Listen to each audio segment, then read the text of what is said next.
What's up, guys? How's it going?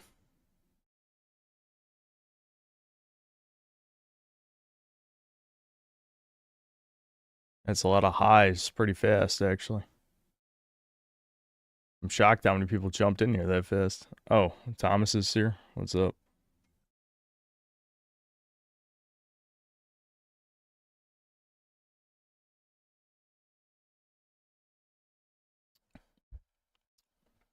Cynthia doesn't mention you. He betrayed you. Yeah, I don't think. I had a sneaking suspicion ever since I made that video like 3 years ago. Now that he didn't like me, I'll be honest. I'll be completely honest. I think it's funny because he did shout me out all the way back when I made my Cyberpunk video. But yeah, I don't think he likes me. I'm used to it by now. I'm definitely used to it by now. Even though I literally defend him, so you know he should gargle semen.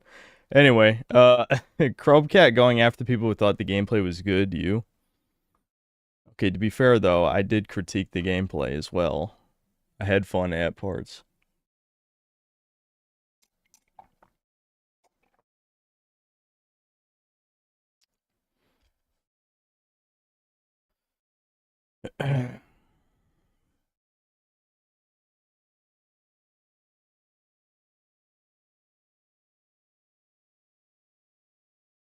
What is this title referring to? I don't know. There might be something that every American should be doing right now.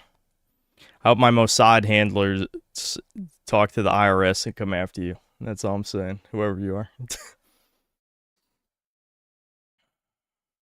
I didn't watch the video, but does him not mention you necessarily dictate he has Kobe derangement syndrome? I mean, I wouldn't say so, but from what I've seen, because I was scrolling around for thumbnails in here, I figured I would just reuse the thumbnail though. But he does reference a bunch of other YouTubers, but not me, so that has to be deliberate, I feel like.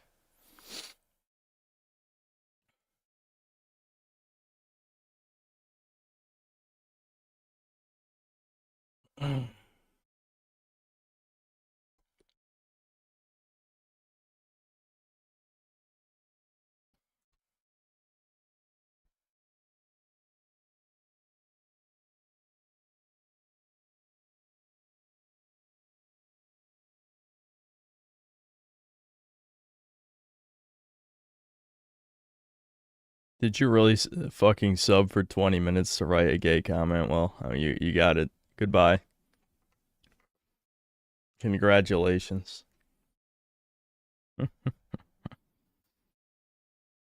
Time well spent.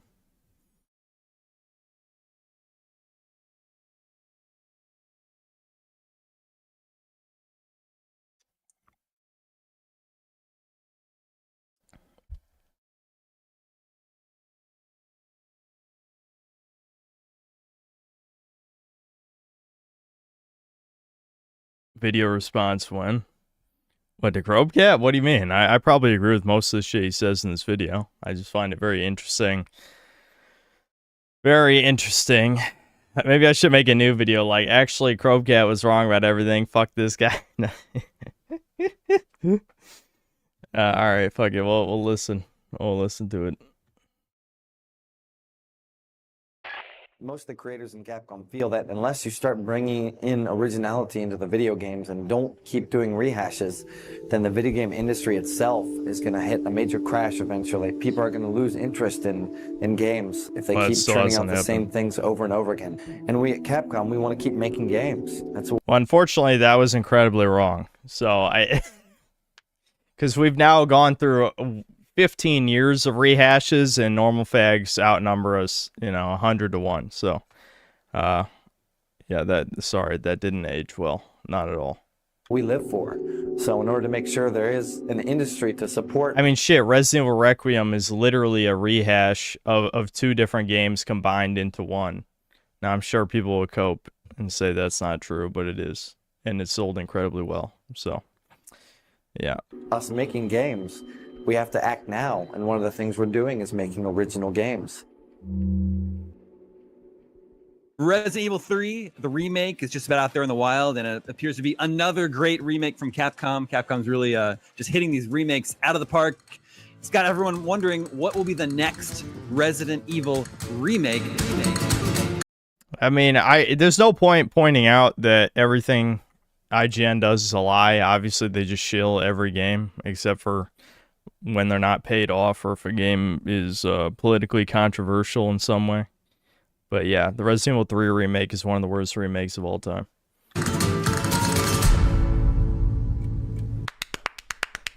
Yes, please. Thank you, Capcom.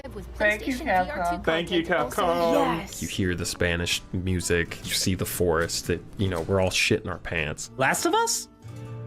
Last of Us? Ooh, yeah, that's fucking cringe. That's... these are that's what's taking over gaming. Fuck, that's cringe. Holy shit. The multiplayer for Last of Us 2? Obviously gonna be excited, obviously gonna play it when it comes out. We are eating well as Resident Evil fans. Yeah. We'll see. We'll see.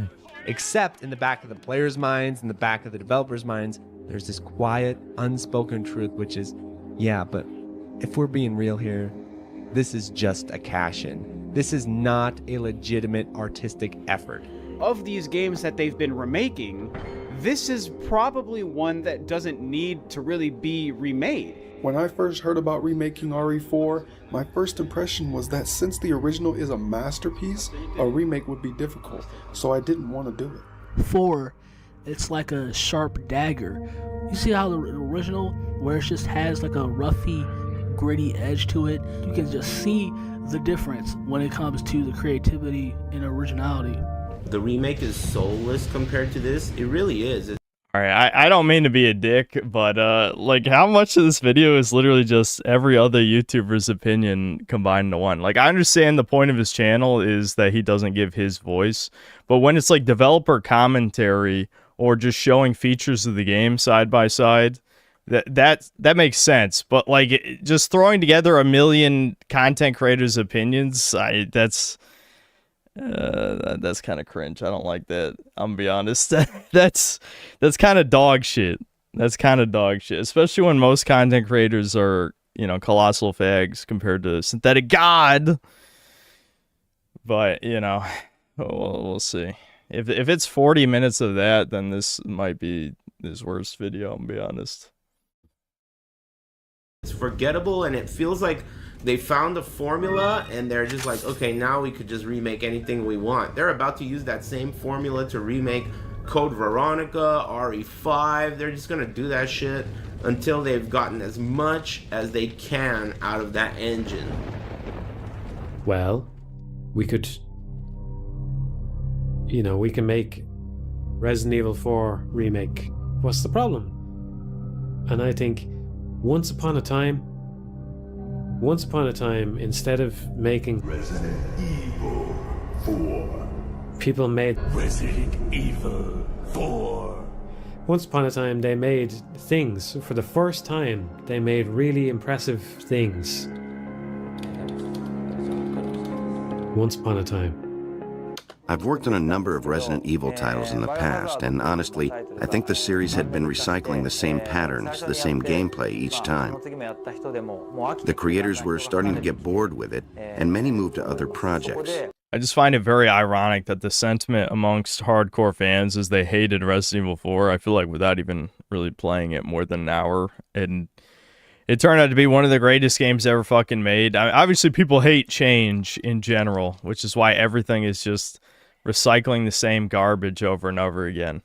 But it's just, I don't know. That's why you have to, everyone says I'm the guy who basically who's like old good, new bad, and obviously the woke shit, blah, blah, blah, whatever, talking about political propaganda. But you do have to be able to decipher what's actually good and bad. You have to actually be able to analyze the things. Not everything old is good, and not everything new is bad. Most of new is bad, for sure. Most of it. But there's plenty of shit. Like Resident Evil 0, not a good game. Even Code Veronica, which I kind of like, it's just okay. It's kind of like just mid, right? So by the time Resident Evil 4 came out, it was time for something new. and they fucking knocked it out of the park. But people just kind of focus on, oh, this is not the games I grew up with, you know. So I spoke to Mikami-san, the director, and we talked about reshaping the series and winning back the fans, as well as winning over new fans who thought they would never play a Resident Evil game. So, in order to revitalize the series, we've given it a complete makeover.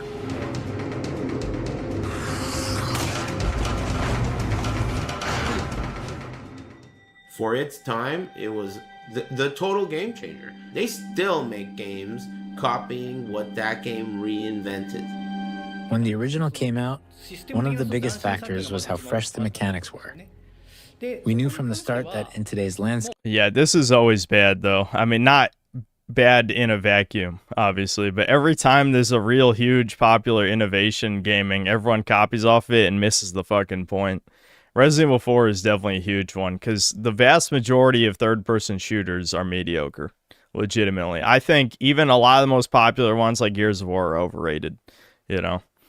Now, the only thing that really... There's been a few that have successfully copied the formula, like Dead Space. I think Dead Space 1 and 2 did a great job capturing the same appeal of Resident Evil 4, but I'd say for the most part, a lot of third-person shooters are not great. Like, first-person shooters are usually just better. It wouldn't be possible to duplicate that. We never set that as a goal. Instead, our goal was to implement evolutions that have occurred since the original was released. This rework has been simply titled Resident Evil 4, as if to say that this is the definitive edition of the game. That's every remake. There's the problem. The definitive edition is, by that definition, the one that defines a work as an influence, the one that people will think of when they think of its name. Left 4 Dead, yo. Booyah! No, man. Resident Evil 4 takes it by a long shot. Would anyone bother to remake this remake? Is the action still there? Is the atmosphere and kind of like the more goofy elements of Resident Evil 4 still in there? And just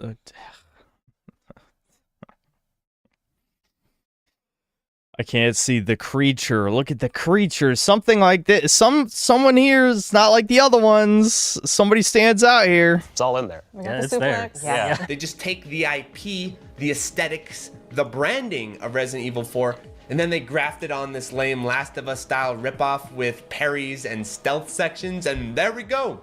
We did it. We remade the game.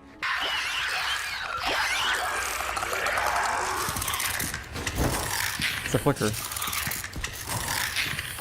Yo, it really is The Last of Us. That's wild. It has all these different individual elements.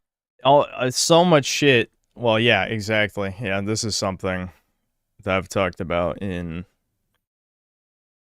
I'm trying to think how many videos. A lot of videos. The Last of Us was probably one of the worst influences on the game industry of all time. I mean, genuinely, it is like... It's far from the first movie game, but it is the movie game. It's the movie game that inspired Sony to go into the fucking toilet. You know, almost every third-person shooter since copies it in some form in terms of the movie game shit. But yeah, Resident Evil 4 influenced Last of Us influenced Resident Evil 4 Remake, and Resident Evil 9 for that matter, and probably many third-person shooters to come. Elements pulled from all these different sources, then they're just kind of thrown into a blender. This is millennial game design, and that is your game. What is this? I mean, the chainsaw guy was the marquee villain of RE4. He's on the cover. You can't just trivialize the guy who... Okay, hold on. See, this is a bad point. I'm going to tell you why. Because he's a fucking joke. You shoot him with the shotgun, you knife him while he's on the ground. You shoot him with the shotgun, you knife him again. Like, they're not... The chainsaw guys are not a threat, though. I mean, sure, maybe first time you play the game, you fuck up. You shoot him in the head, he doesn't react, he kills you. And then after that, he's a joke. Who's supposed to strike terror in your heart by Sekiro dinging his ass off you with a knife. Putting that lifeline in place where it's like, oh, we know we can block the chainsaw. We know we can block it, so we're not scared of it anymore. It takes a... Completely missed the point. No, I'm not missing the point. what completely removes the fear is when you realize the shotgun, which you have plentiful ammo for and will never run out, knocks him on his ass in one shot. See, this is the issue. The knife doesn't have infinite durability, so yes, you can parry the chainsaw swipe if you manage to pull it up in time with the laggy ass controls, because you can't do it mid shooting. The game is laggy on all of it, which is not a good thing, by the way. I've said it's bad many times how laggy the controls are. There's functionally no difference between realizing a single shotgun shot trivializes him versus being able to parry the chainsaw swipe trivializes him. This does not take long time experience with the game unless you're a retard, which I wouldn't be surprised if certain members of chat are bad at video games. And yet they call me DSP. but the point is, I don't agree with this point at all, because it doesn't make any sense past, like, I mean, I agree, like, the quick time event is bad. Like, it shouldn't show you that you can parry the chainsaw instant kill. That part I agree with, but the rest of it is... It's based off nostalgia and not reality. You know, like, if you're a dumb kid and you shoot, you know, El Salvador, whatever the fuck he's called, the chainsaw guy, Sack Man. I don't know. Yeah, this is the kind of nitpicky stuff that, like, Crobecat videos, I'd say 80% of them are legit good points, and then the other 20% are stuff that ultimately does not add to the, again, as I get older, the core gameplay loop experience, which is the reason that you should be playing video games in the first place. A lot of, I don't know. Whatever. Let's just move on. I could ramble about this forever. Away the tension. Whereas in this, you know you're going down when that chainsaw guy gets close. That's what's funny is, like, even in this clip, the only reason this is a threat right here, it's funny he showed this. Here, reloading the shotgun, so that's just a scrub mistake of being stupid. And in this case, it's because there's two chainsaw ladies and he's about to get hit in between them swinging because he didn't kite them correctly. So it's like, you know, you're obviously you realize almost immediately how to deal with them. If he wasn't reloading here, you just shoot him, knock him on his ass. What? Yes. It's close. There's a sense of tension there.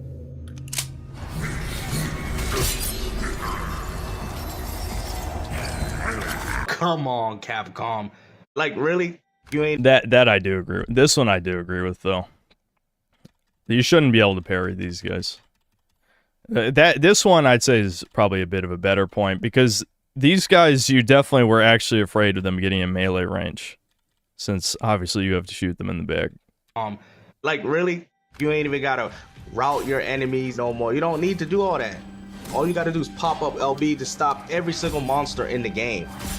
Increase the durability of the knives, and then do it again. So many knives. I mean, they give you so many knives. It makes you wonder why even have durability if you're gonna have so many knives. Oh, I have 2 more knives. I think normal difficulty. The problem with the game, this is something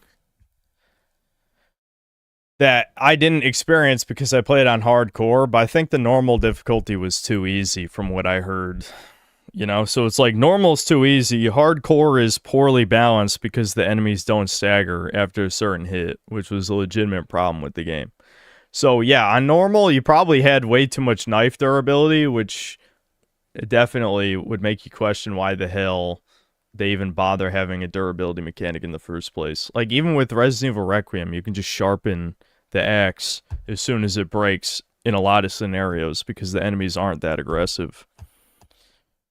Scrub. I didn't know I had so many knives. In addition to that, the chainsaw guy in the original game, it's quick, it's sudden. There's no fucking like, let me. Let's be real, Sim, they need to add especially games journalist difficulty for you. Are you the same guy from before who subscribed for 20 minutes? Again, I beat this on hardcore the first time through. You played this on baby easy and died 500 times. Why are you bad? Damn, you're bad. Damn, you're shit, bro. Holy fuck. ever had this chainsaw up? 10-second fucking little death scene animation. No, your head's chopped off, you're fucking dead. Boom, out of nowhere. That was the beauty of that. So they just don't understand. They don't get it. They've managed to suck all the character out of the UI of this game. The menus in the original... People got mad when I said this on my video. You know my video got disliked for this shit? I said this shit, and my video got disliked for this, even though this is just a fucking fact. I think even some of you motherfuckers, I think I recognize names who talk in chat like, yeah, there's barely a difference. It's still a suitcase. In the original, I said this. had way more character, dirty, rusty, reflecting the game's environment. Now the UI has this cold, clean, empty, minimalist look, which doesn't suit the game. And even judged on those terms, it really lacks a sense of style. You no longer get to see some cool animations. Hold on, I need to check something. How many of you faggots unironically subscribe for 20 minutes to write bait? Like, holy shit. There's like a lot of it today. Like, goddamn. Are you guys like anally prolapsed? You leaking sewage? You drinking gallons of cum today? What the fuck is going on? Holy shit.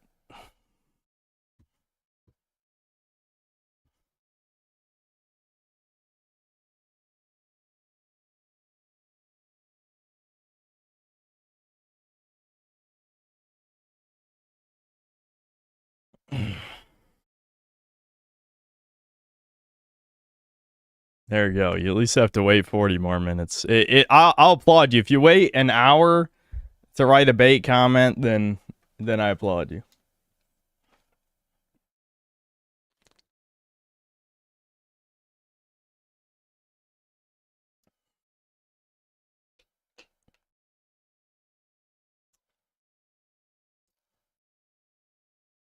Remember when I rubbed poop on my balls? What the fuck is going on? What the fuck is going on today? Holy shit. I mean, that is a funny comment, at least.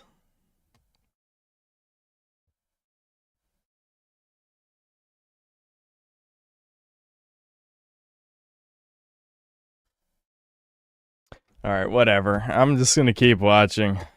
Yes, mods, time out anyone rage baiting for no fucking reason. I don't have the tolerance for this today. I just gave the government money for no reason to extinguish me from existence, to erase me. Files lack the photographic detail that made them feel personalized in the original. The whole screen would transition into an engaging piece of art for us to absorb ourselves into.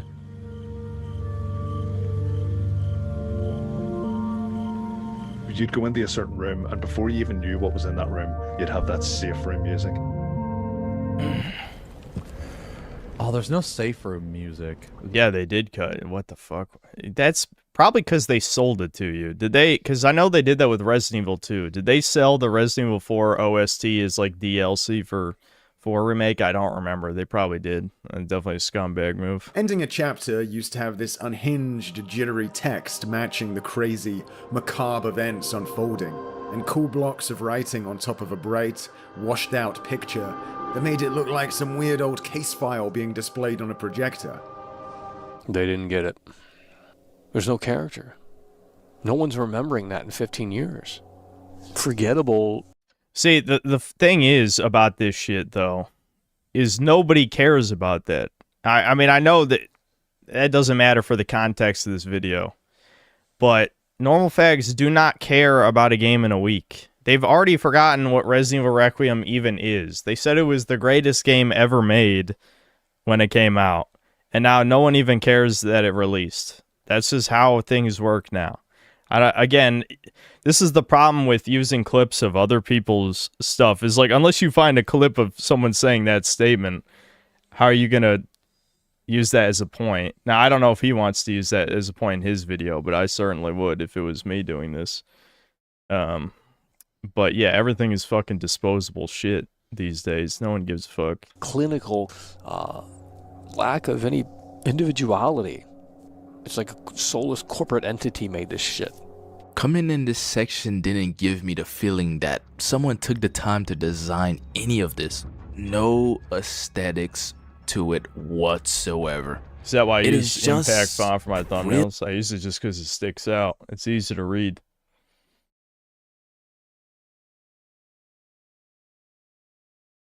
He'll clip this stream for the next RE4 video. Hell no. I don't think he likes me. I literally made a video defending him, and I don't think he's ever acknowledged my existence. So I would take a wild guess to say he probably doesn't like me. Well, I mean, technically he did acknowledge my existence back when I made the Cyberpunk video and was a nobody, but that doesn't really count because the purpose of that part of the video was just like average people's first experience with the game. Realism, at least it's, you know, it's just realism. And this is when I also knew, yeah, this is like RE8, you know, like that's the first thing I thought of. When you turn on a game, They probably did reuse assets. you see a bunch of stuff. Some of it you'll recognize. And then there are the things that make you go, Is this fucking... I recognize this. Is this fucking Jacob Geller or whatever? The fucking dude who works for Hard Target or whatever it's called, the fucking consultancy group. He probably should have done research into some of these or hit detection. That's what it was called. Yeah, this is the Jewish guy. He's using the Jewish grifter guy in the video and whatever. I guess it's just to make a point, but yeah. He wouldn't use me. He wouldn't use me in the video, but he'll use a Jewish grifter who works for a consultancy company. Interesting. Interesting choice. Moving on. Megascans is one of the largest libraries of high-quality 3D assets. They're used in everything, from video games to movies, and there's over 14,000 assets. It just feels way more generic. It feels like every other Resident Evil All right, Sola, that's really funny, but you're annoying the shit out of me right now. I'm not gonna lie. game, where 4 felt so distinctive.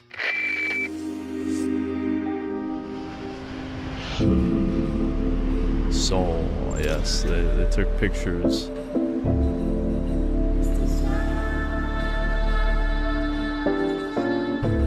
Across the top of the Great Hall there. Hey, Mr. Beast here. Today we're gonna buy every item in this store. Let's do it. Resident Evil 4 will soon be getting the full modern Capcom facelift. What are we doing? What are we doing? All these games are asset flips, dude. It's like literally the same thing. The village in the... See, the sad thing about a video like this is that, you know, he got dislike bombed almost 3 years ago, however long it was now, because it was new thing and new thing good. But now that it's been 3 years, I'm sure this won't get a bunch of dislikes, but not for the reason he might think, not because people's minds have changed. It's that the normal fags have moved on and don't care. And it's important to remember that distinction, because obviously I'm not going to tell people not to put in effort into their videos and make good points. But your points don't actually matter. Public consensus is what matters. If you go against public consensus, you get backlash. You can make the best argument in the world, and it's irrelevant. It's utterly irrelevant. So, I don't know. The only reason I say this is because there's probably going to be a Gaming is Dying video at some point about basically cowardly critics. It's not meant to be a drama vid, so I probably won't name anyone in particular. But I am going to show like the phenomenon of people critiquing games a year or more after they release. Because it's like, don't tell me you just developed this opinion suddenly a year later. No, you were a coward. You didn't want to post at the time because you don't want the synthetic man backlash. I don't give a fuck. I'll post my opinion no matter what. Original game had this really stark, empty, desolate ghost town feel to it that really was unnerving and eerie. Instead, what they went with the remake is that... The thing, yeah, I agree, but only for the village, though. You know, I mean, the castle's when it goes into, like, Goofy City, but yeah, you can see how earlier in development it was meant to actually be a horror game for sure, but they changed that somewhere along the way. It's overgrown and cluttered. It looks pretty linear. Like, when I mean linear, I mean super linear. Despite the old one being linear, it still felt pretty open.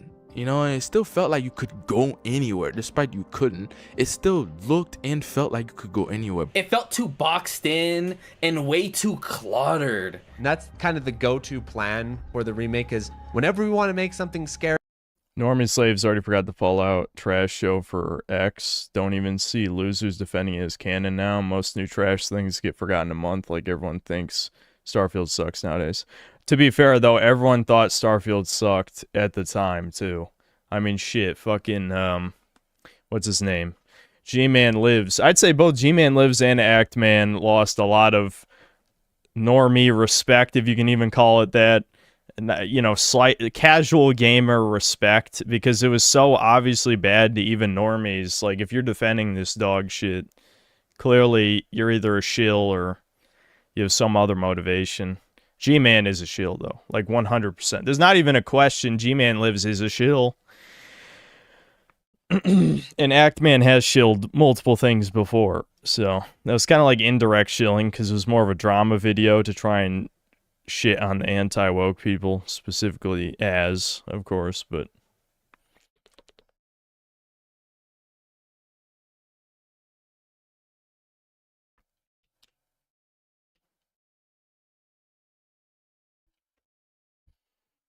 Let's make it cluttered, dark, and bloody. That'll do the trick. And they're shoving it down your throat. They're shoving it down your throat. Every freaking piece of this game is blood everywhere. Let's plaster blood everywhere in terms of the aesthetics and in terms of just overdoing it. In the original, you go into the village and you don't really know what the fuck's going on. Well, okay. All right. I mean, that's true, but it's also Resident Evil. I mean, I agree, but at the same time, even if you'd never played a Resident Evil, you've probably heard of Resident Evil, so you assume it's just a different type of zombie, which I guess technically you could say it's not, because it's like an alien parasite thing. But the point is, it's Resident Evil, you know. There's one scene where, you know, the lady's hung up by the pitchfork, but that's basically it until you get to the chainsaw guy. And part of the mystery of this game is finding out what these new enemies are. I can't say that they are not zombies. It looks like the people here carry out their lives like ordinary people. They even read books. Yeah. The people in this house eat like normal humans. Huh, they use toilets. Guess they're at least somewhat civilized. I mean, they are human, as far as we're aware, right? In the process, you'll find out who these people are and why they're doing what they're doing. There's a build-up to it, and there's a build-up to it in a way that makes sense. This is coming right out of the gate with stupid shit. Alright. No fucking way.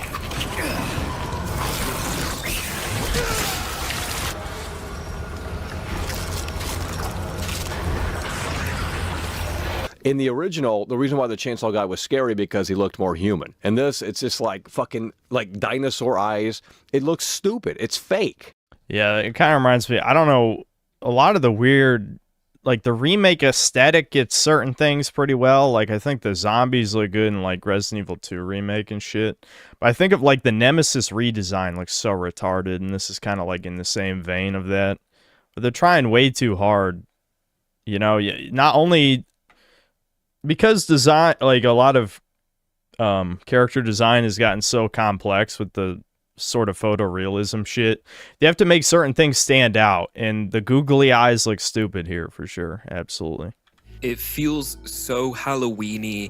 Sacrificial lambs. There's something far more unnerving about the villagers' lack of acknowledgement in the original RE4. This is the beginning of the game? They're just shoving it right in your face. Oh, this is spooky, you know. Let's remind the gamer that this is spooky. When trying out this new camera, there was a lot of trial and error, seeing how close to or how far from the character would work the best. You cannot move and fire at the same time, nor can you strafe from side to side as you can in a typical shooter. This dynamic... You should re-listen to what I said about the Nemesis redesign my RE3 review. I mean, that was when I was starting out, so I sometimes even I said shit to appease people back when I started. You know, like I said, I hid my power level in the early days. And I didn't really even go full mask off, I think, until the God of War Ragnarok review, I think, is really when it was like, yeah, I'm done with this shit. I don't need to pretend anymore, you know? has an exceptional way of heightening tension, since your foes love to try to surround you. Whereas now with the remake and its generic third-person aiming, you're never wondering what's behind you. You know what's behind you. You can just start aiming at all directions. You can...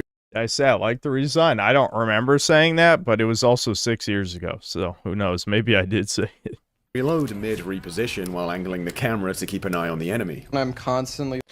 Yeah, this is... You know what's so funny about this, though? There's fucking retards when I was playing Requiem saying you should be quick turning instead of doing this.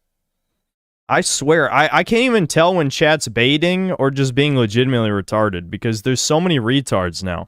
But yes, this is naturally what you do.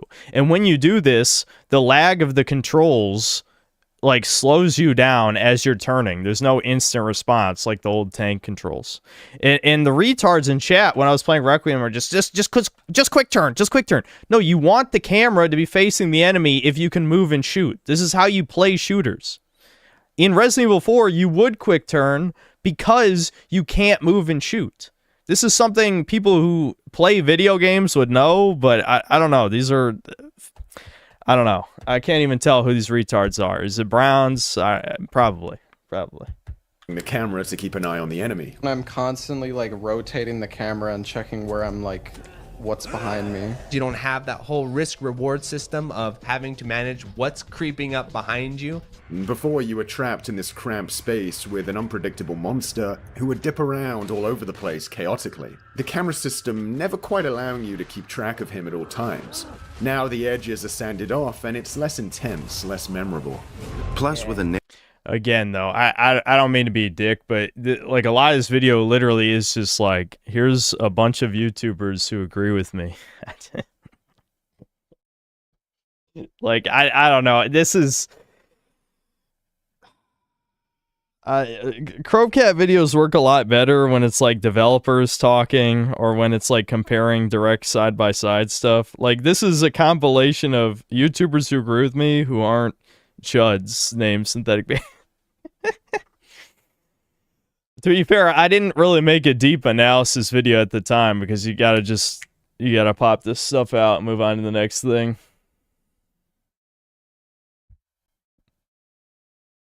So what? What do you mean, so what? Why do you watch videos? Why do you play video games? Why do you breathe? Why do you eat food? What do you mean, so what? What kind of comment is so what? I'm explaining why this is, you know, like this isn't a good video because you're just recycling other people's opinions that agree with you. Like, because Chromcat's channel is not him giving his voice, right? He's using clips from, you know, like developer documentaries and like he's showing side-by-sides of game mechanics and stuff like that. That works perfect if you're showing like, okay, here's the old game, here's the new game, here's the original game, here's the remake or whatever. But as soon as this just becomes a compilation of like, I don't know, it's like he shows at the end, because again, I was scrolling through thumbnails, I noticed like he shows all of the people he uses for the video. It's like, okay, so this is just a bunch of other YouTubers' opinions that obviously he got his own footage for a lot of the narration, but still the point is it's just other people's points that you agree with. So fucking what are you guys retarded? What?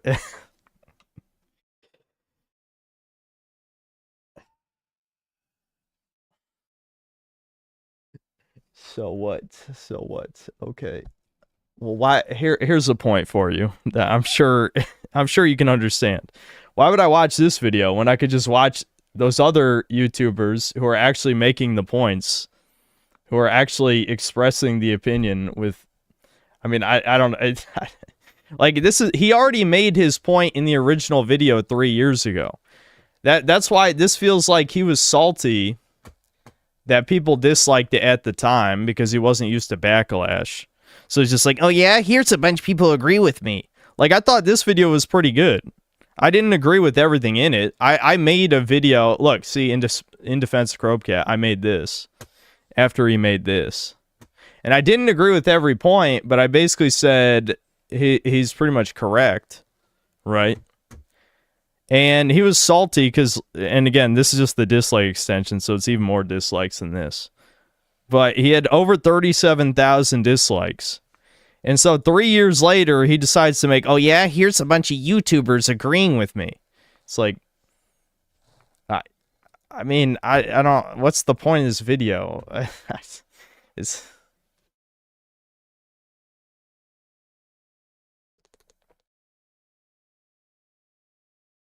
Yeah, and what is going on with the stream today?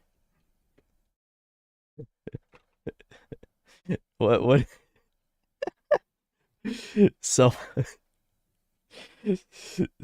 this is like the new stream meme. So what? So what? So what? I should just say that every time people say anything to me. So what? Such as SAR what? Yeah.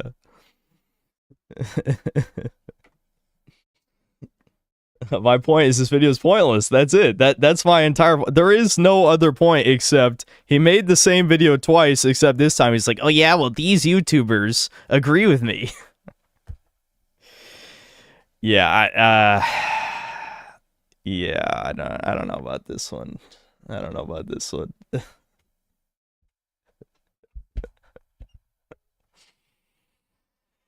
Yeah, it's a remake. He remade his video. He's talking shit about remakes and he remade a video. I don't know. I mean, I'm not saying it's all bad. I feel like there's definitely, again, I watched his other video 3 years ago, so I can't remember it really, but I mean, there are some new points in this one, but again, how many of the new points are just points from other people's videos? You know what I mean?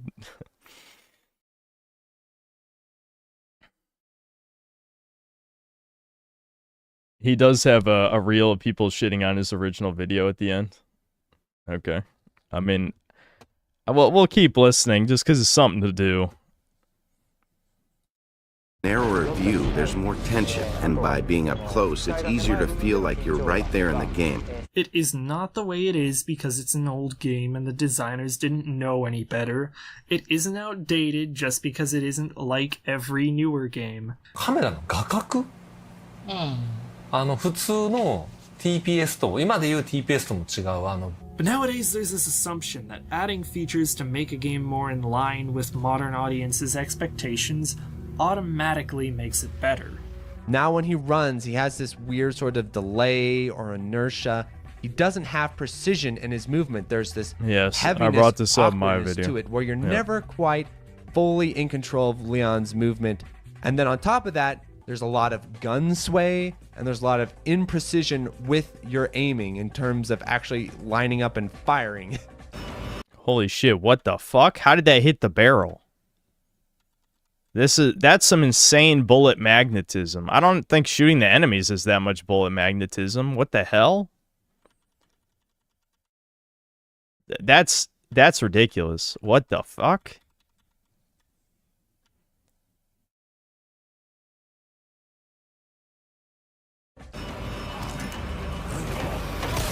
Wow, how did that hit? Yeah, okay, so they... Yeah, that's a retarded level of bullet magnetism. What the hell? Hit the box, dude. Yeah, and then that missed. Yeah. Holding down while Somehow. aiming for a few moments will increase the accuracy. And You know what's funny is chat would say DSP, Reuter. Chat would unironically... Hold on, let me go back. Fuck. This is how you know I got unk-like reflexes. Come on, come on. There we go. Chat would say DSP. Yeah, chat would say DSP when that missed. Excuse me? Holding down while aiming for a few moments will increase the accuracy and chance of a critical hit. Like, did you see that? Sometimes shot will stagger, sometimes they don't. Yeah, dude, I hate that so much on hardcore. Holy fuck. Again, another thing I said in my video. Are you kidding me? Drop the girl.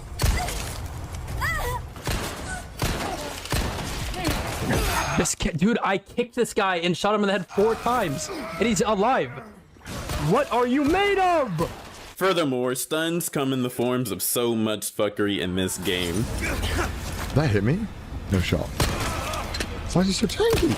Somebody can walk in a window, and if you're near that person when they climb in the window, you will get stunned. Why can't I stun him jumping out the window? The gameplay, it's not Resident Evil 4 gameplay. Like, I don't know what they were, like, Resident Evil 6 is more akin to Resident Evil 4 than this, because it is more action arcade. They knew the fundamentals of what makes a game feel good. You can lure enemies to a door, push a dresser in front of it to block them, and then shoot through the door to buy yourself more time. Yeah, that dude. That was another thing that was bad. Yeah. It's literally in the manual.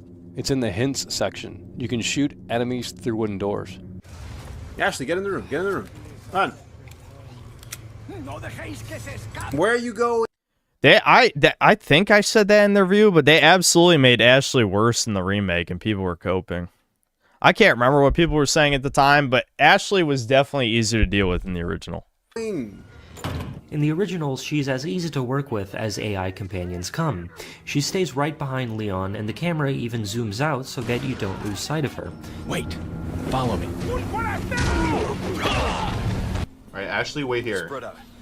No, Ashley, stay up here. With me. Oh my god, please don't. No problem. They're making me take her through the fucking maze. You can no longer freeze her in place. Instead, you can only change the distance she follows you from. Bro, how... Can you not run past? Your dash is too slow. You okay? Yeah. Because you have so much less control over her, and there always tends to be a gap of some kind between you, she naturally gets into more trouble. Mm-hmm. Yeah, I know. This is... It's just funny, because, like, the things people used to complain about in the day, things are way worse now, in many cases. Like, you think about, like, I think back to... probably all the way back in like 2010 when people would make shitty top 10 videos. They'd be like, you know, top 10 worst types of missions in video games, like escort missions, blah, blah, underwater levels, blah, blah, blah, things like that, you know. And it's like escort missions, tailing missions, all that shit is way worse in modern games because everything is slower. The only thing is that they fucking put in some retard chatting in your ear, focus M, you know, like something like that. And so that's enough to get the normies to care about what's happening. They just need someone telling them what to do. Mr. Goldberg has to tell them what to do in their ear, and then they're constantly engaged. They're fucking like MK Ultra programming or some shit. I don't know. Ashley, don't walk in front of the shotgun. And too bad none of these. Hey, Ashley, get your ass over here. Oh god. She artificially stuck to you like a magnet and could wait or hide away whenever you tell her to on a moment's notice, which is why whenever she gets hurt or gets captured in the original game, it's mainly your fault for not positioning her correctly.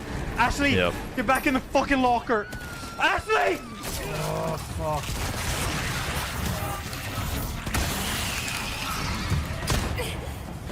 Bro, what the fuck? Even this shit didn't happen to me. What the...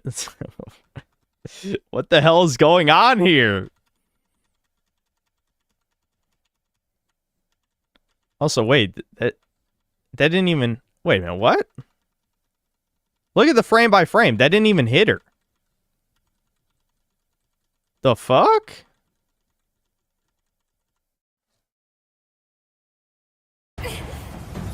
Ashley!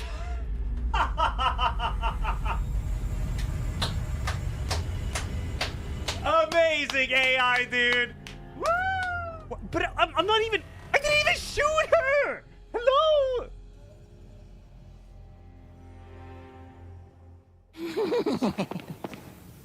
Wait. What the fuck was that about? Are they behind me?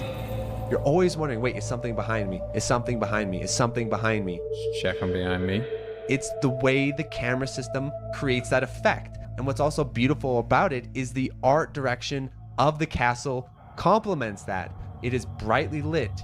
It is beautiful. It is ornate. And yet, something's off.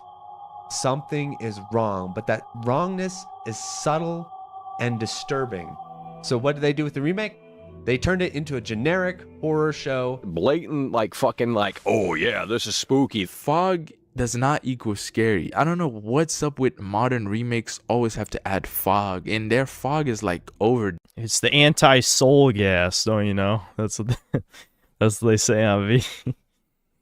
Yeah, I don't. Why is there just like there was a, I don't know who said it, because again, a compilation of other people's opinions, but whoever said it's like a Halloween thing. It just feels like a Halloween, like a, what the fuck are those called? You know, the houses that you go to, they scare you. It's like one of those. That's what it feels like. That's pretty stupid. Done. Instead, they just add shadows and smoke and red light and blood and writing on the walls and no, not. I mean, not a haunted. I mean, are they literally called haunted houses though? Whatever. You know what I mean. The ones, the actual, where it's like you take a tour through a haunted house type of thing. Maybe it is just called haunted house. I don't know. My brain is melting into Swiss cheese. Oh, isn't that so scary? Is Resident Evil 4 Remake scarier than the original? Of course. A little bit. I think it's the opposite. In the original, Leon would make jokes only in cutscenes and comms calls. So all of the cheesiness was confined to intermittent cutscenes and comms calls. Does Leon still say, and I quote, "I knew you'd be fine if you landed on your butt"? Yeah, they removed all the gendered lines, which, you know, Actman, you know, he's spurged about that. I don't know if that's going to be in this video, but it should be. Actman spurged that people were complaining about the removal of gendered lines and being able to look up Ashley's skirt. I mean, it's like, I don't know. He is a fag, you know. He did go to a pride parade with his girlfriend. So yeah, it shouldn't surprise anyone that Actman would complain that people care about censorship. Sam. In the remake, the cutscenes and comms calls are a lot more serious in tone. However, the remaining 95% of the game is punctuated. I see the Chud break-in footage. Oh, you're talking about the fucking schizophrenic Chud-looking guy. Yeah, I did see that. Punctuated by continuous quips and jokes from Leon while we were in the middle of combat. Bill me for the repairs later. I am flattered, but I'm a one-lady type of guy. Sorry, you're not my type. Watch where you're swinging those things. Guess your tap dancing days are over. God damn, you're a big boy. You got work. Don't take that one out of context. What the fuck? It's like, why the fuck did he say that?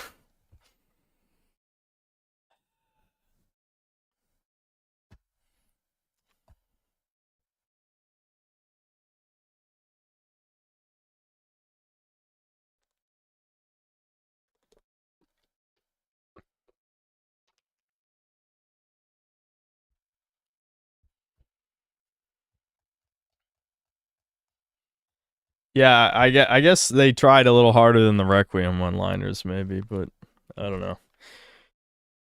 Hold on. A synthetic bladder is screaming at me.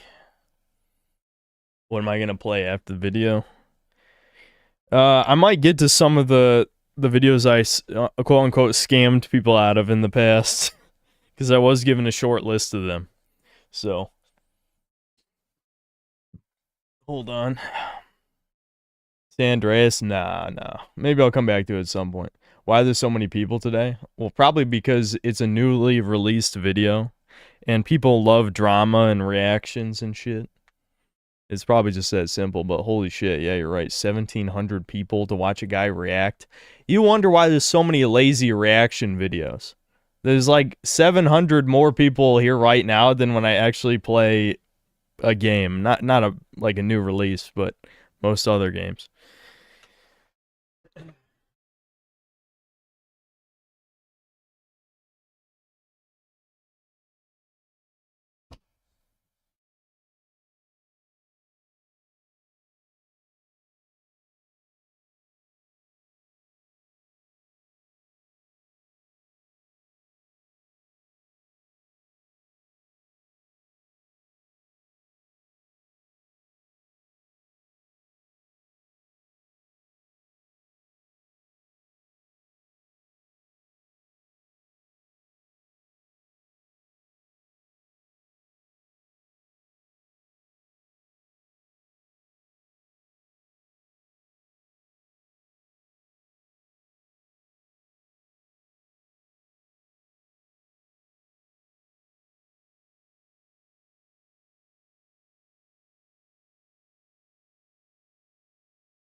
We're all paid viewers from India, SAR, very good. Get many rupees from Synthetic Man, very so. Yeah, that's true.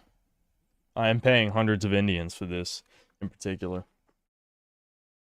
Siphon Splinter, you really want me to fucking stop watching this just to read your comment? Are you serious, dude? Like, come on now. You got worms too? What? You got worms too? No food for you. Ah, the entertainment. I guess this is their idea of a warm welcome. Not bad, right? Hi there. You okay? What can I say? Dogs like me. Okay, so there's two fucking... I actually do remember that line, but it's like, what is... First the big boy line, now dogs like me. Okay, interesting. I don't read into that.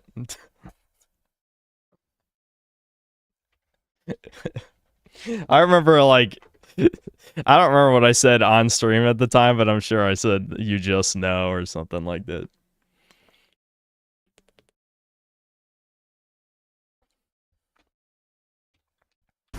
Think you can swallow me whole, huh?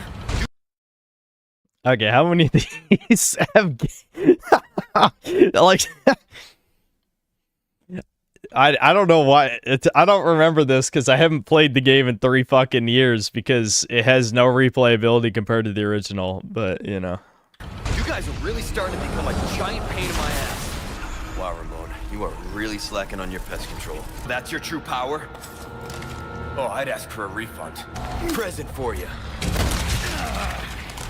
Jesus. Cuddly bastard. Twisty son of a bitch. My point is that these stupid voice lines undermine the atmosphere completely, and due to their frequency, make getting immersed in the horror practically impossible. Okay, again, the problem is saying shit like that.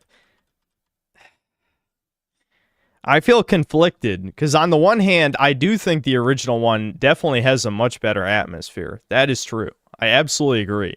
But pretending that the original Resident Evil 4 is anything close to a horror game is just not true. The Village is the closest thing, but it becomes like over the top action, which is what I love. That's my favorite parts of Resident Evil for sure. You know, about a third into the game. You're Ramon's lapdog.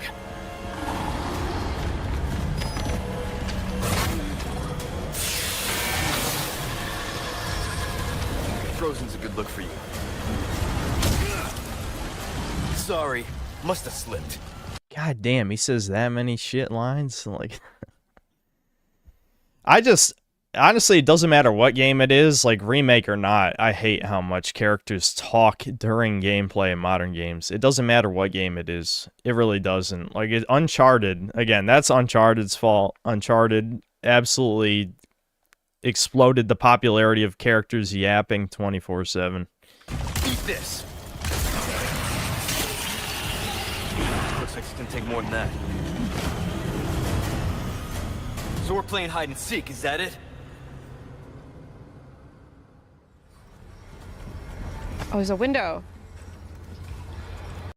He points out all the gay lines, but doesn't put you in the video. Yeah, of course he wouldn't put me in the video. It's a coincidence, though. It's a coincidence.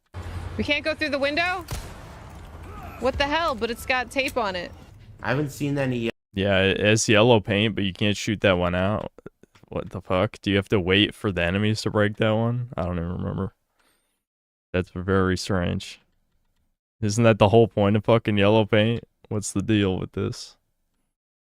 Again, I don't remember. Because I feel like in the time since I played this remake, I probably played the original 2 more times. I wouldn't be shocked. Oh. What the hell? But it's got tape on it. I haven't seen any yellow marked barrels yet. Oh, is that yellow jizz or is that just hay? For our game designers, affordance is a great way to communicate to the player what they can interact with or where they can go. It's not a single color that's important. It's using consistent color and shapes in the context of the environment. I get it. Cheer up, crew cut. You taking notes? Instead, why don't we literally paint lines in the level that the... Yeah, I mean, this is... Like, these games, these remakes probably single-handedly started the whole everyone complaining about yellow paint thing because they did it in the laziest way imaginable. Like, it was bad before this. But this is probably the worst implementation I think most people had seen. This is the laziest shit in the world. To the point where, like, the peak was the Dead Rising Deluxe Remaster, where they literally painted, like, this way and then an arrow leading up to how you could climb up to kill, or not kill him, but, you know, fight Carlos, I think his name was, the first boss. Yeah, that was extremely bad. Players can follow, even though it looks absolutely absurd. I don't know what, like, research and data they found from players. Carlito, yeah, Carlito, that's it. But clearly someone suggested to Capcom, like, they need more guidance. They get upset when they get lost and frustrated, and then they have a tendency to not continue playing. And that's why Capcom has plastered this game with nothing but the Stanley Parable. The thing that doesn't make sense to me, though, again, you could say these guys all have the market research, but does it actually matter if people finish a game? Like, normies all the time will say a game is amazing and they haven't even finished it and they don't finish it. Does it matter if more people finish a game if they're going to buy the next one anyway? That's my question, personally.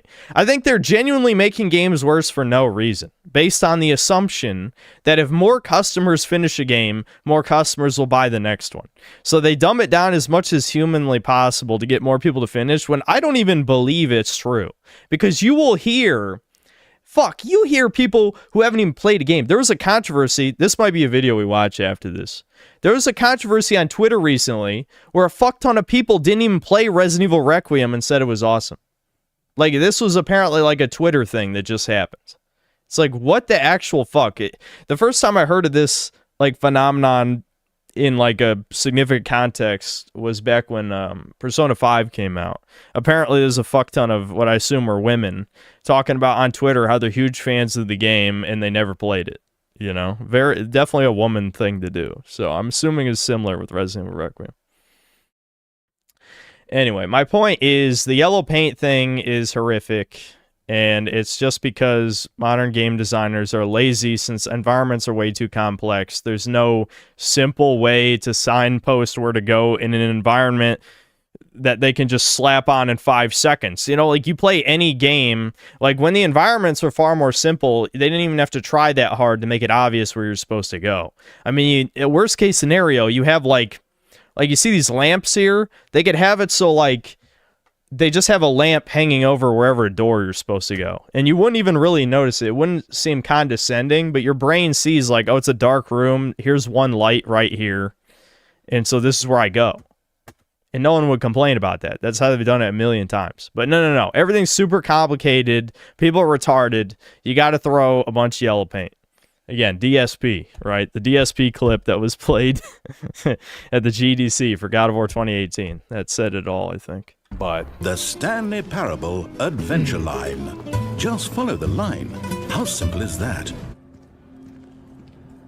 Thanks for the yellow paint. Never would have thought to walk up here. Yeah, I know. There's like nowhere else to fucking... This is like the worst shit because there actually is nowhere else to go. Why would there be yellow paint if there's literally nowhere else you can go?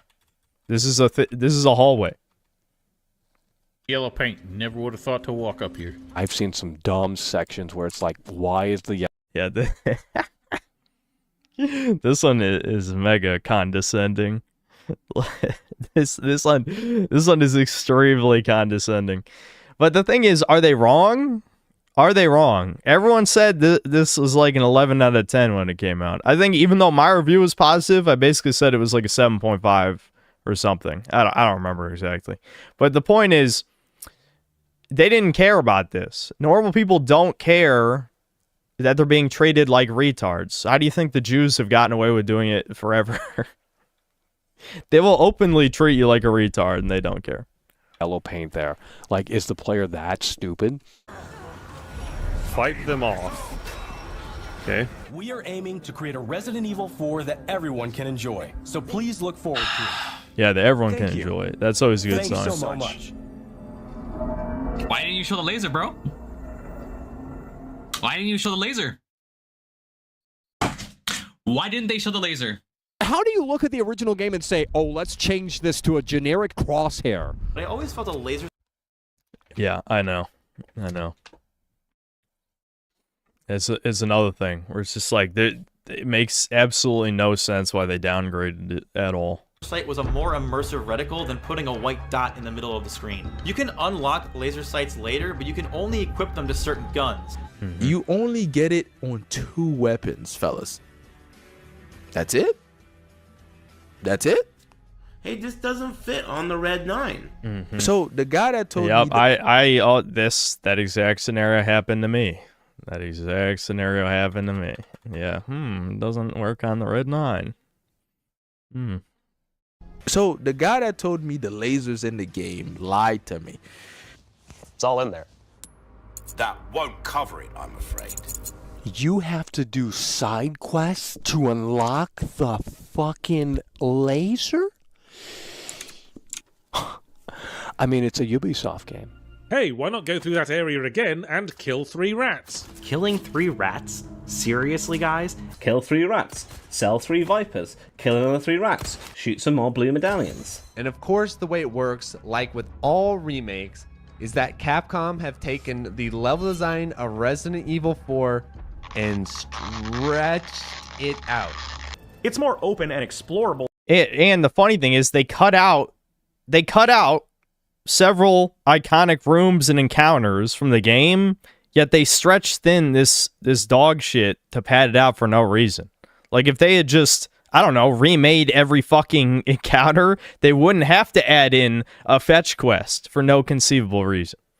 You know, just the thought. Maybe just remake everything that was in the original version.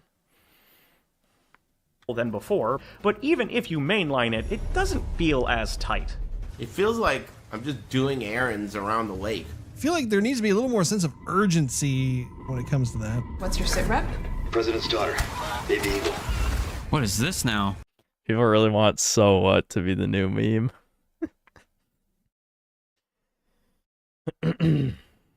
Most of what was cut was shifted to the DLC several ways. Yeah, I do remember that. Yeah, Ada going through the laser room. Didn't they even pussy out on the laser room? Yeah, they like cut away. I remember when I played it on stream, I purposely died to the lasers, and they like cut away before Ada gets chopped into pieces because they're pussies. You know, modern Capcom, a bunch of, you know, silly billies. Oh, dear Lord. The pacing in the original game is incredible. It's one of the highlights of that experience. You can't fuck with that. Many of these areas seem to be gated off, but can be accessed by solving small puzzles. That's just going to make the extension of this game, you know, padded garbage. Shit, they took my gear. Hey, am I tripping?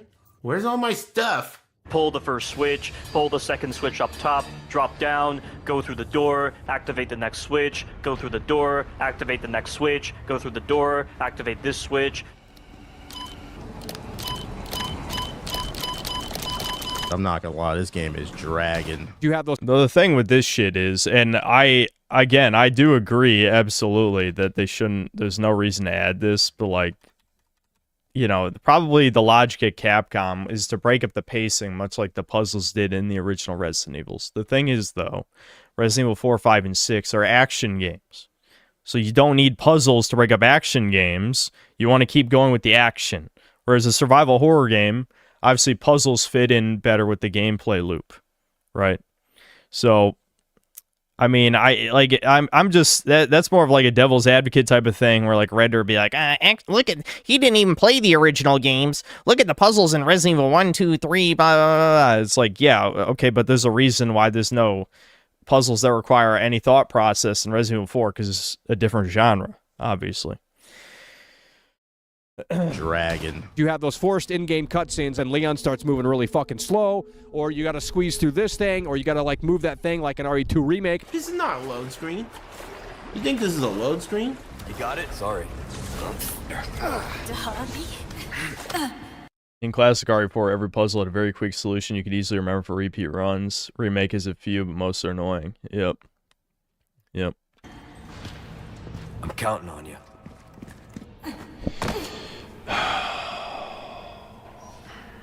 Can we just go? It's open. I owe you one. Oh my god. Oh no. Is this like a fucking section? It is. Yep. Forced walking. I've complained about this many times. Forced walk-in chat, load screen, I love you, Ashley section. Damn it. You can't skip it? You're gonna take out the container boss and you're gonna put this shit in, dude? The amount of glazing / chilling when RE4 remake came out really tells you how far RE has fallen. I mean, it's only gotten worse. Resident Evil Requiem is worse than this. Resident Evil Requiem is absolutely worse than the Resident Evil 4 remake. And yet everyone was saying it was like the best game ever. Things are going to get way worse before they get better in some ways. Not necessarily in the woke shit. I think, I've already talked about this before. I think a lot of woke slop is going to get dialed back to like Kingdom Come Deliverance 2 levels. Not all of it. There's still going to be like, there's still going to be a lot of garbage. Like, I'm sure Wolverine is going to be full of gay ass shit because Sony never learns. They're going to do that shit until the grave, it seems. Until they're buried. By everyone, you mean retarded Zoomers? Yeah, well, everyone who's not a retarded Zoomer is an unk, and they're never going to play the old games that we grew up with, so. Especially for, like, content creators, you're a slave to those retarded Zoomers because, you know, when people get older, they consume different types of content. Now, my audience is a bit on the older side. It's like 50-50, I'd say. Well, I guess YouTube analytics is probably more millennials than Zoomers, but for the streams, it's actually slightly more Zoomers, which makes sense because those are the type of people who would, watch a live stream. But yeah, the type of people who are consuming countless hours on YouTube are usually younger people, so it makes sense that there's so many shills because Zoomers don't want to play old games; they want to play new games. That's not our policy. You have to order something from the lunch menu. I don't want lunch. I want breakfast. Yeah, well, hey. Yeah, the thing is too, like, I don't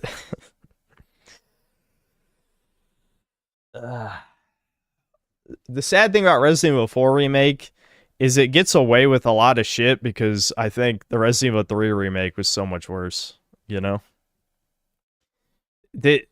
People never realize this slippery slope shit until it's too late because they're dumb, but like it started with Resident Evil 2 Remake gutting how the A and B scenario could be unique with the zapping system. And, most people didn't care because they didn't play the original, if we're being honest. But even people who did play the original, they're like, well, this has, like, its own benefits being a modern game. Then Resident Evil 3 Remake happened, and it was the worst thing in human history. Not that bad, but, it was bad. It was very bad. And then Resident Evil 4 Remake's like, oh, look, it's a good game, guys. It's pretty good. Yeah, but, I mean, you went from, like, a 10 out of 10 to, like, a 7.5 out of 10. That's fucking huge for anyone who actually cares about, making the best game possible. But people don't care about that because, I mean, this could devolve into an argument about how the vast majority of people do not think video games are art, even if they tell you they are. Because really they just care about a soulless entertainment product, which I think in a vacuum wouldn't even be that bad, except people don't even want the best product possible. They just want the bare minimum of whatever they think is good, and that's good enough for them, right? So that's the shit that pisses me off. It's like, I don't even care if you don't think video games are art. I care that you have such pathetically low standards. That's what I care about. And that's usually, the type of trouble I run into with people shitting on my videos for the most, the political part probably more than that these days, but at least in the early years, a lot of times, people shitting on my videos was just like, yeah, he's nitpicking everything. Yeah. It's like, trust me, there's people who nitpick way more than I do. They might articulate it in a better way than I do since I don't script my videos. But trust me, I've seen plenty of channels who nitpick more than me. I mean, shit, we're arguably watching one right now.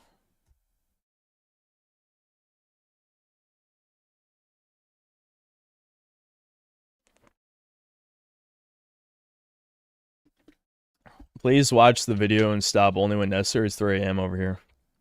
Okay, random foreigner. I definitely care about when you go to bed. Why don't you just watch the archive? You've clicked on this stream. You can just go to your YouTube history tomorrow morning and click on the vid. It's unlisted. It's not private. Just click it, watch the rest. I'm really sorry.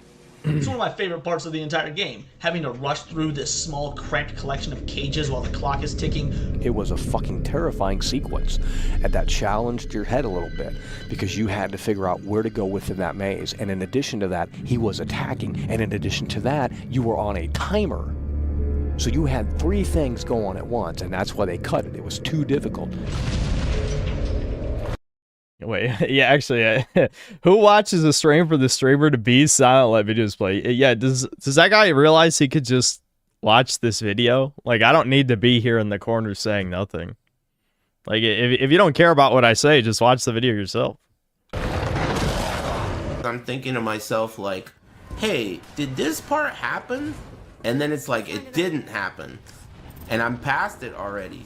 It seems like they've cut a lot out. The stuff they've added doesn't begin to cover the worth of what we lost. You're creating a remake and it has less content than the original version that was almost 20 years old. This is what I mean, dude. All they Many do is such fucking cases. remove shit. Why? It's a fucking remake, dude. Are you remaking the game or fucking what? What? Come on, man. No rope? There's a bunch of shit that is removed, and it's a continued tradition here with these RE Engine remakes. For some reason, I do not see nobody talking about cut content in this game. To call out Resident Evil 3 Remake cut content and not call this game out for cut content? Okay, but that's because the Resident Evil 3 remake gutted like 80% of the game. There's definitely a difference. I mean, I agree. You should always complain about it. Absolutely. I actually like the Resident Evil 2 remake, and it's still absolutely valid to complain about everything they cut. I'm just saying, there are two different worlds. The Resident Evil 3 remake is actually just not even a good game, period. Like, it is a bad game. The Resident Evil 4 remake is much worse than the original, but it's, by modern standards, it's pretty good. that's the sad. But that's because you went from one of the greatest games ever made, completely timeless, some of the best pacing and counter design, you know, gunplay, etc., of any game ever. And then you made a worse version of that, but it's still pretty good. You know, it's like, so the problem, again, I understand why I made this video, because this is like, obviously him doubling down, showing he was not the only person, except, you know, of course he didn't include a certain somebody in this. But the point is, plenty of other people agreed with the critiques with the remake who had actually played the original. I would assume that the majority of people who disliked his original video were probably people who didn't even play the original RE4, and the fucking whatever shill, I can't even remember which shills shit on him. It was like Actman. Did G-Man also shit on Cropcat? I can't remember. But the point is, the people who shit on him are shills, and their opinions are worth less than shit. So it's kind of irrelevant. Like, who cares? Yeah, so G-Man, all the shills. Yeah, oh yeah, I think Sphere Hunter shit on him too, saying something about, like, if you judge a game on whether or not it's soulless, something, I don't know. The point is, the establishment people shit on him, even though the majority of his critiques were 100% correct, and even the ones that weren't 100% were absolutely valid criticisms, I would say, you know. Can't help you. I can't help you. You can't talk to him? What? Like, if you want to talk about unrealistic, like the Salazar statue and how stupid that played out in the original, that doesn't make sense, right? And then you have this massive roller coaster underground. It is so unrealistic, it's not even fun. Like, it actually just takes you out of the experience, because it's like, they want to try this grounded approach. Which feels like an anticlimax. Increasingly a scripted Uncharted style. Yeah, that was just an Uncharted thing. I mean, this is the same with the motorcycle sequence in Requiem. Like, you just have a thing out of nowhere that doesn't fit with the rest of the game. Like, why? Like, my question is, like, why the hell is this here? When it obviously doesn't fit with the rest of the gameplay at all. It's just a random Uncharted sequence when you could have just copy-pasted the original minecart ride, which used all the game's mechanics. Like, it functions exactly the same as the rest of the game. Doesn't have any minigame feel. Like, he zoomed in on the infinite ammo thing. Like, this is stupid. The original minecart ride was perfect. Just do it again. Maybe you could add more to it, but turning it into this scripted, like, on-rail shooter thing is garbage completely. Piece rather than an engaging death trap that you have to use real ammo and reflexes to ward off with a horde of chainsaws and ganados dropping directly into your cart. Yeah, this is probably the only chainsaw guy that I think is legit like a freak out moment, because this was a perfect place to put this guy, because like it removes a lot of the normal advantages to like fighting a normal one. Because you only have these 3 mine carts. Now, you can jump between them, and you have invincibility frames when you switch mine carts. But still, like, first time playing, you have no maneuverability. You're probably shooting other ganados that are next to you. So, this is, like, I think this is probably, like, the best implementation of him as an enemy in this game. It's really good. When they approached Capcom to release the original trilogy on PC. Capcom literally met them with, why would you want the old games when we have the superior remakes? And I'm just like, huh? That's what normies think. They didn't do the Resident Evil 4. Can we please stop hiding the classic Resident Evil title? Aha! I asked this earlier. Yes, they did sell it. They did again. This started with Resident Evil 2 remake. You know, they snuck this in. I hate to bring this up for the millionth time over the past 2 years, but people ignored all this shit until Dragon's Dogma 2, and then all of a sudden people pretended to care. And again, my point in that video was, people told you to care, and part of it was a lie, like the fast travel thing. I don't know who started that lie, but my point in that was not that microtransactions are fine. It's that you're a tard. These have been in Capcom's games for years now. That was my point. Anyway, I don't know why I have to keep explaining that, but whatever. It'll call behind the OG soundtrack swap. So that's DLC though? Pay extra. It's all in there. A little while after the game was released, new DLC was added into the game in the form of purchasable, exclusive upgrade tickets for your weapons in the shop. You have a ticket, do ya? Nice. All the decent attaché cases that are actually worth jack shit are locked behind the deluxe edition DLC that I didn't buy. Unlocks additional treasures that cannot be found with the various treasure maps obtainable in the game. Yo, it seems a little OP. Pay to win. Yeah. Pay to win. It does point them out to you, but it also just creates new ones that didn't exist before that. That's the pay to win treasure. This one right here. Sapphire, boom. That's an extra 4K that I wouldn't normally have. Like, that's so lame. The Mercenaries mode, a staple of the Resident Evil franchise, was also not included in the game at launch. We had to wait later for an update. When it finally did... And yeah, and that was deliberate because of everything, even a single-player game, has to be live service. Obviously, they're tracking the numbers of how many people boot the game back up when they add the update. And then they're like, dude, but it's free, though. It's free.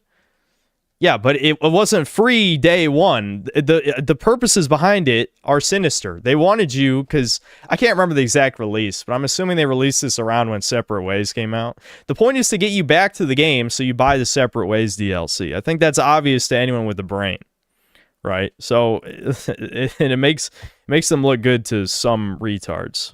Come out, it was unfinished, as Ada and Wesker were nowhere to be found, and there was one less stage. Waterworld was a huge and elaborate stage, but dude, that stage was fucking Kino. That stage was Kino in the original Mercenaries. I love that one. the docks is just a small square, and this stage is also ripped from the story where Leon has his final battle with Sadler. So much for no cut content. I think my favorite thing in this whole fucking game is those bald dudes in the castle that like kidnap Ashley and go like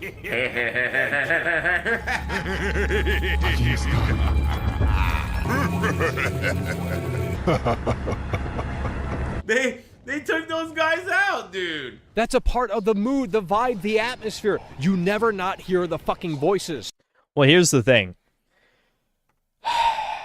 Again, I feel like I'm playing devil's advocate, but there is an explanation behind this. Again, this is arguably maybe an issue with the video format, but I guarantee you, normies think it's actually more scary to have cartoon Halloween fog and blood and like skulls and shit than have a dude do a laugh. You know what I mean? Because the laugh is going to sound goofy to a Zoomer. A Zoomer plays Resident Evil 4 for the first time, he's going to laugh out loud when he hears the the cultist Ganado laugh. I guarantee it.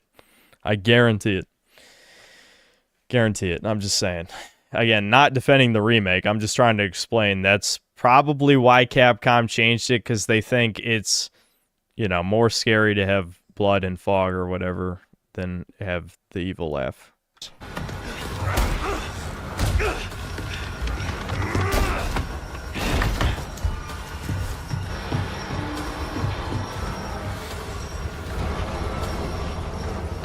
Notice that. Wait, did Devin comment in the stream? Yeah, Devin's commenting in the stream. What? Right, that's funny. There's no interaction or any talk between the villagers. Oh, you gotta be kidding me.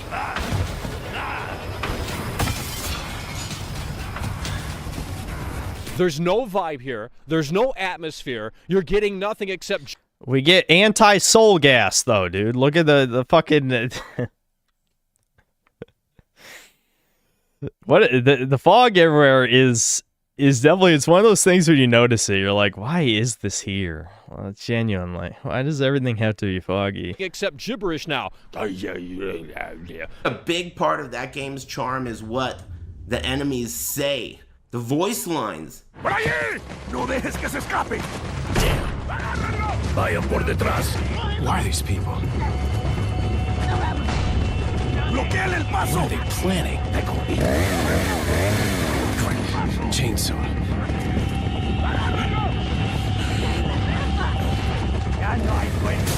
Shit. Te voy a matar. Te voy a matar. This game is so sick, dude.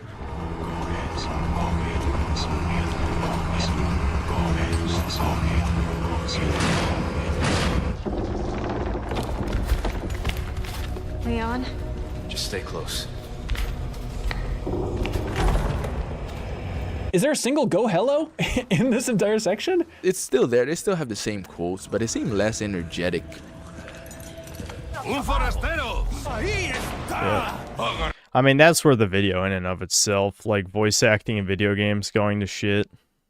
I mean, that's worth a fucking like documentary length investigation, but I doubt anyone's gonna make that, including me. I'm not gonna make that either. But I would make like maybe a game is dying just bitching about it for a while, but certainly would not investigate anything because I'm a lazy ass. But the point is, yeah, voice acting, this is something universally bad in gaming these days.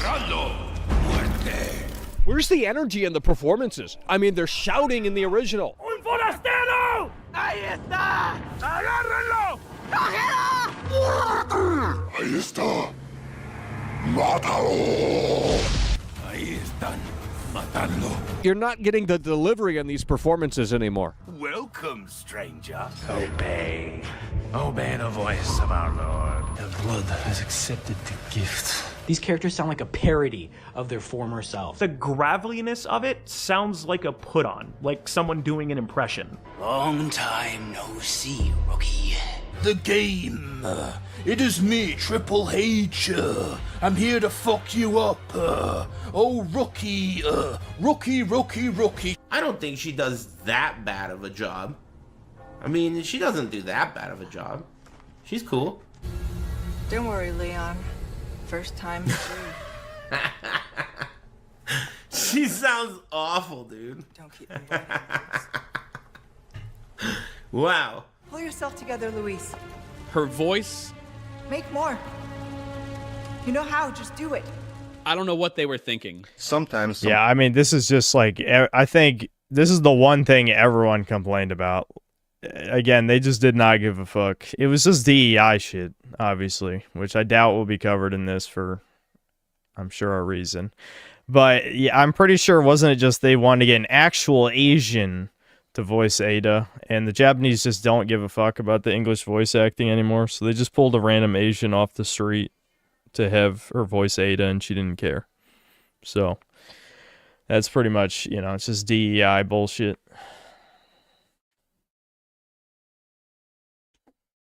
Sometimes some actors totally like fuck up their auditions, but if I feel the vibe is right and I can work with them, I'll go for that one rather than someone who did a perfect.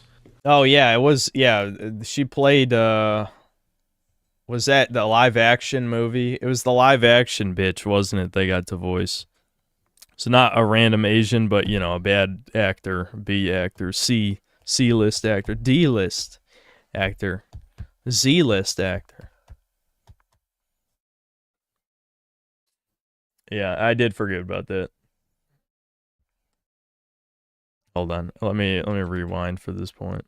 I got distracted by chat. You know how, just do it. I don't know what they were thinking. Sometimes some actors totally like fuck up their auditions, but if I feel the vibe is right and I can work with them, I'll go for that one rather than someone who did a perfect. The vibe is right, so she sucked your dick. Is that what that means? Reed but I can feel like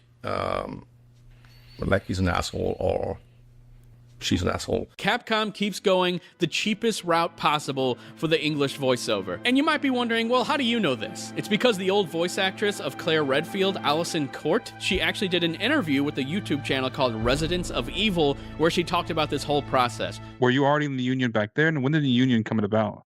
I was union. I've always been union. You always, since the very beginning. So all of these fans who are like, well, it was your fault for joining a union and demanding more money. It's like, guys, get a grip. Mr. Kennedy. Like I said, Capcom doesn't give a fuck about the English voice acting at all. They don't care. And again, if people swallow the slop, why would they? I'm sure the Japanese acting was fine. Mr. Kennedy.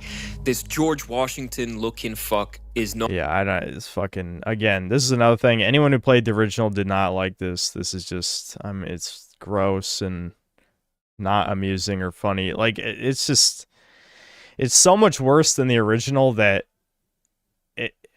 I don't even know what the fuck, unless maybe it was they wanted to have drag queen representation or some shit in the game. How do you go from midget Napoleon to this garbage? I don't even fucking know. Not cool. He doesn't give me this fucking awesome vibe like in the original, where he was like, you know, he has that little laugh before you meet him and it marinates. Leon doesn't even meet Sadler until near the end of the game, and he only meets with Salazar 3 times before the boss fight with him. Yeah, it's crazy that Sadler's barely in the fucking game. Yeah, that was, I think, another thing I talked about, I'm pretty sure. But yeah, Salazar just... What the fuck? This causes Leon, Salazar, and Sadler all to suffer as characters because Leon isn't in communications with them throughout the game. When he's beaten, I almost thought that something was missing. And that's the entire game. Okay, well, you can't really say that without context, because you can argue that in the original too. I mean, I love Resident Evil 4 to death, but the final boss is not one of the better parts. Something was missing. And that's the entire game. Like, these villains don't feel like villains and shit. You'll face severe consequences. I have absolute control. In the original, whenever he had a monologue... Yeah, it's weird that he doesn't do the I'm only 20 years old thing. Why would they cut that? I don't know. Absolute control. In the original, whenever he had a monologue, I was like, dude, I love this guy so much, but I can't wait to kill him type of thing. The Los Illuminados jack Leon's comms, and throughout the game, taunt him, make life generally difficult for him, and inject much-needed character moments into the game, and expand on all 3 of these characters further. Oh, Bruce, you're breaking up. Is Salazar about to hijack it? Damn it. So much for that. Maybe just jamming it. Okay, no hijack yet. All you get is 50 seconds of Salazar talking through the castle's intercom, and that's it. Stage is set for the final act. All of it just reminds me of RE8 again. I'm sure you're getting tired of RE8, but it's true.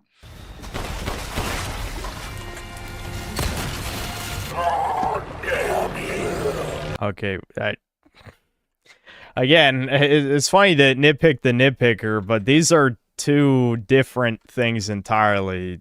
I mean, this is like a blockage wall, and the other thing is more like a mine. Like, even if these... whatever, it doesn't matter, really. I mean, again, I don't even like Resident Evil Village that much anyway. But, like, the purpose of these 2 things is completely different. You shoot a globule and they both explode, but this is supposed to be a mine he places periodically throughout the fight, whereas the other is, you know, like a blockage goo wall, because I believe the fish guy, like, charges around or something, doesn't he? I can't remember, because I haven't played the game in, like, 4 fucking years.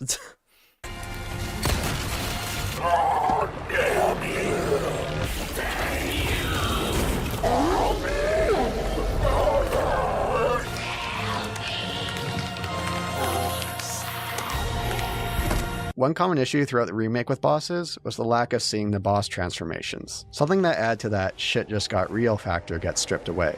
It just cuts into a cutscene and then you just see the reveal. Even though in the original, you can see the transformation.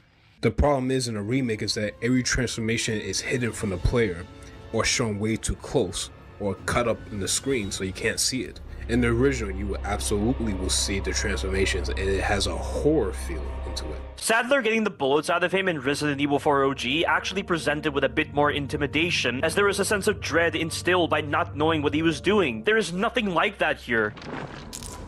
The cinematography alone in the original game is just like light years ahead of this game, but no one cares. No one cares about where the camera's placed. No one cares about the performances. No one cares about anything.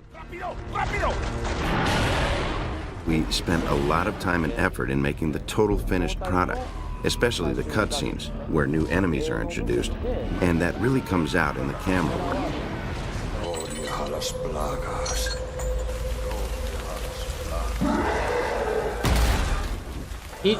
No. He just comes out of the door? Where's the build-up? And I'm not saying this is literal shit, but it's certainly, in my opinion, is not a fucking 10 out of 10. That night Yeah, came the definitely not. honeymoon. That's just every game now, though. I mean, Metascore, again, only retards care about Metascore. Fucking every game now gets over a 90, which is absolutely insane. Like, the average, according to game journalists, the average video game is a 9 out of 10. Like, legitimately. It's actually... ugh. Resident Evil 4 Remake is one of the best games I've played in my life. Oh, thank God. Shit. You know what? This video just went up in my mind because exposing Shill-Up. What a fucking joke. I hate Shill-Up so much. My life. Capcom has made essentially a perfect video game. I think it's one of the Ooh, Nakey Jake. Yeah, I don't really like Nakey Jakey much either, to be fair. I mean, I think when he started out, he made a few good videos, but yeah, very normie taste for sure. best games ever. Resident Evil 4 Remake might be the best video game remake ever made. I think this is just how you perfect a remake. This is how you remake a game. This may I mean, those are just establishment shills, so that one doesn't matter so much. This may very well be one of the best games Capcom has ever made. It might very well be the most perfect horror action game I ever played. Resident Evil 4 Remake is a new bar, delivering not only a fantastic remake, but one of the best survival horror games ever, one of the best third-person action games ever, and one of the best video games. I'm seriously convinced there's not, like, actual human beings don't watch Skill Up, and that his channel is entirely basically a sponsorship scam where he pays for YouTube engagement, you know, because you can buy views and impressions and shit. And so he just buys a fuck ton and then makes money off sponsorships. That's my theory. I don't think humans watch. Okay, moving on. Games ever, full stop. This is the third highest Resident Evil score of all time. This right now is a 93 based off 90 critic reviews. Capcom gets a lot of praise for their remakes, but still not enough. This remake, I think, is 20 times better than the original. It's 100 times better. I'll never touch the original again. This game is dang near perfect. Rebuilt, refined, and realized to the full limits of its enormous potential. Final score, 10 out of 10. They remade a game, and they fucking honored it. They took RE4, they respected everything about it, and it's just as good or better, in my opinion. And yeah, the Soul versus Soulless can eat my ass out with a spoon. How about them apples? Chromie kept darker the audio levels of the RE4 remake! I knew something was off when I watched this video. And he did turn down the ambient sound. He did factually do that. Turn the volume up, pendejo. Should I do that in-game? Audio. Oh, it's already maximum. All right, I agree with you. So I'm going to turn it up. I mean, it's already... I'll just put it... Again, I defended him over this, but I'm not in this video. I'm not in this video. We're on 100. How far could he have gone? Give me also 1 second. I'm going to pause. I want to turn up the audio slightly. It feels... Oh, I can't. You should just boost, just put the master volume at the highest right now, because people are still saying it's a little quiet, but it got better. It is. When we increased It's all the way. Oh, it's already. Oh, okay, great. There's sound effects. So, okay. Yeah, you could put everything up, I guess. If game volume needs to be turned up, let me know. It might be a little low compared to Fatal Frame. Let me look in the game menu. Actually, that may be better. Is everything jacked? Yeah, I it can is. move my. Is the game It audio doesn't low? matter who the fuck's Game audio talking. low? Does Is it? so I'll be what right goes in the to middle. the There you go. You'll be able to see trust everyone. issues? No, who cares? What about the audio? Some people are saying it sounds good. Some people are saying it's low, slightly low. Volume's a little low. Well, it's all the way up. How's the volume? I feel like the Yeah, so who was it? I can't remember. Was this Actman or was this G-Man who called him out on this? I don't remember which one specifically said the manipulated audio levels, but the point is, like, it was just a claim with no evidence that people just all went along with because the new product is good and the old product is clearly outdated and janky and clunky, and I will never touch it because of bad graphics. Ew! That's the truth. It's just graphics. It's the only excuse ever. game's a little quiet. Audio's kind of quiet.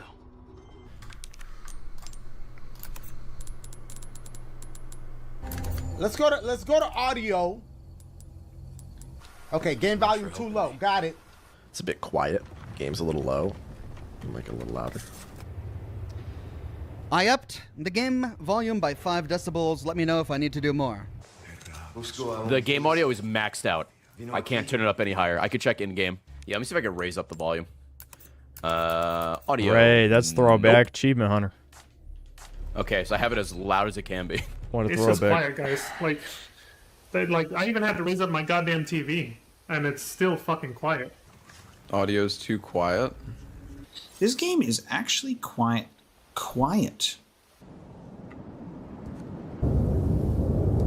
So the wind is down here, but then when there's the gunshot, that's right up at the top. All over social media, I just saw.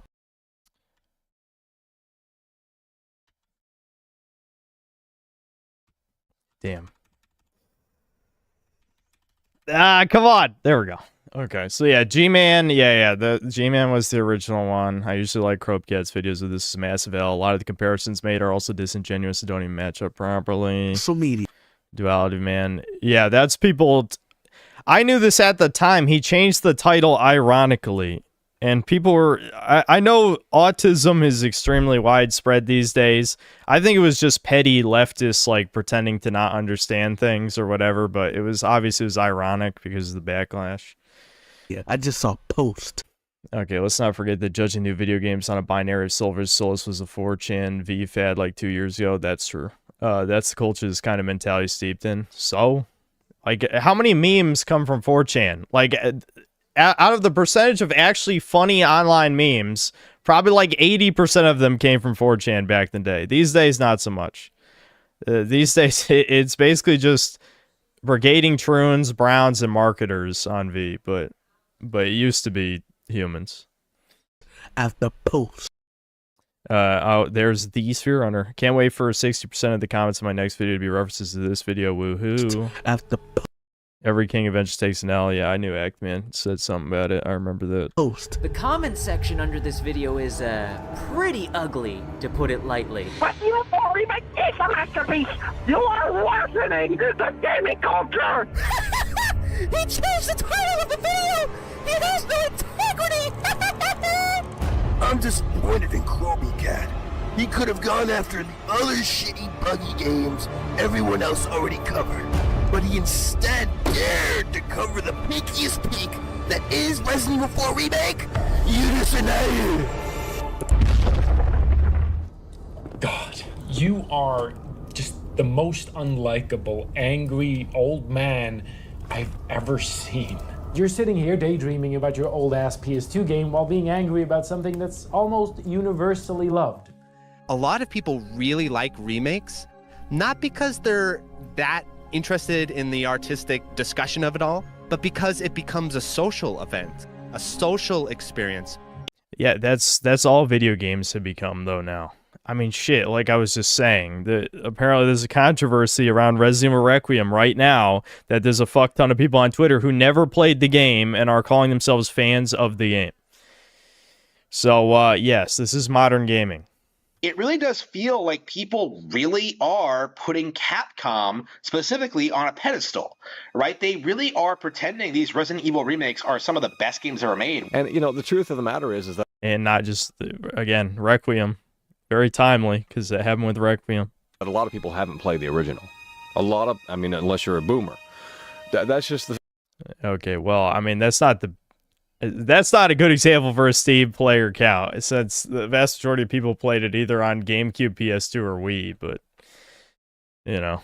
The reality of the situation. Most people haven't played the original, and they're not going to go back to it. I haven't played the original. I never played the original. Didn't play the original. I never played the original. Didn't play the original. I didn't play the original. It's that time. It's time to lower this one 6 feet under. Yeah, again, this is another thing I've talked about 100 times. Every new product is the fast-selling product in history because people are fucking sheep with FOMO for even a single-player game because, like it was just said in this video, whoever he was quoting, video games are a social event now.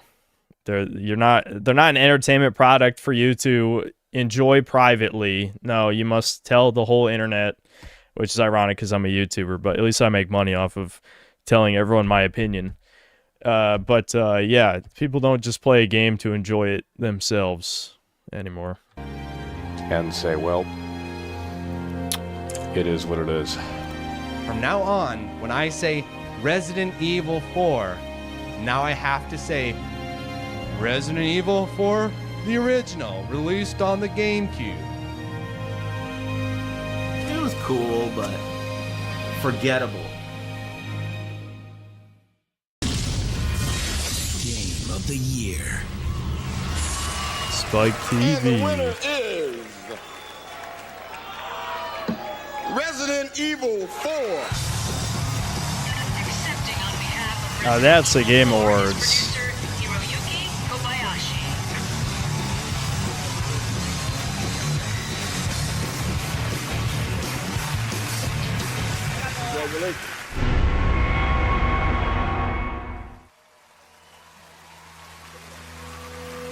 That's what we live for. We have to act now, and one of the things we're doing is making original games.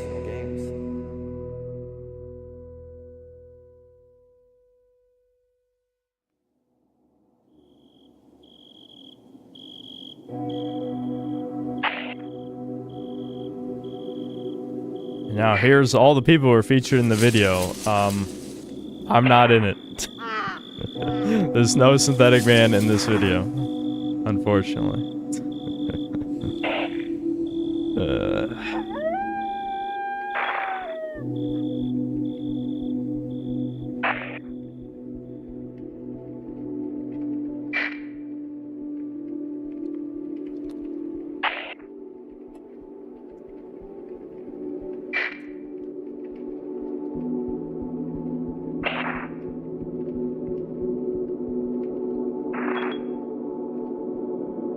Because I kind of shilled low-key. I had plenty of criticisms for the game. I'm sure some of these people that there were excerpts from their criticisms also liked the game. I doubt all these people hated it. I also had criticisms of it in my video, if you go back and watch. I even acknowledged Krobcat's criticisms in my defense of his first video. Unfortunately, I'm be honest, I'm not a huge fan of this video for what I already said, which is just, this just feels like a compilation of opinions I agree with. Like, can you imagine if I made a video, like, I'd say, for example, what's a good example of one? Like, let's say for the Fallout show. Let's say, when Fallout Season 2 releases, I make a video that's a compilation of every YouTuber who agreed with my critiques of Fallout Season 1. Would that be a good video? No. No, it would not be a good video. The editing's good, but you have to look to, like, what is the core message of this? Like, he made his point in the first video, and yes, there were new critiques in this one, but since he doesn't add his own voice, it's just him editing footage over other people's opinions. You know, that it's just, and it's not like I think people's opinions are worthless. Like, I know I meme sometimes, and I'm like, only my opinion matters. I'm Synthetic God or whatever.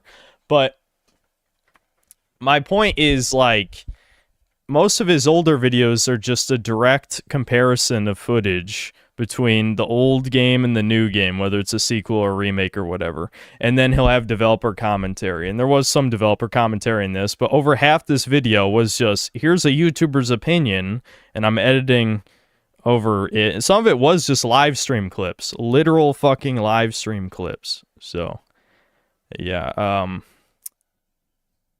yeah, I'm gonna be honest. I'm not a huge fan.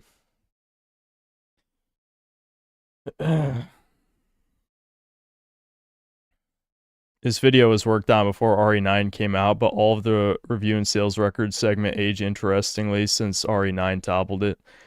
Yeah, I mean, he should make a vid on RE9, I think, but the time probably already passed. And the thing is too, don't get me wrong, I'm petty, so I'm absolutely not saying this is something I wouldn't do. But there's a part in here where he's like, you know, Crobecat should have made a video on this that everyone else covered, blah, blah, blah, blah, blah, or whatever, whenever he said that, right? It's like, yeah, because there have been a million other gaming disasters, and the reason people like your channel is because they want to see you compare the new disaster to the old one. I mean, shit, the fucking Nick Tech channel kind of does like a discount version of Crobecat's videos, and it's worked out for him to great success.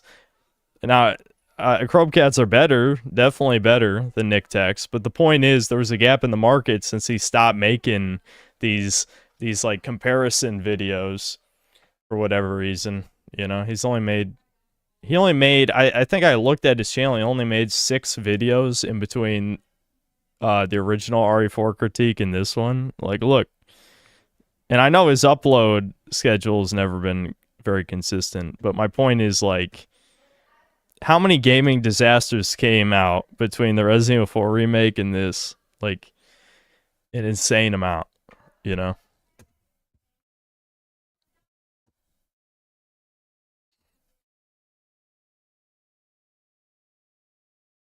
My Crobecat defense vid has 210,000 views. He addressed the controversy, but not his only defender feels intentional. It's definitely intentional.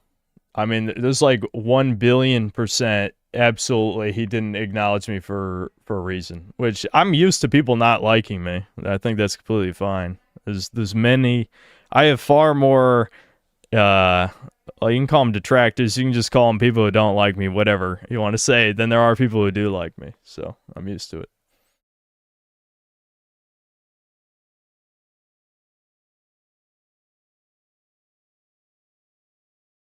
I thought Crobecat, Michael Does Life were the same person. Are they? I don't even know.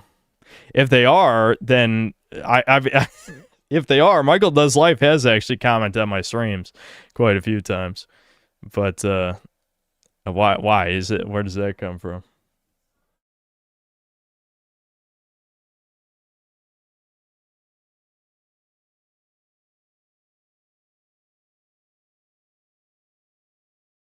All your subs like you. Yeah, well, I'm saying there's far more than 175,000 people who dislike me. That's what I'm saying. Like, there's probably over 1 million after all these years. Definitely shows a lack of character on his side for not acknowledging you. Maybe he just wanted to stay away from the controversy, but I think it's more likely he just doesn't like me, because I think that's most people. Check the comments. Yeah, of course you guys want me to read your comments on this video. Of course you do. We can check the top comments.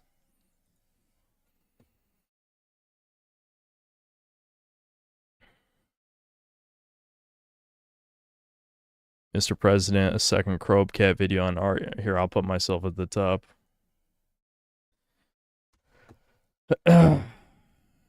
Mr. President, a second Crobecat video on RE4 remake dropped. The Japanese soldier who kept fighting 29 years after World War II. The Un Forastero at 3125 sounds like it should be followed by a guitar and maracas. The beef of the century, Crobecat. This, dude, I hate comments like this.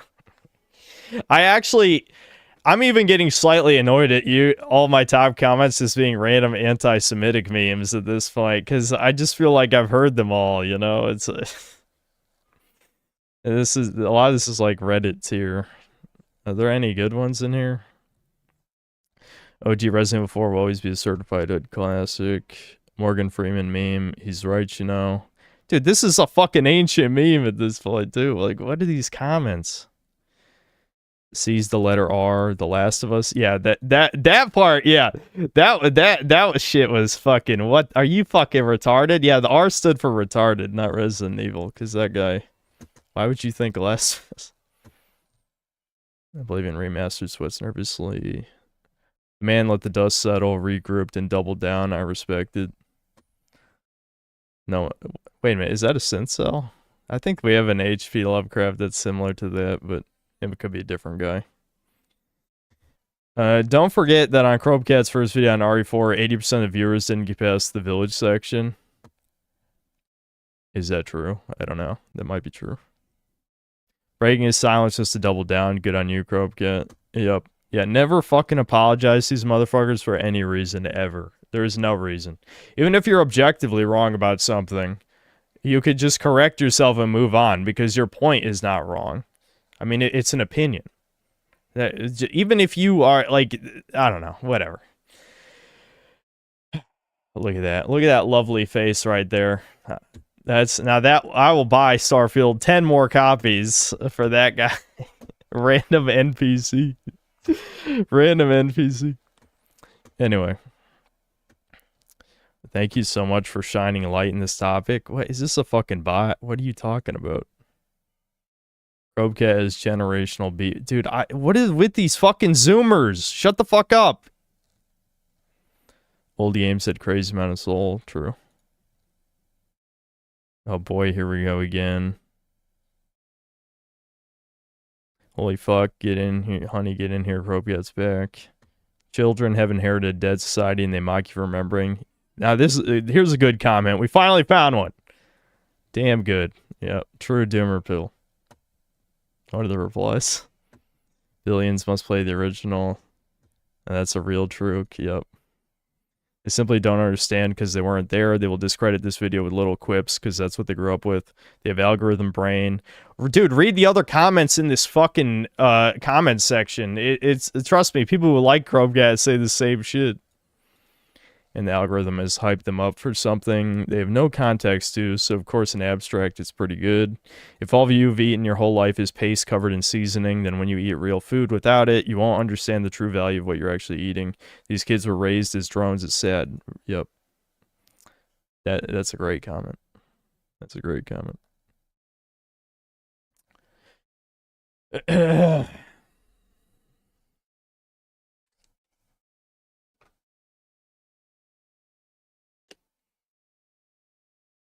All right, I'm a member now. Will you stop ignoring me?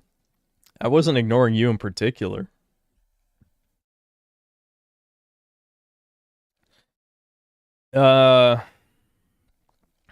People are going to lose interest in games if they keep churning out the same things over and over again. Say that louder for the executives in the back. But it's objectively wrong, though. Like, this is a cope. Like, I hate to always be the fucking cynic in these situations, but Resident Evil Requiem is literally them just churning, they're just rehashing two game, more than two, but two game ideas that they've been doing for the past, 8 years. However many years ago, well, Resident Evil 7, I think, when did Resident Evil 7 come out? Was it 8 years ago or more? I don't know.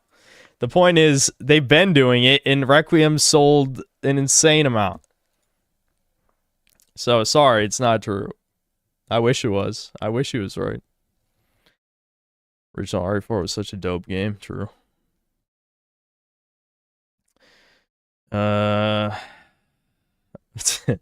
Sees the letter R, The Last of Us. People wonder why there are warning labels printed on shampoo and hammers. Yep. Electric Underground really nailed it when he called remakes social event. Again, that's just all gaming, though. I mean, it's not exclusive to remakes, but yep.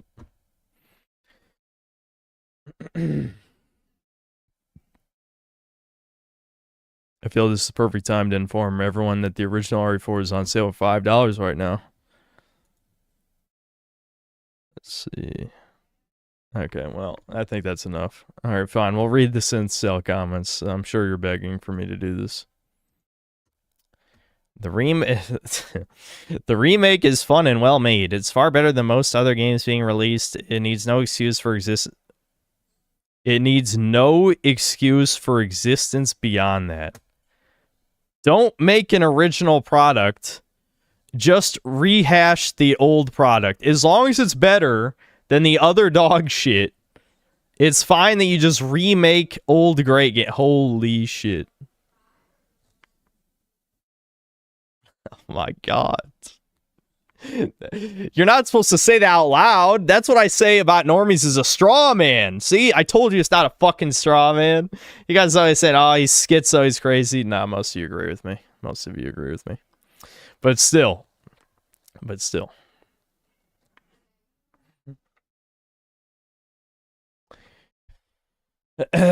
Anyway, W double down. I love both RE2, RE4, and RE4 Remake and RE9 have been the best of the series. Oh my god. This is what I'm saying. Like, I would much rather have watched a video on RE9 than this. Because, like, holy fuck, people unironically think RE9 is the best. You didn't play the old games. You didn't play them. Period. You did not play them. There is no fucking universe where RE9 is the best game in the series. No. Period. No. This is idiotic. Completely fucking idiotic. Resident Evil fans, when the average person doesn't want to put themselves through a mechanically outdated game in favor of a better artistic... This is bait! This is bait. Come on. There's no way this is real. There's no way. Mechanically outdated game in favor of a better artistic... Dude, how many times... Again, not really you guys, but like on comments on my videos over the past 6 years, how many times have people told me, oh, dude, this is just like, you're just fucking crazy, you know, you're a spurg, blah, blah, blah. People don't really think like this. This is literally exactly what I make fun of. This is exactly what I make fun of in my videos, is this. Exactly this. This knife narrative is so dumb. You think it makes the game too easy, playing hardcore and shut up, see how long you last. Yeah, I mean, okay, I didn't really bring that up, but it's true that the knife, the Resident Evil 4 remake is harder than the original. That's another thing I've talked about. Resident Evil 4 on professional isn't even that hard, like at all, once you understand the mechanics.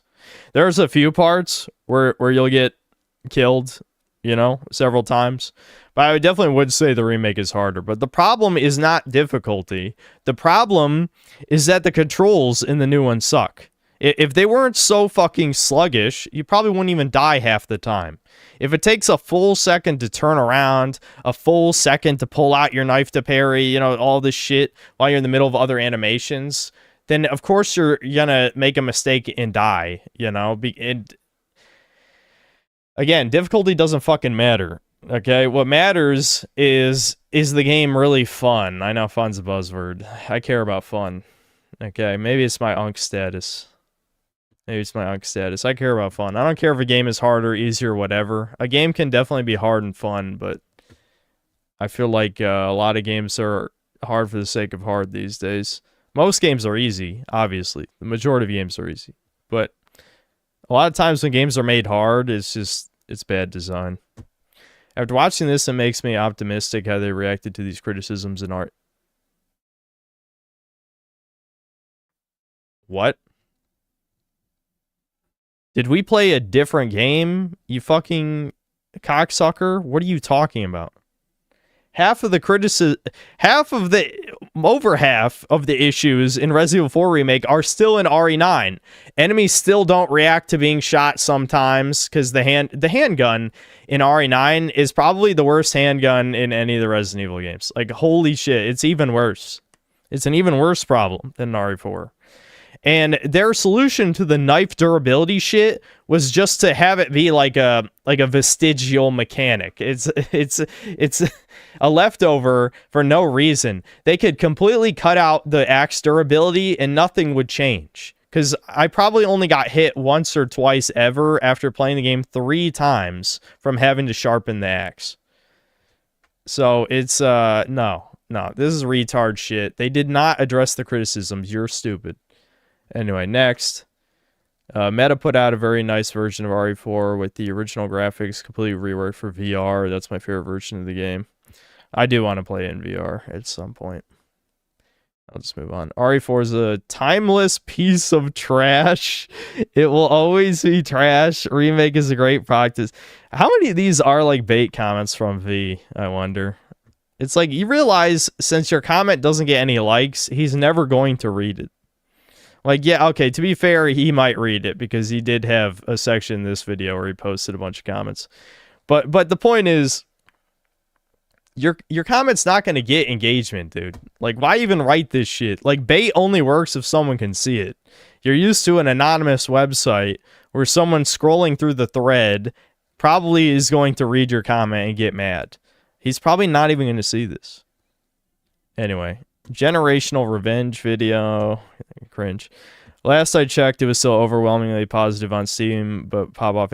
As if this matters, you fucking retard. Who gives a fuck what the goy cattle think about anything? When's the next time you're going to make a video that's watchable? Oh, shit. I'm shocked no one has mentioned what I mentioned, where it's like, is this just a compilation of other YouTubers' videos? I mean, to be fair, he did a lot of the actual video was his video, you know, but there were live stream clips in here, which is strange. Anyway, as for a friend, I actually used to like your content, but now you're grudge matching with the entire internet. The entire internet. Dude, someone's got to make a video about narcissism in the internet. Like, make an 8-hour long, like, well-researched video essay. I'll listen to the whole thing. I promise. Like, the narcissism epidemic online has gotten out of control. What the fuck are you talking about? Entire internet. 99.999% of people don't give a single fuck. What are you talking about? Woo.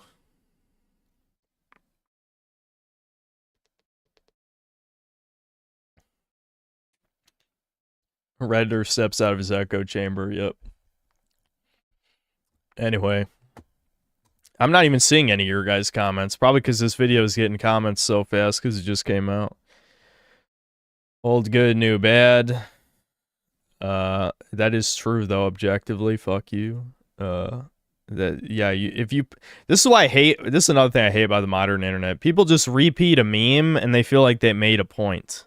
It's like, no, you just said a meme, retard. That's all that happened. Gee, I wonder why there's a parry mechanic. It's not because there are more enemies in the screen at the same time. Is that even true? Or the fact that they are more aggressive. I'm not scared anymore, dude. They robbed me the scares, bruh. So pathetic, man. What? I guess this is supposed to be mocking. He's like saying this in like a mocking tone in his head. They robbed me the scares, bro. I mean, I do agree. I think the enemies are more aggressive, but at the same time, like, I don't know. I've already gone on record multiple times to say on paper there's nothing wrong with the parry mechanic. What's wrong is how they built it into the game, I think. But it was a cool idea. You know, like, I don't know. Especially because if you think about it, people glaze the shit out of Resident Evil 6 these days, which is mind-blowing because at the time it was considered one of the worst games of all time. I still don't like the game, but it's like Resident Evil 6 kind of just, it didn't directly have parries, but it had its own version, basically. With the crazy-ass kung fu, like, interrupt, like, stagger shit. Anyway.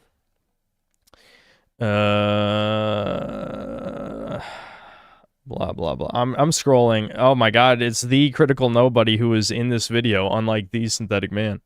Experienced true whiplash hearing my criticism RE4 remake sprinkled in here amid so many others. And because there wasn't room for every clip credited, the aim clip at 14 minutes 12 seconds is from my friend's stream, Rusty Deer. Okay. This level of pettiness and no synthetic man. I agree. Unironically. Unironically. What the fuck? I'm not in this video and it's this petty. Fuck. Anyway.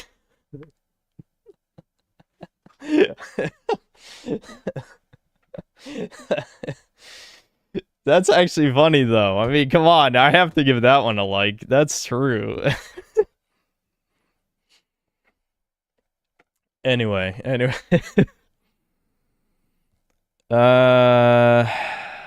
This is kind of interesting. I feel like I could read comments for a while, but I think I need, like, background music or something. My ADHD's going off. But we could read just comments for a little while. This might just be a video watch stream for the next 2 hours. I was planning on just chilling because it wasn't. I don't know. I'm a little tired today. Hold on.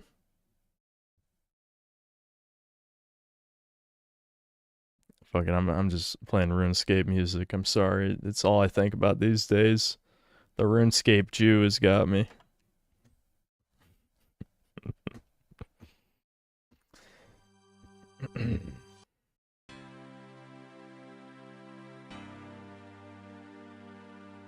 Anyway, yeah, let's keep reading comments, I guess. Let's see. Resident Evil series has become like Halo in so many franchises. Lots of fan fiction slop produced for normies and tourists with the sequels and remakes. I gotta turn it down a little bit more. The only Resident Evil remake that matters and better than the others is the 2002 remake of Resident Evil. Yep. 2002 RE1 is still peak, and the only perfect, faithful Resident Evil remake to date. It's what a remake should be, that respects the source material instead of deviating away from it. Yeah, okay, we'll move on. I'll give you knife durability sucks, Ashley sucks, new merchant voice sucks, item crafting sucks, stealth sucks, they took away killing chickens for eggs, etc. However, you are a fart huffer if you think the parrying system sucks. It is awesome, and it made the awful Krauser boss fights two of the coolest boss fights. I actually kind of agree with this. I like the Krauser boss fights. What I don't like is how much shittier the one in Requiem is against Hunk. Like, they actually are decently designed fights in the RE4 remake. I don't necessarily... It's not like I think the original boss fight's bad. It was pretty neat. Like, it was just a little jank in a way, but it was still pretty good in the original. But in the remake, I actually do like the Krauser parry fights. Parrying battle, like some John Wick stuff, along with also getting rid of the cutscene QTEs. Yeah, getting rid of the quick time events is good. So Chromecat, you might be 99.9999% correct with your analysis, but get your head straight with the parrying. Also, you can't parry the Chainsaw Man, really. If you do the parry action, all it does is suck up one chainsaw attack, which otherwise is a one-hit kill. Basically puts the knife to near breaking status, in which you will be surrounded by the villagers who will gnaw your cheeks. Yeah, I don't feel like that was a very strong point. I feel like, again, I don't care. It's his opinion. But if I was going to make a counter video to this video, I would just play the original Resident Evil 4 and literally just teabag the shit out of the chainsaw, dude. I just shotgun blast him, knife, knife, knife, shotgun blast, knife, knife, knife, shotgun blast. Oh, wow, what a threat. Because they really, really, really are not a threat as soon as you realize how easy they are to deal with. I mean, the first time one shows up, they give you a shotgun, so it's like, you know. Whereas the Synthetic God, there we go, I finally got to a, one of you guys. What's the reply? Oh, Sincel, he praised RE4 remake, so, you know. That's not why, retard, you fucking Indian. Anyway. It is, plus his inclusion will just make his points invalid in the eyes of normies. They already are. I mean, my inclusion is kind of irrelevant, I would say.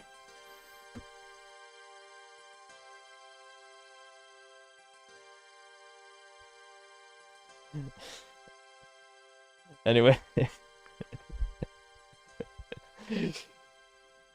If you don't see my comment by scrolling down, Siphon Splinter, what? Stop being desperate for attention, please. I'm begging you, man. Please. Anyway. Osmond Sadler is one of the best villains in the series, I'd say, right after Wesker. He had so much personality and presence whenever he had a scene. I just enjoyed him talking because he's that good. And what I never forget was how he spoke about Hollywood movies and awakening Leon from his world of cliches. Yeah, he had a lot of good lines. There are many good lines in the original. Sick of Resident Evil and the freaks that keep pushing it, saying it is good. This is why you never sort comments by newest, because you just see like crazy shit. Like, why did you come onto a Resident Evil video and just be like, yeah, Resident Evil sucks, and I'm tired of pretending it's not, you know? It's like I on the one hand, I kind of like admire that you're just gonna say your opinion no matter what, but what's the purpose here? What is the purpose? This is really just pathetic at this point. You're criticizing the remake because it allows you to parry the Chainsaw Man because knives have durability and there are too many knives, rendering the durability feature useless, which is totally not true. Is it really that hard to realize you're blinded by nostalgia and that both are good games made in different times? I think the thing about the too many knives thing was for normal difficulty, because on hardcore difficulty, I don't think maybe I ran out of knives one time, but for the most part, it was right about, you know, even, I would say. The thing with the resource management, though, is like in the original game, again, this is kind of a problem with, you could say, Chromecast videos in general, but I still enjoy them. It's just that, obviously, there is a level of cherry picking to every single one of them because they don't really acknowledge issues with the original game. I love Resident Evil 4 to death. It's not a perfect game, though. Even on professional difficulty, with the adaptive difficulty, you know, is cranked to the maximum hardness, whatever. You never run out of ammo at any point. Like, I don't even think I've ever run out of ammo in the past several times I've played the game. I don't think I've ever used a gun to the point it ran out of ammo. I mean, like, literally any of my guns ran out of ammo.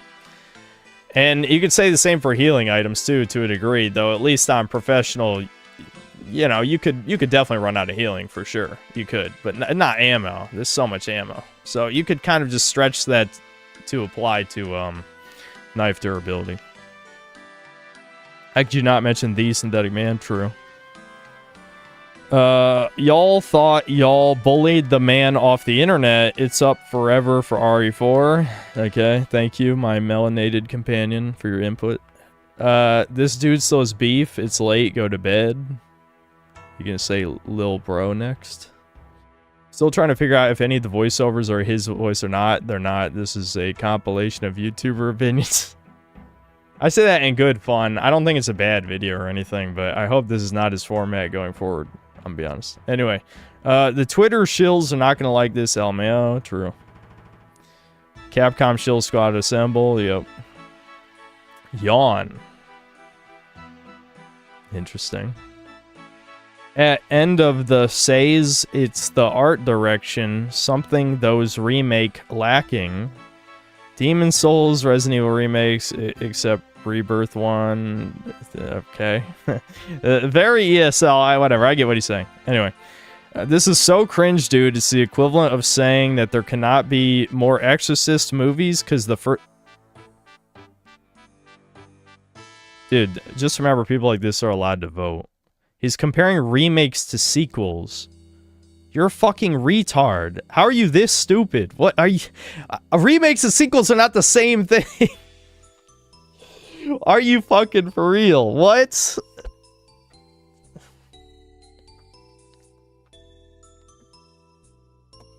But the remake of the original Exorcist would be worse no matter what, like remaking The Godfather or Apocalypse Now. You can't even speak English. Hey, that's a synth cell.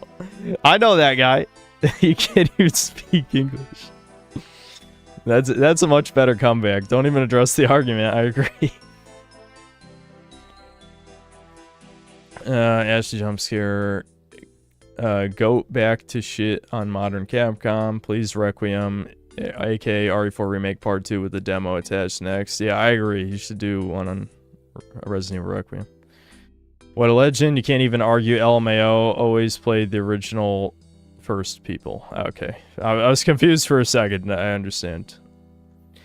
The last video was a Jackson Pollock painting. People see what they want to see in it. That's every time anyone disagrees with anyone on the modern internet is this shit. How many times have people just, like, not listen to the words I say and just try and interpret what I'm saying? Dude, I'm a fucking chud. I say exactly what I mean. You do not need to interpret. Whatever the words that come out of my mouth are exactly what I mean. I promise you. I promise you. But yes, this is just how everyone is. Again, you can just say the quote, the Twitter quote from, I forgot the guy's name for the millionth time, where it's like, you know, left-wing discourse is them just pretending to not know what you mean, so you can't have discourse, right? That's exactly what this, that's just the modern internet, even without, you know, associating it with the left. People had to try to tear it down dishonestly because they couldn't take having a mirror held into their faces. I appreciate this video and the stand you take because the remake was slop. I enjoyed it well enough, but it wasn't perfect. It certainly doesn't replace its namesake. Yep. They're doing this with all classics, by the way. Trying to erase and replace them. What do people think the new KOTOR remake is for? They know it's loved. It's being targeted. F them. Yep. Since Cells Unite. Man, who gives a shit? I always like these comments because it's like, I mean, you cared enough to write a comment, bro. I mean, why bother? You cared enough to even click in the first place. Why click? Just do something you want to do. Just play the RE4 OG, bro, not that deep. I hate when people do this shit. It's like, this is why you will always be a golem. Anyone says it's not that deep, it was born to be a slave, and you will be a slave for the rest of your existence.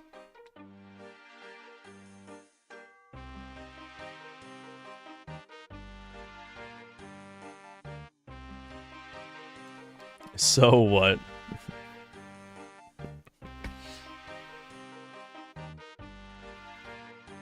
I hate that's gonna be a meme now. So what is gonna be a meme now? I bet this guy punches air every time he hears someone say they like the remake more than the original. I like the remake more than the original.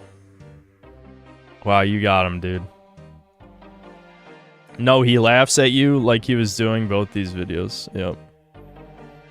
Did you wipe your mouth after Chromecast was done with you? I like the remake more than the original. Be mad, lol. Dude, fucking people are so desperate to have someone who agrees with them. Holy shit. Again, this is why I hate people like Critical. Because he represents like the modern internet perfectly. Where it's just like, I'm gonna parrot whatever your opinion is back to you every single time. And you'll love me. Just, so glad you're not afraid to double down. Yep. Thanks for highlighting how soulless every Capcom creator like Max is. Yep. There's so many shills. Alright, I've probably read enough. Maybe I'll refresh newest one more time because I'm sure more of you guys wrote a fucking comment. Let's see. Blah, blah, blah, blah. Alright, I guess I can read this. There are a few things that can be dated and still good, usually comedy movies. Most other movies or games, you don't want fad words in there to age it and make it lame. That's why I love Star Trek. It can be any time period. There's no fad lingo except the happy episode of DOS, but only the hippies spoke like that, not the crew. Okay, I see what he's saying. Yeah. RE4 remake greater than RE4 original. OG RE4 is better, but make no mistake, this guy's still butthurt from his mid-ass RE4 video response that decided to double down with another directionless video. Move the fuck on already. I sort of slightly agree with that, I'm not gonna lie. Well, only slightly. Yeah, only because it's a compilation. I'll be honest, I'm the one who's butthurt because it's a compilation of other YouTubers' opinions, but did not include the greatest opinion in existence. Clearly, where is the greatest opinion that's ever existed in human history? Truth Nuke. That's a synth cell right there.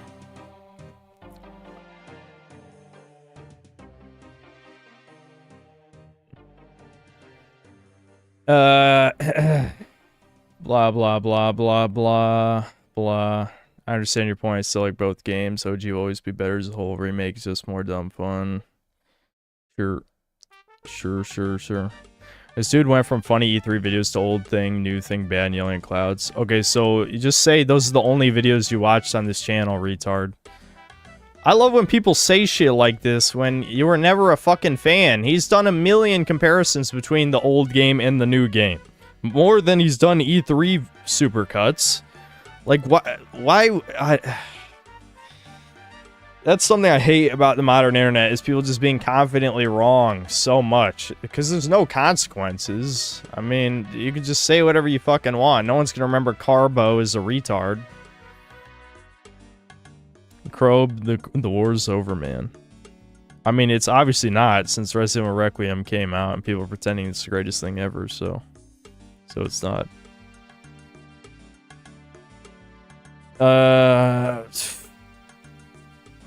How I felt about the chase sequence, motorcycle chase in Requiem. Seriously hate that more than the orphanage sequence.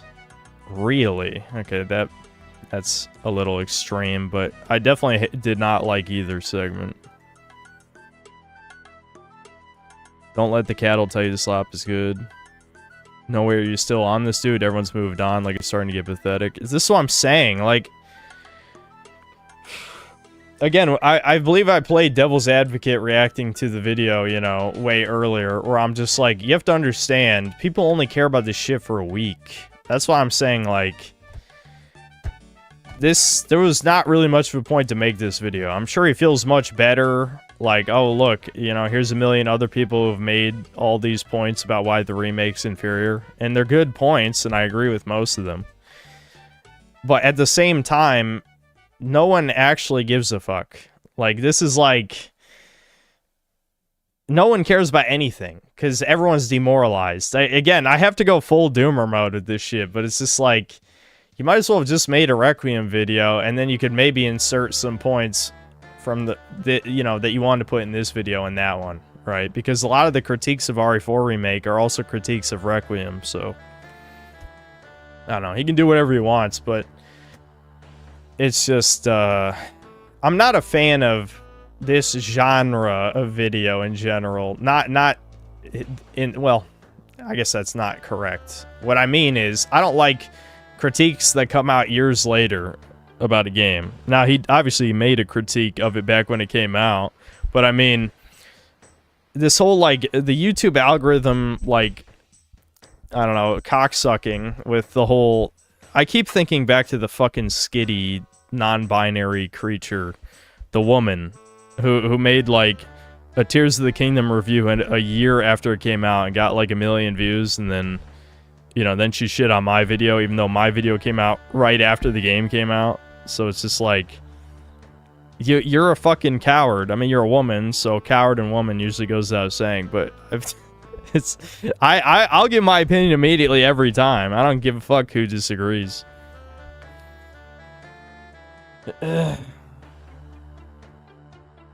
No, it was a woman, guys. It was a woman.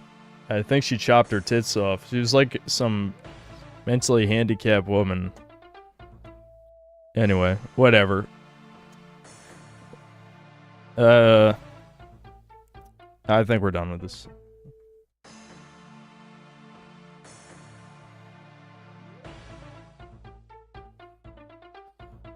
Chat doesn't believe in women. Yeah, I know. Chat believes there are no women on the internet, which, you know, that's funny, but it's not true these days, unfortunately.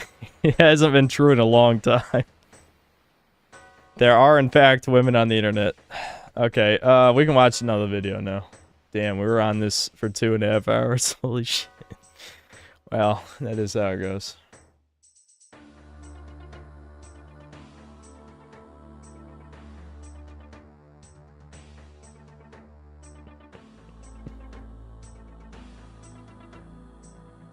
Refresh it one more time. Jesus Christ, Siphon Splinter. I'm assuming you're the one got shadow banned and you didn't realize. You gotta learn how to censor your comments. Because I ain't seeing... Clearly you're being shadow banned. I don't know what you wrote, but it's not here.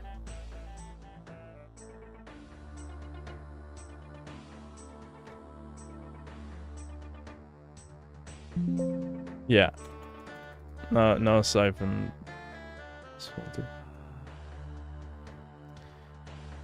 how'd you not put Synthetic Man, who's been calling this out for years in this video? Shake my head. Well, clearly people who didn't watch my video only remember that I said it was a decent game, as I've read several times in this chat. The rage-baiting crybaby is back. All right.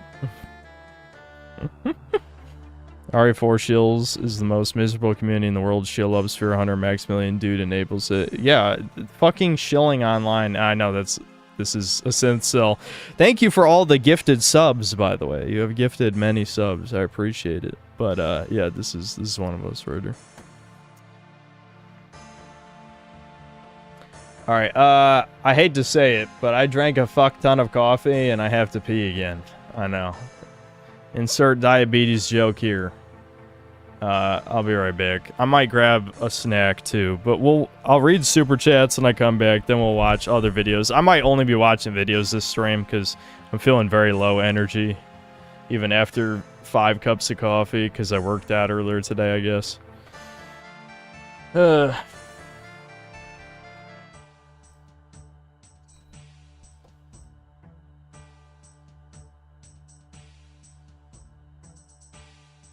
That's why I said you kind of low-key shilled. You shill by saying a game... Hold on.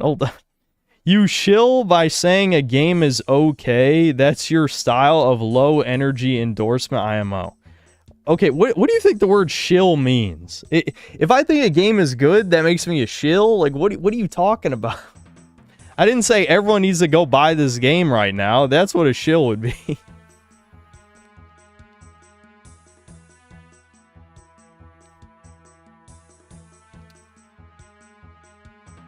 Anyway, whatever. Let me no more distractions. I gotta pee.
All right, I'm back.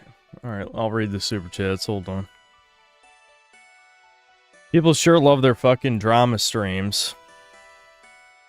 There's always people like, oh, I want to watch a YouTuber react to a video. I mean, I don't blame you. I do have the greatest opinion in human history. I also would watch me.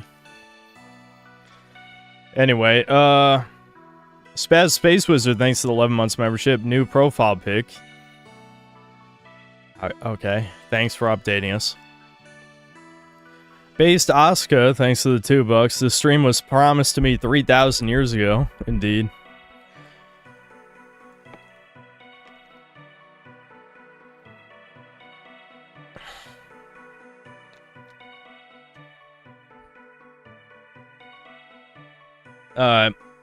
I don't even know how to say that. Eteor? I don't know. It's a Crash Bandicoot profile pic. Thanks to the $5. Been watching your stuff for a while. Just want to say hi. What's up? How's it going? Black Metal Gamer, thanks to $2. Resident Evil 9, while fun at times, super one and done game. Exactly. It has no replayability, which is most modern games because normies don't replay games. So, excuse me. Jax, thanks to the 5 Canadian. They're also jokingly teasing the streamer about a recurring guest or figure known as Spear Hunter. That's an AI. Indeed. Some jokes never die. Then the Crash Bandicoot dude signed up for membership. Thanks. Thanks, dude. Black Metal Gamer, thanks to the $2. Last of Us, RE4, Dark Souls, Inspirational Suffering. Indeed. That would be worth a Gaming is Dying style video. Maybe someday.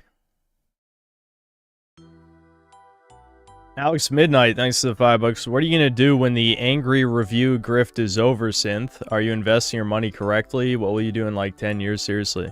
Well, if you keep giving me super chats to rage bait, I'll never have to retire. So, just a thought. You really set yourself up for that one. This guy is I don't even want to know how much he's donated just trying to rage bait me. But again, like you're giving me money, so I feel like I'm the winner in this situation. Anyway, Michael Rotondo's a toucan, thanks to the €5. Crobecat was right then, is still right now. It was soulless through and through. It was bad, still is bad. Okay, it's not bad though. I mean, let's be real. The problem with chat is that everything is a 1 out of 10 or a 10 out of 10, and that is low IQ thinking. It's much worse than the original. That is the accurate comparison. Hikarangi, thanks to 11 months of membership. Total no profile pic destruction.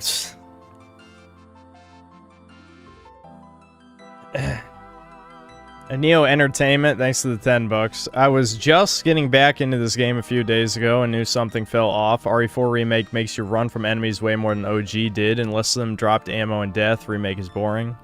Yeah, because you couldn't run away. So obviously, I mean, not literally. You can quick turn and then run, and occasionally that is the correct choice. But I would say the majority of the time, you are supposed to stand your ground.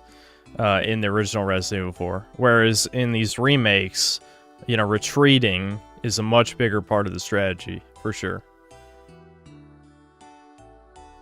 Based Asuka, thanks to the $2. Day XXXXX with no Mossad girlfriend.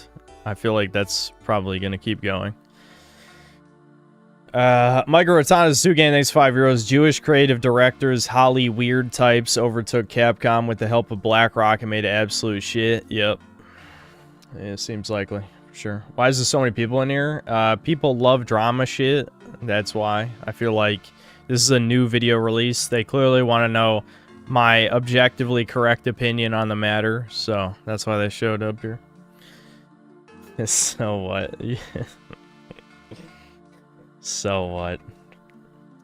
That does bring me back, because people did used to say that a lot when I was a kid. No, I think Crobecat doesn't have you in his vids because he wants to stay on V's good side. What? V hates every E-celeb. Do you think The only guy in here that V jerks off is Matthew Matosis that was used in this video. It's nothing to do with V's good side or bad side.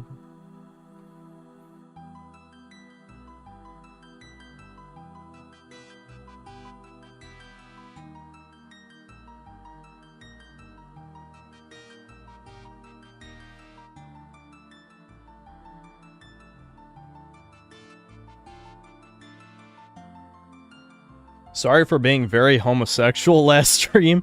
I took your advice and chose to be straight. Life is now better. No problem.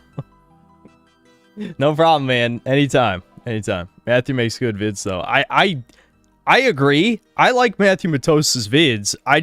It's very posturing, though. Like, you can tell. Anytime E-celebs are mentioned on V, it's like, E-celeb thread, they're gay, they're shill, they deep throat cocks, whatever, blah, blah, blah, you know. N-word, N-word, N-word.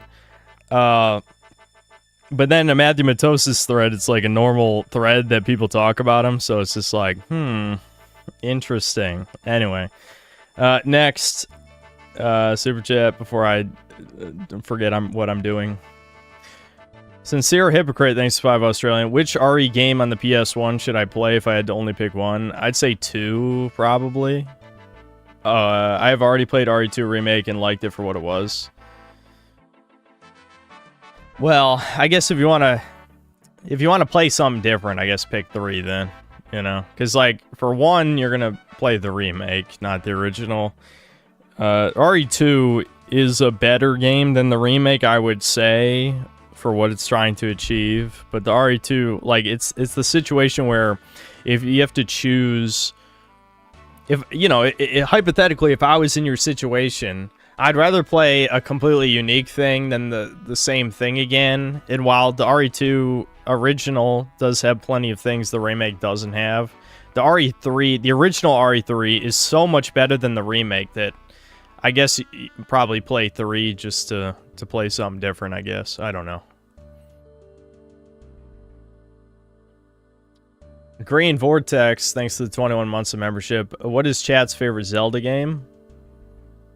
I'm sure chat responded to that. Neo Entertainment, thanks to the $5. People forget Resident Evil 4 is more of a thriller mystery kind of game. In what sense?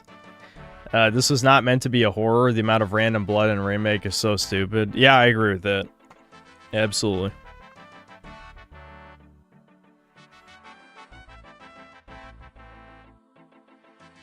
Looks like chat likes a decent amount of different things. That's good. Because, like, sometimes when you ask chat their opinion, they just all kind of say the same thing. But Zelda does have a lot of solid entries, you know, so. Noondulan, thanks to the $2. So what? And then posted, like, the stone face. The Moai. Like stone face. Like Rotanda's toucan, thanks €5. It shows the hypocrisy of many YouTubers that now are saying the OG is better all of a sudden when it's okay to say it. Were those the same people though? I don't know. I don't know.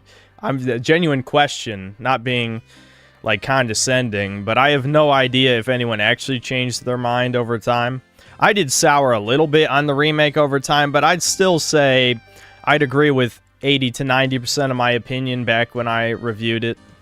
I have soured on a couple other elements, but I was, even though my video was positive for my videos, I still was fairly critical. It's just, I think, you know, people just want to bait me who didn't even watch it. Many such cases.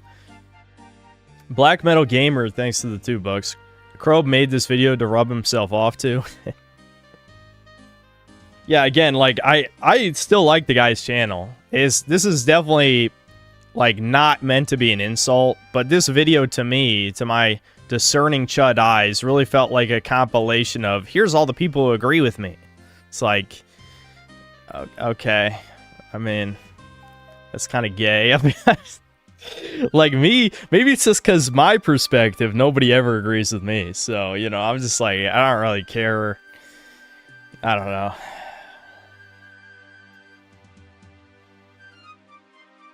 Soul Blade, thanks to the membership. Alex Midnight, thanks for another 5. OG RE4 is easier than the remake. That's true. It boils down to shoot, kick over and over, and that's not really true. That's only true for the basic enemies. Any new player could beat professional, but can they do that in remake? Well, define new player. Do you mean like someone playing RE4 for the first time, playing on professional?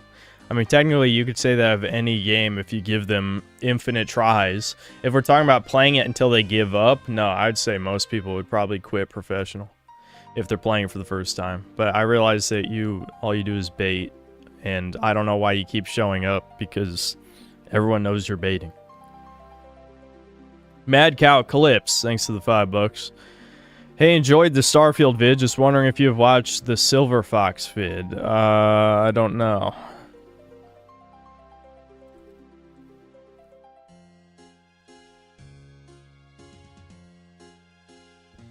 I'm glad YouTube showed me my own vid. That's the red. Silver Fox Gamer? No, wait, what did he write? Is it this guy? This only has 300 views. I know this is just a short, but it could be this channel. I mean, the indie slop vid. Okay, well, you gotta say the name of the vid. Why would you even assume I know who the fuck you're talking about, dude? Why are people like this? And no, I don't think I ever watched this on stream. I did intend to watch this at some point.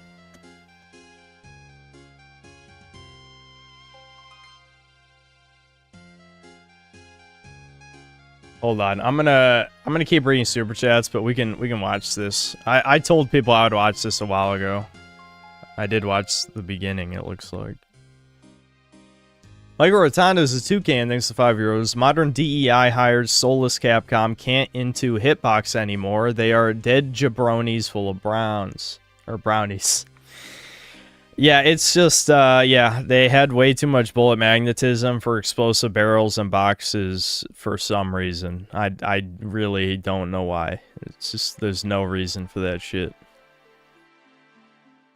Lord Particle, thanks to the $2. No thanks, bro. No way, Peg. I did say that at the end of the game.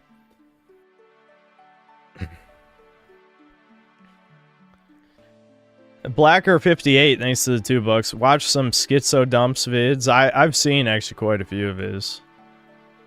Alex Midnight, thanks to $2. Synth hop on finasteride and minoxidil, get your hair transplant. I will take your suggestion into consideration.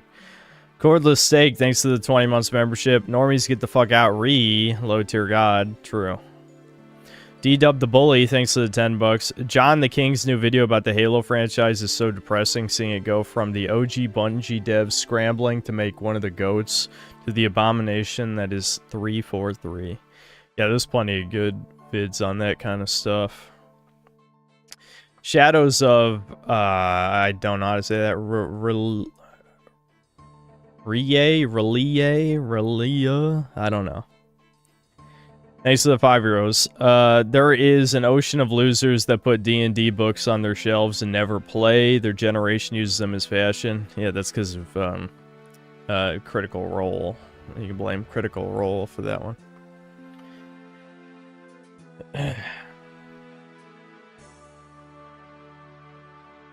Watched you 3 years ago on your God of War Ragnarok review and thought you were an idiot, but I realized you're the only based and actually legit YouTuber out there. Keep up the good work, Chud. Thanks, I guess. I mean, I'm not insulted because I think quite a few parts of that video are actually not good. You know, there's definitely, like, if I remade that video today, it'd be much better. But to be fair, I don't know. It's weird. Sometimes I think of myself as producing slop, but the slop I make now is definitely more well thought out than the slop I made before. You know what I mean?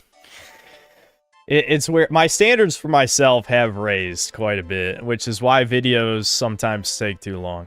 I didn't give a fuck back then. But I think the backlash to that video was one of the first times so I'm like, okay, maybe I do need to give a little bit more of a fuck. Ball is life, thanks to the $5. I'm a fan of the channel, but I have to call something out. In your Final Fantasy VII Rebirth vid at approximately 6 minutes 45 seconds, you claim to support the Israeli Defense Force. Are you trying to get me to pull up the video because something happens at 6 minutes 45 seconds that's going to make us all laugh? Because I get the feeling that's what you're doing.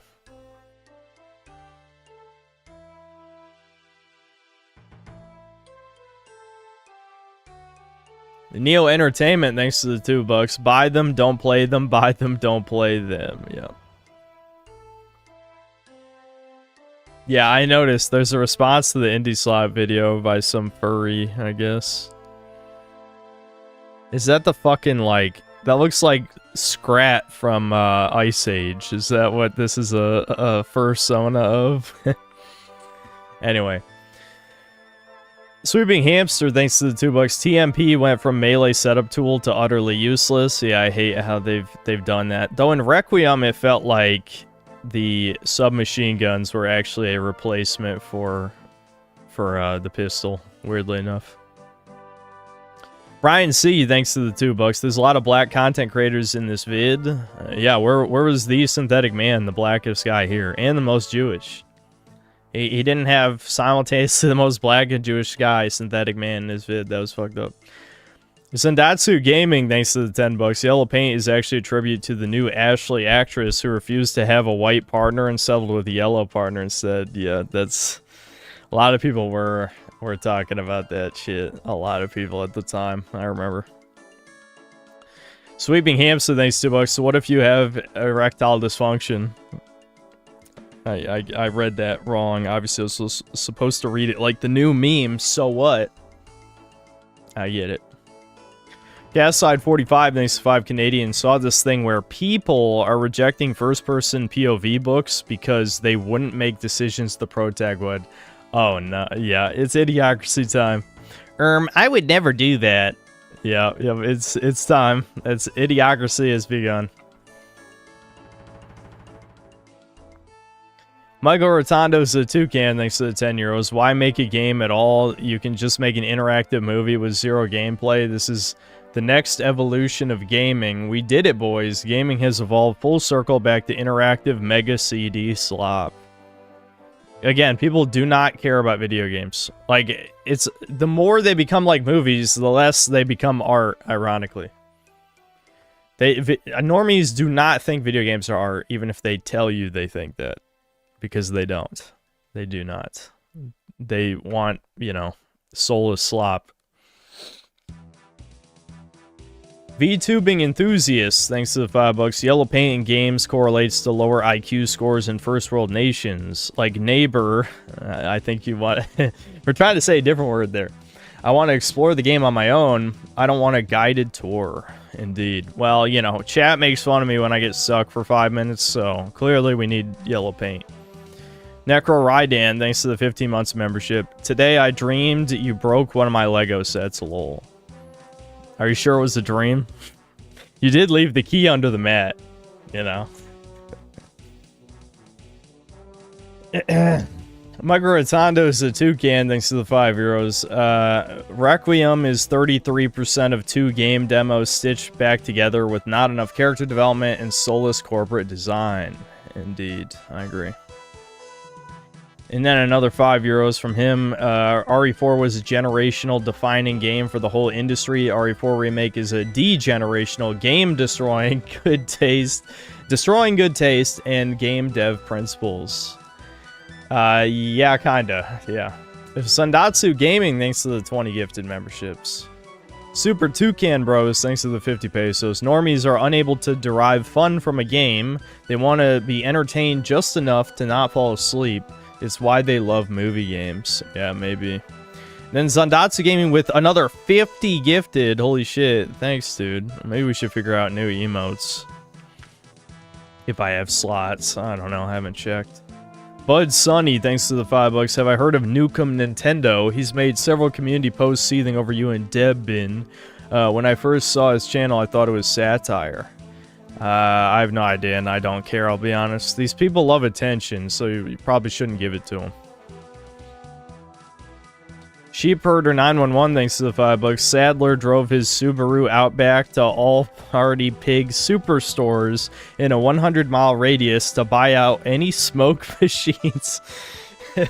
Any smoke machines they have that's Ari lore. That makes sense.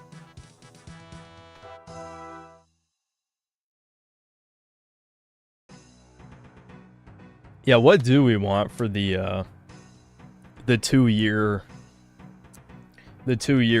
membership icon? Do we just want a gold poir? Do you want something special? Because it's coming up in like 2 months, I think.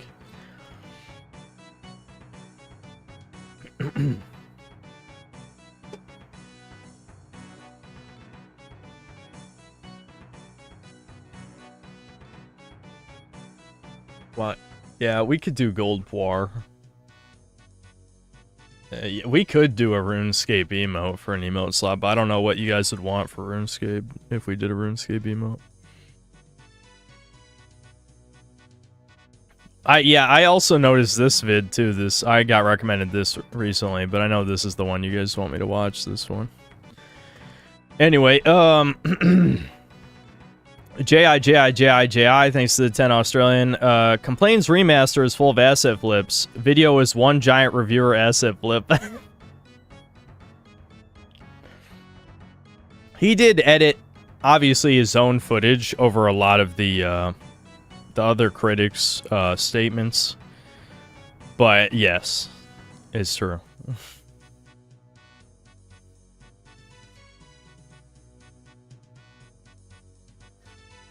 King of Hearts, thanks to the 6 months of membership. TND, Normie. Oh yeah, Normie instead of another N-word. Interesting.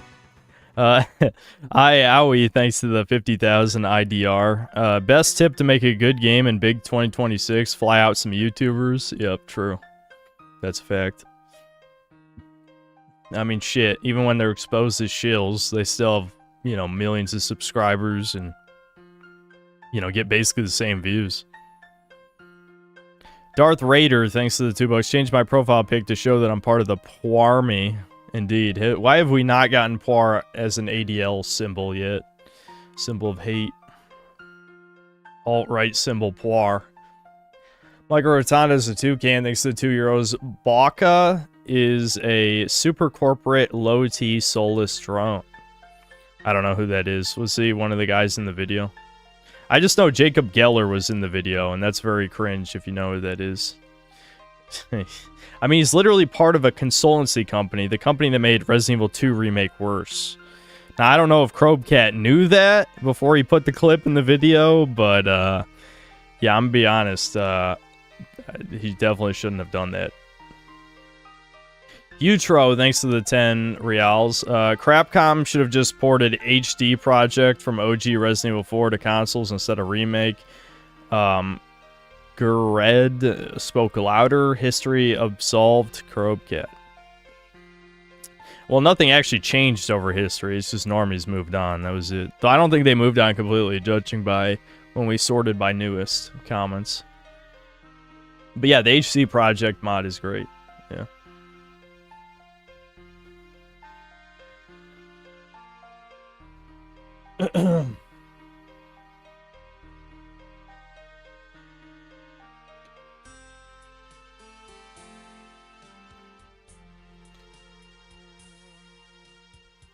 Ex-Voto DLC is going to be the in-goodening. I mean, I don't think it's possible to in-good a game like that. Have I heard about the quartering deplatforming Kino Casino to hide the fact that he's a cuck? He got their channel banned. No, but that's insane. He's a... Well, I mean, it doesn't surprise me quartering's a cuck, because I think I remember seeing his wife and being like, okay, obviously she's a gold digger. And since he lost all his money on the coffee shit, coffee brand coffee, it was only a matter of time, right?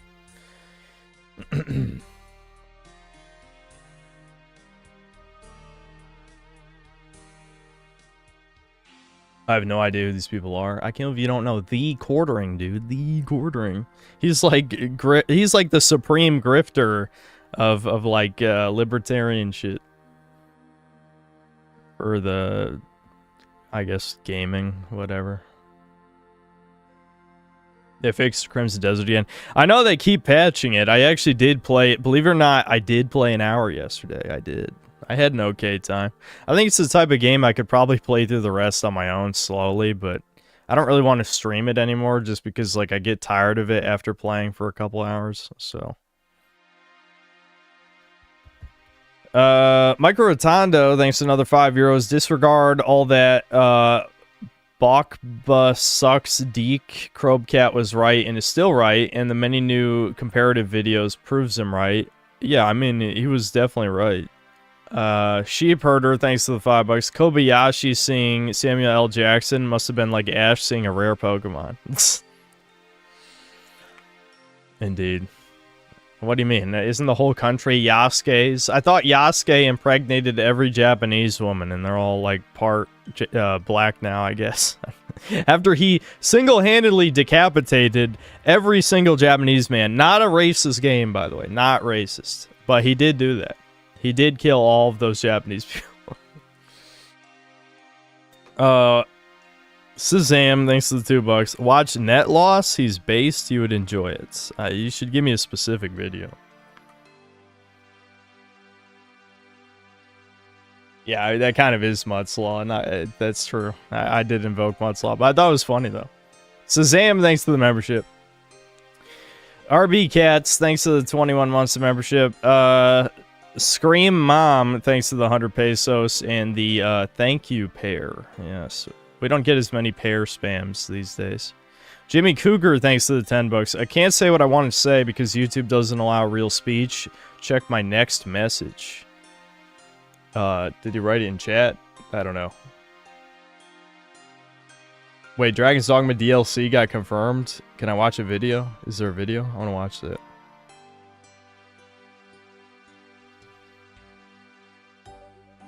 How am I doing? How'd the government violate me? The way it violates everyone, well, I'm sure some of you don't pay taxes, but I do. I do pay my taxes, and I cry every time.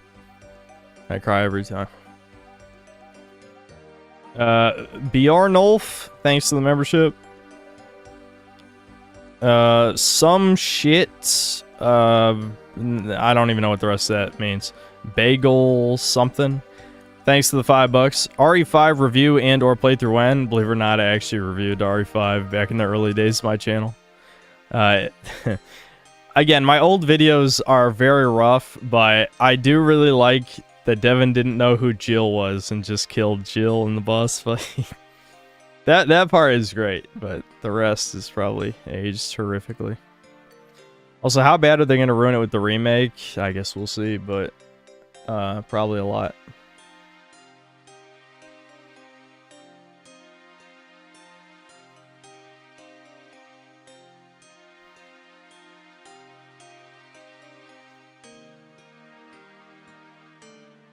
You gotta fund those Orthodox noses over in Jersey and the Mali Somalians in Minneapolis. Lol.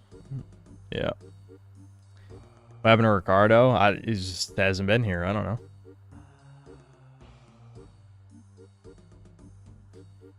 know. Inslayer Clone, thanks to the £2. Check out the game Blighton RE4 Doom. One man made. Okay, hold on. There's 5 billion super chats, so we'll circle back around. This video, this fucking stream, whew. I mean, I don't regret it or anything, but shit, we haven't done anything in over 3 hours. Ball is life, thanks to the $2. Bang Vegan. Oh my god, here we go. Bang Vegan, Ladyboy, or Bonnie Blue. Neither. I don't. I just don't. I stay a true self. Kobold Talks, thanks to the $2. iHypocrite is trying to get a hold of you to collab. People keep saying that, and yet I have never gotten an email from him. I have searched my email. There is no email from him. In fact, are you sure he sent me a new one? Because I heard about that literally years ago, and he's also talked shit about me before, from what I recall.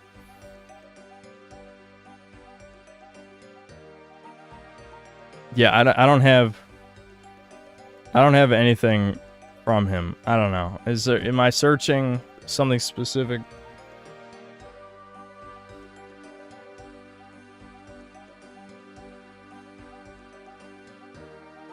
It's not in the spam folder. There's nothing from him. Was it recent? I'll look right now.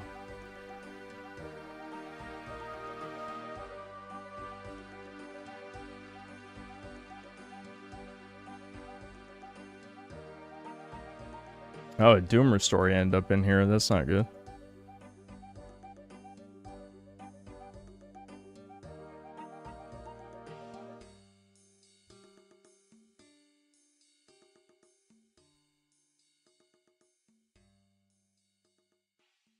If you guys tell me what his email is,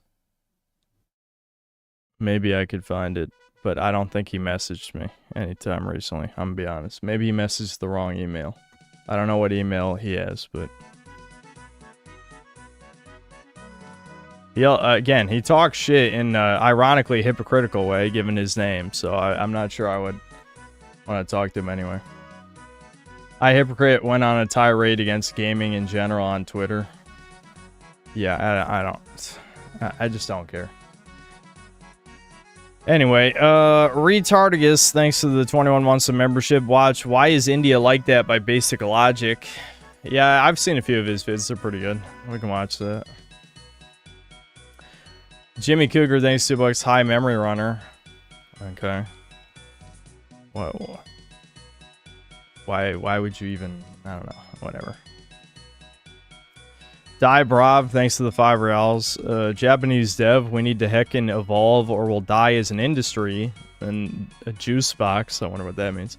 Are you not familiar with the people impersonating creatures named Gentiles? LM16813, thanks to the 21 months of membership. Synth likes Fuda, so what? Synth sus. Wowie zowie. Checks, thanks to the 21 months of membership. Synth like Sphere, yeah, and Sheepherder911, thanks to the $2. Colby and Debin are sponsored by RuneScape at this point. Yep, true. True. Here's my Jagex check that they wrote me. No, my Jagex check is gonna be a ban, even though I never harassed anyone in game. Never. But I'll get banned because I'm the synthetic ban. Yeah, at least they'll free me from the game. The EGAD, thanks to the $5. Check out Network TV is a Parallel Universe by The Wade Show with Wade. It's a decent overview into how blatant propaganda for normies has become. Sure. Kobold Talks, thanks to the $5. Synth have based Asuka on Chudcast in My Life Is Yours. Yeah, I'll have a random person I don't know on Chudcast.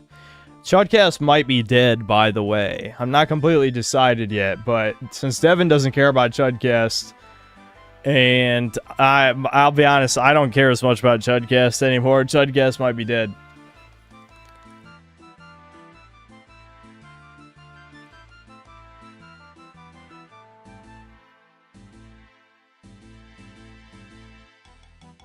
I'm okay with that. Many people are okay with that, let's be honest. Many people are okay with it. Omega Level Stoner, thanks to the membership. Settlers, thanks to the 2 Canadian. Watch You're Wrong, Indie Games Are Overrated vid. I love how you guys want me to watch both these now. Well, dude, this whole stream, this is a video watch stream. That's okay, I guess. We can do these every once in a while. Sheepherder, thanks to the $5. Worst part of RE3 is Carlos's attempts to steal our White Queen Jill away from Pureblood Chris. I called ice when I saw that. Carlos is probably dead or something. Or he'll just never get mentioned again. Who knows?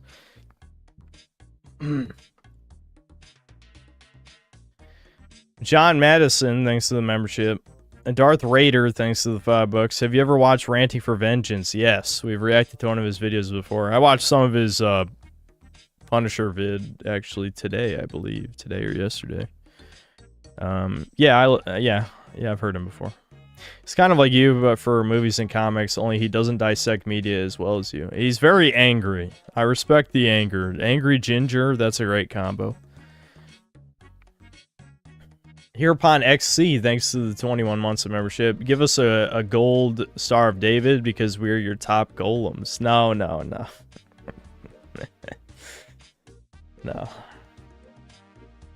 You can't end Chudcast before you bring ER on. I just don't feel like talking to anybody, guys. I'm just kind of done with dealing with people. I'm sure ER's a nice guy, but my experience with other YouTubers has been mixed at best.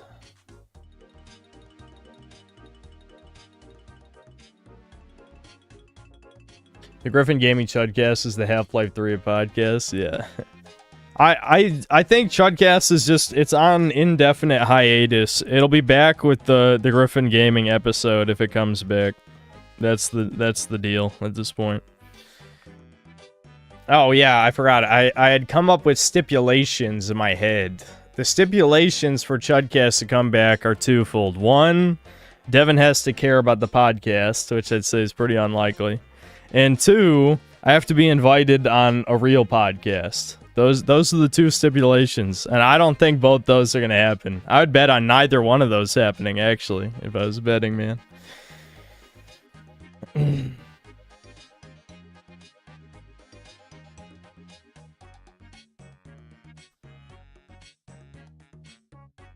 Yeah, it's so over, because I'm never getting invited on a real podcast. Yeah, that one's actually more unlikely than the Devin one.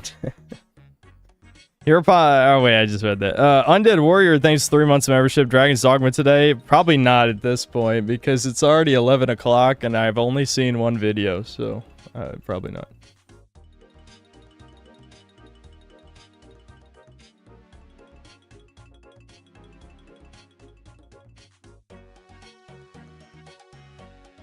George, I got your fucking message. Did you just get here? I think you just got here. I already addressed the based Asuka thing. I don't know who that is. We don't use. Not only have we barely had any guests on Chudcast, but I think Carl was the only one who I didn't know like his content that well that we've had on. The whole point of having guests was me talking to people who I like their stuff. Anyway, Michael Rotondo, thanks to the €5. Quartering is the most talentless commentator, using his YouTube access to ban the most talented commentator every single time with those toucans. Indeed. Sheep Herder, thanks to the $2 in the Hey You pair. Shazam, thanks to the... Hold on, it screwed me over. Thanks to the $2. Net loss, we can't afford boomers, is peak. Okay. Synchro Max, thanks to the $5. Watch Steamed Hams by Lotus Bandicoot. They recreate the meme with different cartoon art styles. I think you'll find it amusing. That meme is old as fuck at this point, but I guess I'll watch it. Jawdin, thanks to the 21 months of membership. We need one more Thomas cast, please. Devin will probably just do Budcast with Thomas. I think that's fine. Alex Midnight, thanks to the $2. F, Mary, Kill, Dead Domain, Sphere Hunter, Kirsha. Kill everyone. Okay. Sebastian Howard, thanks to the 21 months of membership. Starfield stream was rough and it was my birthday. Brutal, sorry. Happy belated birthday. Spokesman for chat, thanks to the $2. Doomer Hour. Okay. VTubing enthusiast, thanks to the $10. Watch Fake America Rage Again. Ghost rates anime cosplay. It's a 20-minute video, but it's really funny. You kind of owe it to me since you missed my stream with Carl, where I tier rank VTubers. What do you mean miss it? You say that like I watch Carl's streams. What I can't miss something that I don't watch. Like, yeah, by that logic, I miss millions of things all the time. Alright, what was the first video suggestion, since we're caught up on Super Chats finally, after probably like 45 minutes of reading them? Jesus.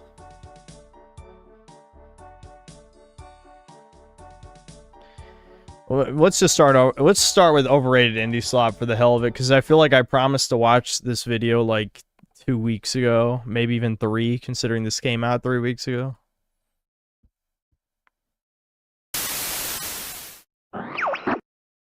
It's time for the moment you've been waiting for.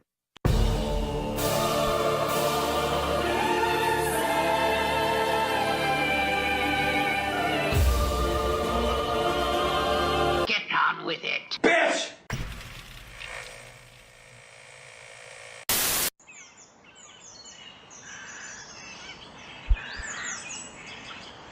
Okay. Yep, Fallout 76. Okay.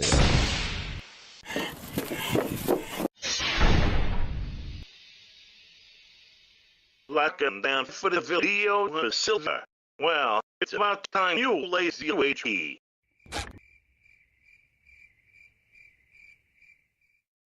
Hello again, independent media enjoyers and or haters. Sweet. I have a question for all of you. Does anyone else think the term indie is losing? Hold on. I need my blue light filter glasses so I can feel my eyes are getting super dry. Skip? We can't skip already. Hold on.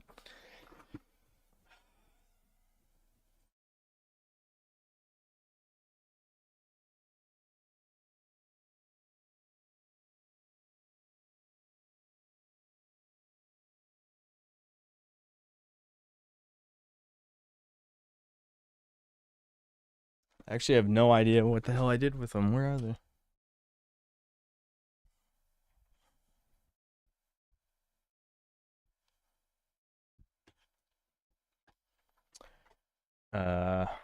Fuck. Alright, hold on.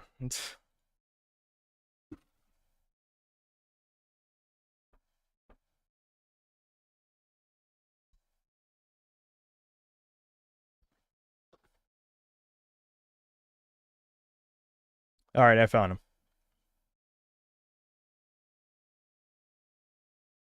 I love how chat is like hating hardcore on this vid already. We gotta at least like get into it and then we can skip. Okay, we're literally 1 minute in. You guys are worse than me.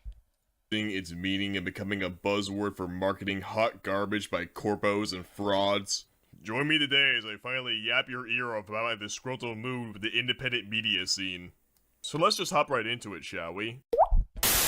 As I said in the beginning of my Fred Venture video, we're living in the age Oh my of god. independent art. Can you believe Devin played this? Is this like a blatant like gay furry game? I mean, I'm not even saying it's In bad. the beginning of my Fred But like this is Devin just played like this is just a gay furry game and he played.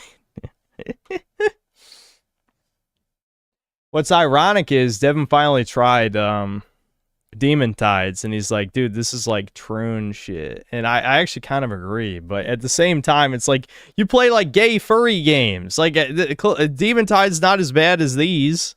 Venture video, we're living in the age of the independent artists being more successful than corporate-controlled garbage. Do you remember when Lethal Company outsold Modern Warfare 3? Yeah, this is the world we're living in. A furry solo dev outsold a AAA studio and now has a Fortnite skin. Like, how lucky can a guy get? Now Lethal Company is irrelevant thanks to people making clone games with flavors, like Content Warning and Repo were just another flavor of the month to be honest, and fall under the term friend slop. Being games may be played with your personal friend group or whatever, and then after a few sessions, never to be played ever again. Now I'm just waiting for Repo. The thing, I mean, I definitely agree. But it's also just a case of like there's this massive gap in the market for co-op games. I don't know why. Like, if you think about back to the Brown and Bloom era of the PS3, there was like a lot of co-op campaigns. They don't really do that anymore. So people do want to play games with their friends. So indie games have to step in and make that gimmicky shit, which is not even all bad or anything. Like some of them are good games, but the point is like, yeah, they are shallow. They're just kind of like, they're fulfilling a part of the market that doesn't, you know, the AAA doesn't fulfill that anymore. To get a clone of itself with more content are released, then people are going to flock to it and forget about the whole funny text-to-speech cliff farming robot game. If that does happen, I'm going to be a little sad because Repo does have a lot of potential with its gravity gun-based gameplay. You know what I mean? A little pickup thing they do with the arms or whatnot. This video has been in development for so long, they're now in Fortnite too. What the hell? Well, the real problem I started to notice is how the term indie feels less about independent creators and more about marketing, either being used by corpo giants like Amazon and Roku to ship out slop or be a shield towards criticism, so brain-dead fans will harass you for daring to dislike a product because, guys, you need to support indie creators, guys. No. I am getting tired of, again, no one's on my team anyway, so I'm just sounding like a broken record at this point. But I have heard many times like anti-woke type people like shilling a bunch of indie games, and again, some, a small amount are good, but a lot of them it's just like, dude, they're pretending like, oh, dude, indie's so much better than AAA. It's like, yeah, after you sift through 99% of the garbage, there's so much fucking trash, and it's not always obvious if something is mediocre. A lot of times it is, but not always. Sometimes you have to fucking play the shit and be like, yeah, this is just a way worse version of whatever I grew up with, right? At points, it doesn't even feel like they're a little guy anymore, have joined the establishment or have become their own establishment. Feeling just as cheap and lifeless as any other corporate garbage out there, but giving out the same quality products that are already being made by big-name studios. Like with a certain show being partnered and showed by one of the most biggest multimedia empires next to Disney, and people will still say its trash spin-off is still indie despite being attached to a show on a giant streaming service, getting backup funds for means other than just self-funded merchandise. Oh wait, it's on Amazon now too, with the quirky animation about supporting indie creators. oh my god! And it adds changes to the episodes for re-release? And they now have a Splinter studio in Australia and are making a Homestuck series? Even the Sharpie Huffers thought its pilot sucked. Animation takes a long. Dude, who the hell gives a fuck about Homestuck at this point? Are we serious right now? Jesus, I didn't even know, dude. I didn't even know.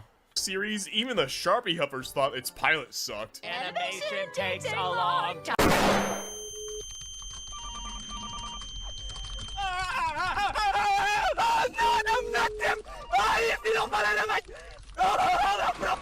I'm not even being subtle. Busy Pop stopped being indie years ago, right after she sold her soul to Jeff Bezos, making a metaphorical and literal deal with the devil. I mean, I guess that was their goal, to get picked up by a major network, but now look at her.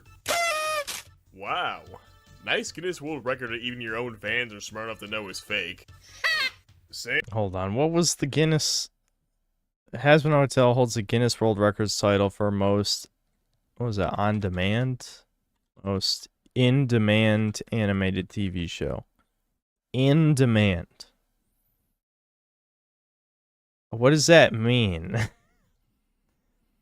Nice Guinness World Record that even your own. This feels extremely specious. How is demand measured in any quantifiable way such that Guinness would certify it as record-breaking? Well, yeah, Guinness has been a joke for like a long time, but what a weird phrase to use. Fans are smart enough to know is fake. Same fakeness goes for FNAF with Funko and Steel Wool and God knows what other brands Fingers McFosbear's partner with. It's been a really big. I hate this Zoomer edit shit. Can I just, I don't want to, is this like a trick for it to increase engagement that you show something on the screen for one frame? Like, Jesus Christ. This is a cupcake, by the way. Yeah, that is vile. That's fucking soup. That's a dipping cup of sugar. That is pretty fucking bad. I'd eat the nuggies, though. I would eat the FNAF nuggies. Been a really big example is Minecraft being owned by Microsoft for like a decade and a half now, to the point where it's just everywhere. It's inescapable. Like, has Mojang made any other games recently that aren't just Minecraft-related spin-offs? Chicken jars! Boy, do I sure love updates to add a few blocks, a passive mob, or a very situational weapon like the mace. That just leads me on to another point I have with its abused term. When is it still indie anymore? Is it when a guy or a small group makes a piece of media that gains some fans or traction? Or does it still count when it sells a shitload of merch, has connections to other quotation? You know, it's interesting you bring this up. Reminds me of a certain game that released last year that had millions in funding and was funded by the richest man in France, and, you know, I don't know. This is all seeming very familiar somehow. Indie quotation media and /or starts its own company and got funding from the Australian government. Oh boy, look at that keyboard. Yeah, I'm just gonna cut to the chase and talk about the company that's making the most overglazed independent media out there. I think Glitch majorly sucks and its spotlight shows are quirky chungus epic goy slop the same levels as modern Disney Channel trash. See, I've never seen this shit, so there's no point in me watching this video. Alright, we can try the other indie slop vid, though.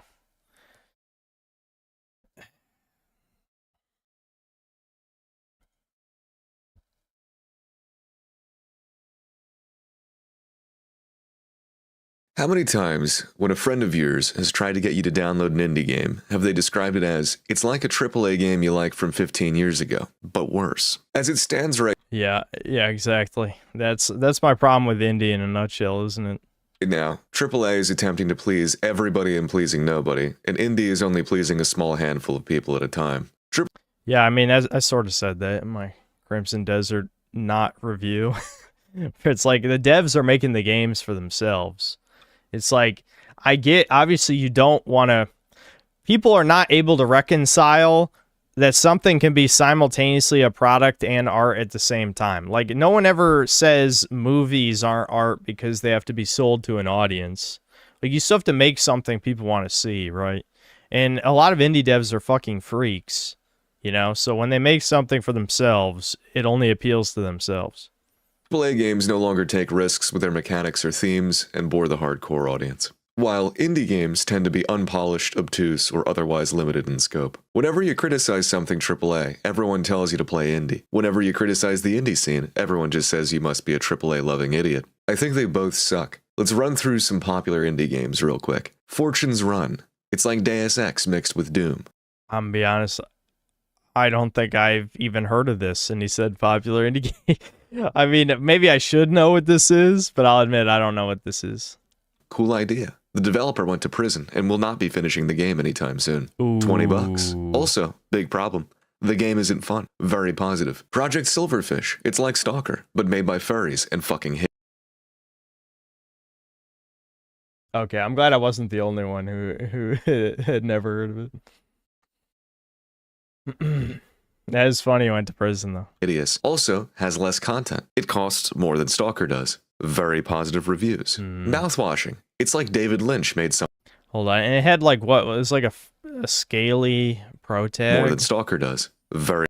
It looks like a scaly. I wonder why it's very positive. Interesting. Very positive reviews. Mouthwashing. It's like David Lynch made something really boring. Basically, no gameplay. Overwhelmingly positive. Yeah, again, this is like, I didn't play it and I will never play it, but this is just like the ultimate movie game indie edition shit, so I had no interest in trying it. I heard everyone talk about it. I read what the game was, and then I'm like, okay, so it's not really a game. I don't care. You know? People were asking me to play this a lot, too, and it's like, you guys know I don't like movie games, right? Yeah, I like video games. I'm sure it's a great story, but I don't care. Friends vs. Friends. Poorly balanced. Fun for about 3 hours. Waste of money. Also furries. Very positive. No, I'm Not Human. A glorified Flash game for $14. Yeah, it's a Newgrounds game, but with more polish, basically. And I know why people are asking me to play this, but the problem is, like, I did watch YouTubers play the big demo, so it's like, yeah, I get the full release as, like, a lot more shit, but I get it. Like, I get the whole thing already. I don't need to play this. It might have made for an entertaining stream, I don't know, but at the same time, like, I'm not content-brained in that sense anymore. The only times I like streaming games for the sake of streaming is when it's like some gay-ass woke slop. Like, shit, what was that game that came out? Didn't I even buy it? I think I did. Shit. Did I buy it? Let me check. People of Note. And no, I actually didn't. I forgot to actually purchase it. Let me buy it right now. Hold on. Hold on. Yeah, we should. I'll play People of Note next stream. I'm sure it'll be some liquid shit. But when it comes to, like, you know, my version of like streamer bait game is whatever the biggest garbage woke slop is that comes out because people want to hear me roasted. Remember when these sorts of games were free on Addicting Games? Overwhelmingly positive. Dispatch. Barely even a game. $30. Overwhelmingly positive. I could keep going. These are indie games that I cherry-picked because... Fortune's Run dev is churn, by the way. Many such cases.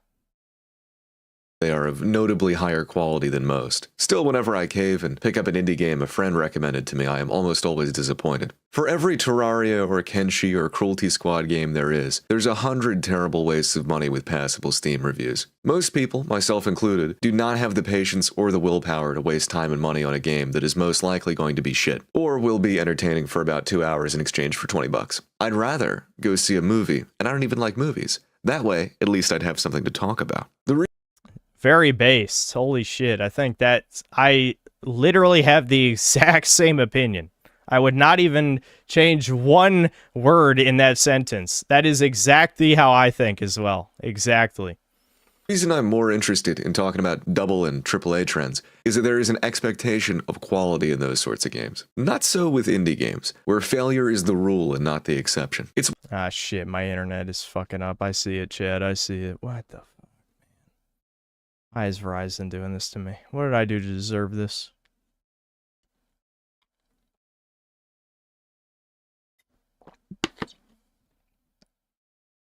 Get this guy on Chudcast. What? What's Chudcast? Huh?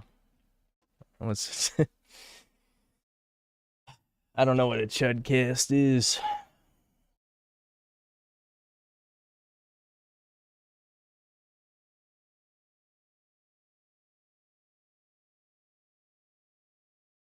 Yeah, I know. They're throttling my internet. I might as well wait till it comes back. There's no point in reacting to the video while it's stuttering for all you guys.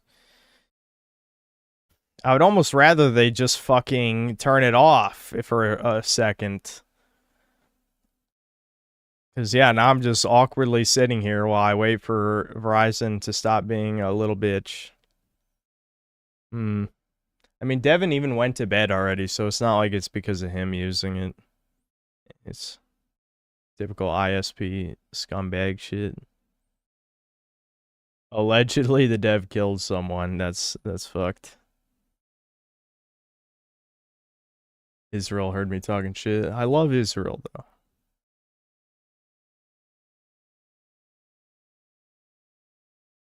Shudcast canceled, unsubbed. Brutal. Everyone's gonna miss Chief Officer Cole. Alright, is it back? I think it's back. Okay. Way more interesting to talk about a AAA game that failed, because that's somewhat surprising. Less so these days, though. I mean, look at Highguard. That's shocking, that a game with that budget failed so quickly. But if I talked about indie games that sucked or failed on launch, nobody would care because that's kind of to be expected. It's true. I mean, that's the reason I only ever did a few indie reviews, because no one clicked on them. And when I say no one, I really mean no one. You know, when I made retrospective, at least like half my typical fans would click. Those few indie game vids I did, it was like a quarter. Like, actually, no one cares. You have to fool people into watching. Like how I talked about Serena States in the Crimson Desert themed vid, or how I talked about Dread, what was it called? Dread Delusion. Yeah, that's it. Dread Delusion in the Sincerity is Dead video. You have to trick people into clicking on an indie game review. They will not click on it willingly. I don't know. It's just, people are like that. Instead, I would gladly make a video about a great indie game that has flown under the radar, like Felvedek, the one in the background right now. But those are far fewer and further between than the indie crowd would have you believe. I know someone's going to say, well, then you just don't like video games then. Yeah, maybe. Or maybe I just have... I'm finally learning the ways of the Jew. I wish it wasn't like that. Like, I've heard people say, like, oh, dude, I don't like synth thumbnails. They're so clickbaity. It's like, bro, this is what people click on. If it was up to me, I'd make more normal shit.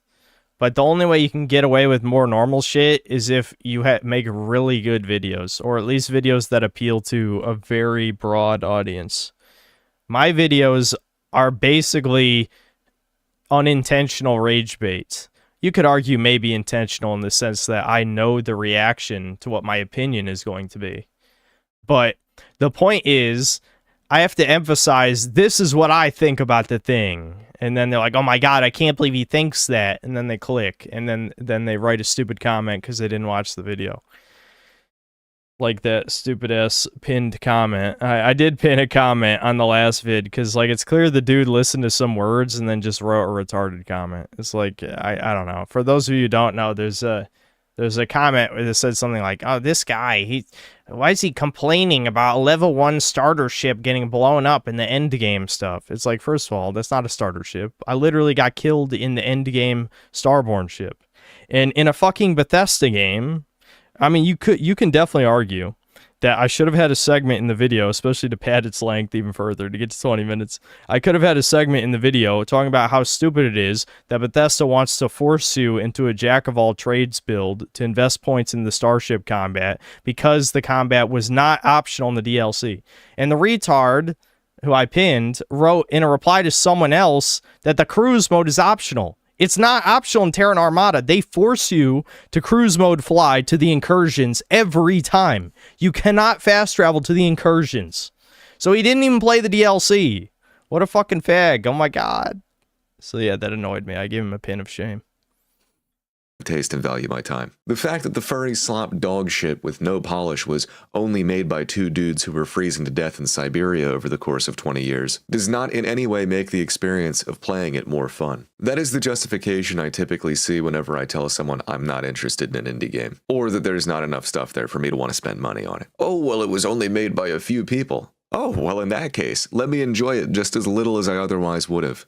Yeah, exactly. I mean, this is something I've said many times too. Okay, sure. I think it's fine to have lower expectations or even maybe arguably lower standards for indie games.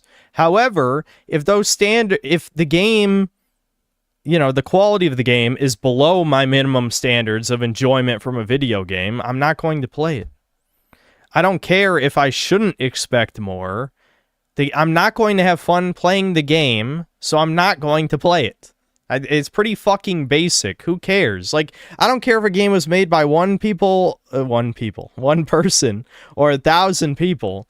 All that matters is the game good? That's it. That's the question. Is the game good? Yes or no? And to chat, you can add, is the game woke? Is the second question, of course. But, you know. The point is the game good? It's funny to me that people who are die-hard into indie games laugh at the AAA scene for its emphasis on graphical fidelity. They're right to do that, of course, but they will do the exact same thing with indie games, only in the opposite direction. The better an indie game can replicate an archaic aesthetic, or look like this, it is subject to the same undue praise as any AAA game is for having fully rendered water molecules, mechanics be damned. The only indie crew that I consistently see putting out good stuff is New Blood. They've genuinely never missed, but I guess you could hardly call them indie at this point. They're a publishing house with deep pockets. The indie label doesn't really make any sense in itself anymore. How do you define what a big publisher is? Expedition 33 came in and swept all the indie awards despite being a studio of all former AAA developers, which probably sucks if you are the aforementioned 2 dudes in Siberia. The only people I know personally, keyword personally, that are really into indie games are either game developers themselves, true enthusiasts with a high tolerance for having their time wasted, YouTubers who make money from reviewing indie games, or total neats that just watch YouTube all day and then play the games recommended by the YouTubers. That's also part of the problem. You can't trust the reviews because people will instantaneously give positive reviews to a game that they watch somebody else play. There is an entire shadow economy of lonely people that use the internet as a replacement for social interaction. And they remember the validation and parasocial friendship they felt watching someone else play a game is so fucking true. Maybe I should find that video about the Resident Evil Requiem controversy. But it's just like, especially since Chudcast is dead in impact font, red text dead. Anyway. But, yeah, exactly. Fucking exactly. Again, absolutely correct, 100%. That is true. People will watch someone else play a game, pretend they're a fan, and boom, that's it. Like, it's like, fuck you, dude. Play the fucking game. Being enjoyment of the game itself. So many well-regarded indie games are just as, if not more, of a shameless cash grab than the AAA stuff. There is so much gimmicky streamer bait that is designed around being clickbaity or eye-catching enough to get influencers to play it for 1 or 2 sessions, get their audience to buy it, and then forget about it. Case in point, every slop horror game ever. People will see shit like this and go, yeah, that looks great. And this is no dunking on Iron Lung here either, but the fact that a YouTuber can then go make a movie about a 45-minute long horror game and have it outsell Hollywood, the quality of the movie, regardless, right, just shows you the amount of influence these people exert over the popularity of these games and the public perception of them. That's how people are finding indie games, is through these YouTubers. Most normal people... It does go both ways, though, as I've said many times, where a lot of times it's not so much the influencer influences as it is they pair it back to the audience what they already think. But it is true. When it comes to indie, I say when it comes to indie, influencers absolutely do influence, because many of those people would not be aware of the game's existence otherwise. But I would also say most of the time when a creator plays an indie game, it's because some random guy hyped it up on Reddit or something. You know what I mean? Like, it's very rare the content creator is like, this is a game only I played that I really like. You know? Actually, though, in my case and Devin's case, Yellow Taxi Goes Vroom kind of is that. Like, Devin's the one who told me about that game, right? But nobody played that game anyway, so, you know, so much for my influence.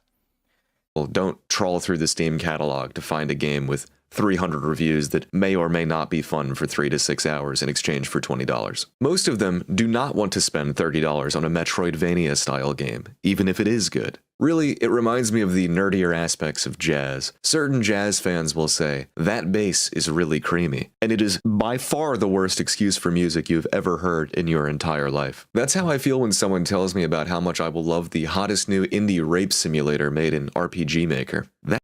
Ooh, Fear and Hunger hater.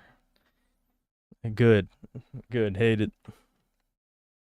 It's not like I'm going to play either one of those games, but you can just tell the second one is like cranked up the true and slop element by like 1 million.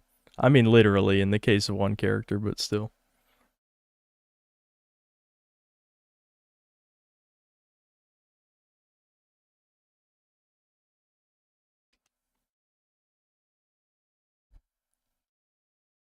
That's real.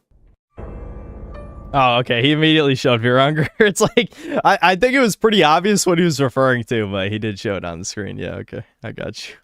Real.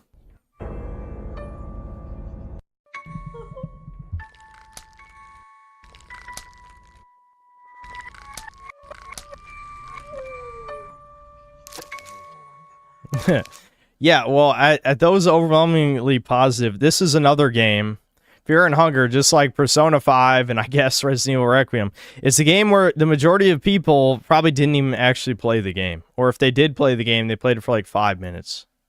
You know, that overwhelmingly positive is people who are fans of a YouTuber who said the game was the best thing ever, you know.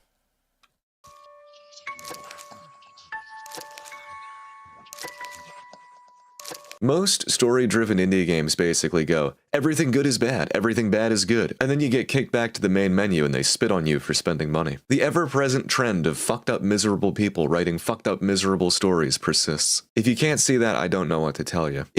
Well, yeah, I mean, it's a reflection of the state of society, but it is obvious that these people are almost always mentally ill. And it's like, that's why I get so fucking annoyed with people, usually leftists, of course, blaming the corporations only for the state of video games when it's so obvious the game devs are fucking, you know, these Marxist lunatic retards. And, you know, you can just see in indie games that is obviously the case, given what they make.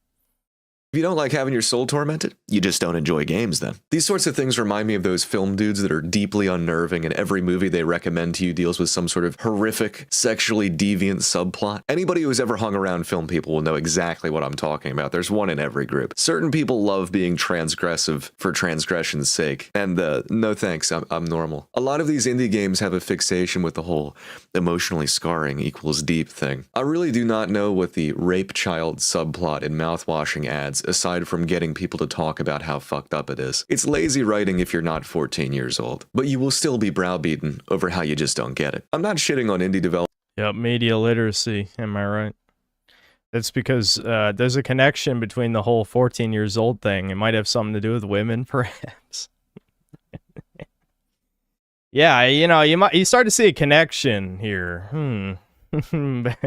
Developers are saying that their work has no merit, but I am saying that the fact that the overwhelming response to whenever you criticize a big AAA... This guy praised Deadlock, by the way. Well, I mean, I never played Deadlock. I just know Devin hates it. I wouldn't play it, so I don't really care if he likes Deadlock, but I'd say the critiques in this vid are very on point.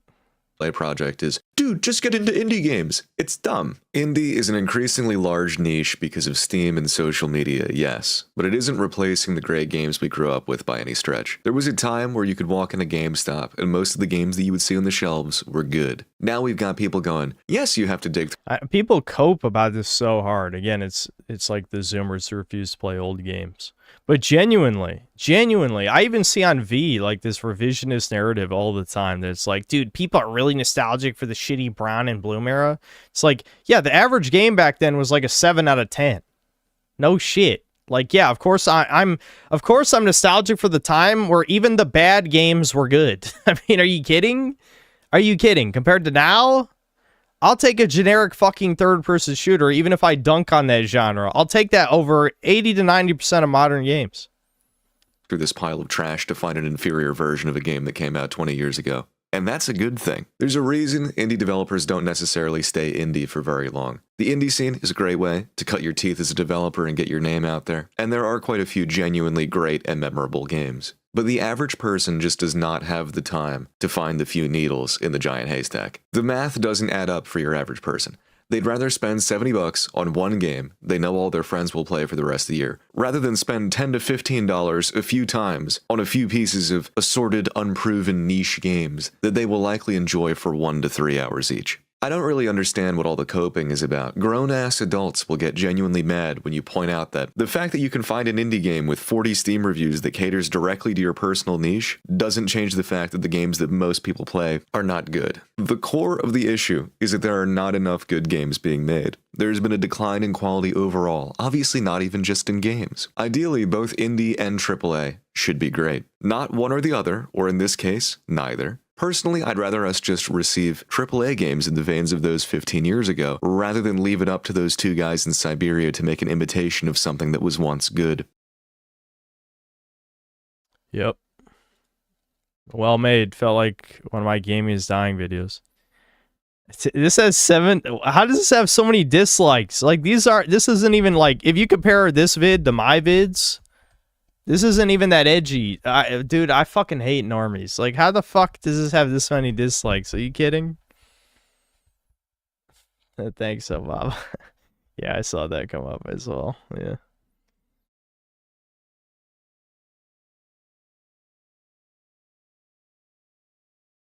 The update for Fear and Hunger sequel has been in development for 2 years. Well, yeah, they can just cruise. Like, indie devs get to a point where the money comes in and then they just cruise, dude.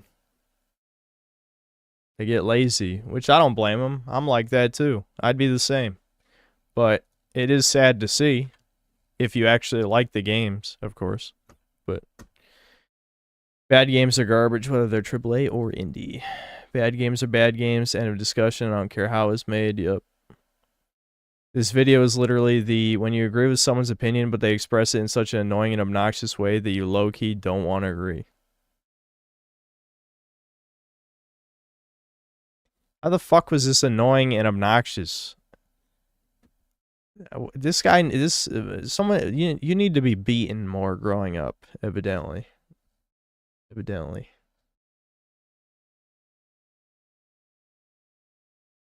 I wonder how he responded. I guess we'll see.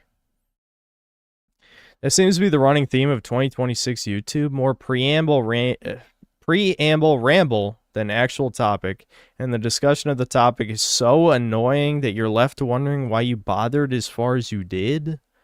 Like, did we just get called a bunch of needs? No, you stupid faggot. It was... Oh my God. No, he was saying the type of people who just, like, swallow up whatever their favorite YouTuber told them to play. All the indie slop got called needs. Like, what? Are you admitting you're part of that group, retard? He did not say you're all needs. Anyway, Yeah, felted because described perfectly. That's what I'm saying. Like, what do you mean? He qualified the neat thing pretty well, I'd say. Even if I'm not, it's like, how am I supposed to take that? What are you talking about? This is why I believe. Remember what that chatter said earlier? I think it was a super chat that said, like, people can't read books in first person anymore because they think it's literally them. Dude, he's not literally talking to you, you fucking retard. Holy shit. This has 400 likes. Oh my god. Like, what?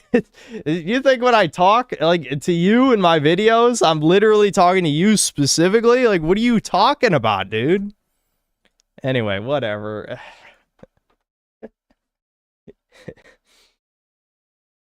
400 likes. Okay, anyway. This isn't wrestling where I ooh along with the guy on the mic's burn as if I'm not part of the audience. What? We gave up that kind of kayfabe when we reached a certain age. And meh, I'm gravitating more towards tubers who aren't trying to be more persona than person. Like who, you fucking retard? I guarantee he's gonna name some of the fakest individuals who've ever lived, because you're a fucking spurg. Maybe if they were professionals at it, I wouldn't notice. But this is fucking amateur hour? This is the most non-specific complaint I've ever heard in my life. Like, he's not even saying anything, and this has 400 likes. So you might as well be an honest amateur that's just your best natural self, because fuck fake and obnoxious. What the actual fuck is he talking about right now? Yeah, that neat comment really cut you deep. Yeah, that's what this is literally what I'm saying. Like, what the fuck are you spurging out about right now? Holy shit. Anyway, where's the creator's comment? I gotta scroll down and replies, I guess. I don't even... Fuck, it's gotta be deep. Damn, it's fucking deep in here. Shit. Because, yeah, he did reply, but who knows? I give up. Let's move on. Indie games are always good, motherfuckers, when I play them to play the... When I force them to play the bulk of indie games, shovelware. Yep. Good thing about indie games is that anyone can make them. The bad thing about indie games is that anyone can make them. Yep. The part about some of these games being equivalent to free Flash games years ago is so real. It is. Not enough people bring that up. You're wrong. Video essays are garbage. No, I'm not oversimplifying. Why are there so many ass-blasted people in this? Like, you guys wonder why I hate people. Like, this is the type of shit I read all the time. Not even in my own comments, actually, because I don't really... Like, I just read the top comments in my own videos most of the time, but I read this shit on other people's videos, like, over the dumbest shit in the world, like, all the fucking time. This is like, part of why I fucking hate people, genuinely. Genuinely. I mean, don't get me wrong, over the years, when my videos get a lot of backlash, I read plenty of shit like this, but I just mean, like, the past 2 years, mainly. I don't read as much of that. I mean, sometimes my videos get brigaded, like the Silent Hill 1, or, like, the Warhammer, Space Marine 2 one, and stuff, but not as much. I agree with your closing thoughts, but so many of the arguments presented before the closing thoughts were shallow and immature, like implying many fans of indie games are either paid or dumb. But they are, though. Maybe not paid. Not individually paid. The YouTubers are. Dumb, yes. If the arguments were only what the closing thoughts were and the title wasn't straight up rage... This is what qualifies as rage clickbait these days? Saying indie games are overrated. That's all it takes to be clickbait. Dude, these Zoomers need to be given swirlies. I ain't even kidding. Fucking shove their faces in the goddamn toilets. Holy fuck. What has happened? People call millennials, like, you know, the soy boy fags, but I swear these are not millennials writing a lot of these. Because you can tell by the dialect.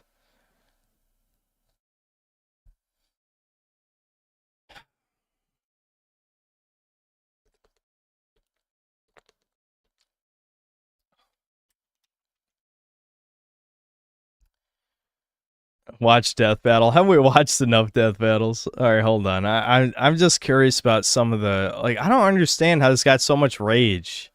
Maybe because I'm so desensitized, like, because I always watch edgy shit and I make edgy shit and everyone in chat is edgy. But I'm just thinking, like, nah, this vid was pretty reasonable. And then we go to the guy, it's like, You're so immature. I can't believe you called me a neat. you know, that's like what is going on? Dev team size isn't an excuse because everyone can do quality control and say, you know what, maybe I shouldn't release it in the state it's in. Absolutely. I agree on most of this, but to act like there's no good indie games outside of New Blood is batshit insane. He didn't even say that, though. This, again, I wish lefties didn't completely destroy the media literacy meme, because it actually is true for some things. I think a lot of these fucking people do not have any media literacy. He didn't say that. He just said all the games that Dev made were good. He didn't say they're the only good games. This is crazy. Yeah, and yeah, Clippy profile pic.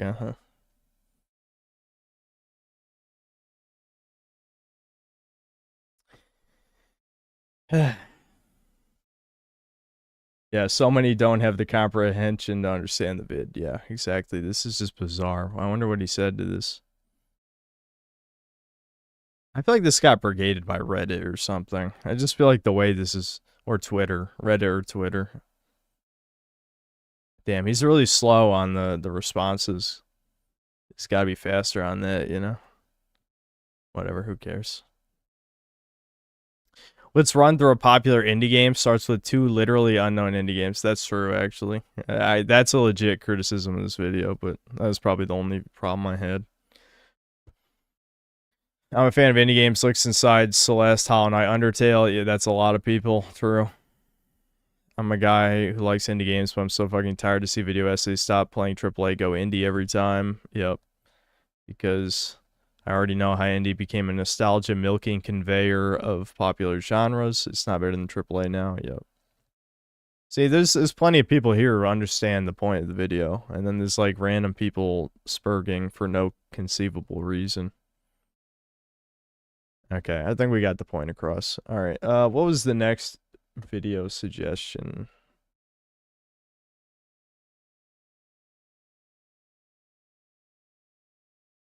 Hi, anime chud party. How's it going? To refer back to RE4, I just completed a pro run of Classic midstream and thought it was 10 times more fun than the remakes had challenge. I agree. I don't think more difficulty is good in a lot of cases. I mean, sometimes more challenge can be good if a game is too easy, but obviously that's subjective, how easy a game is. But I never had a problem with professional difficulty. It's not brain dead easy. It's not too hard. Feels just right. You know, if you understand the mechanics of the game, it is good enough challenge.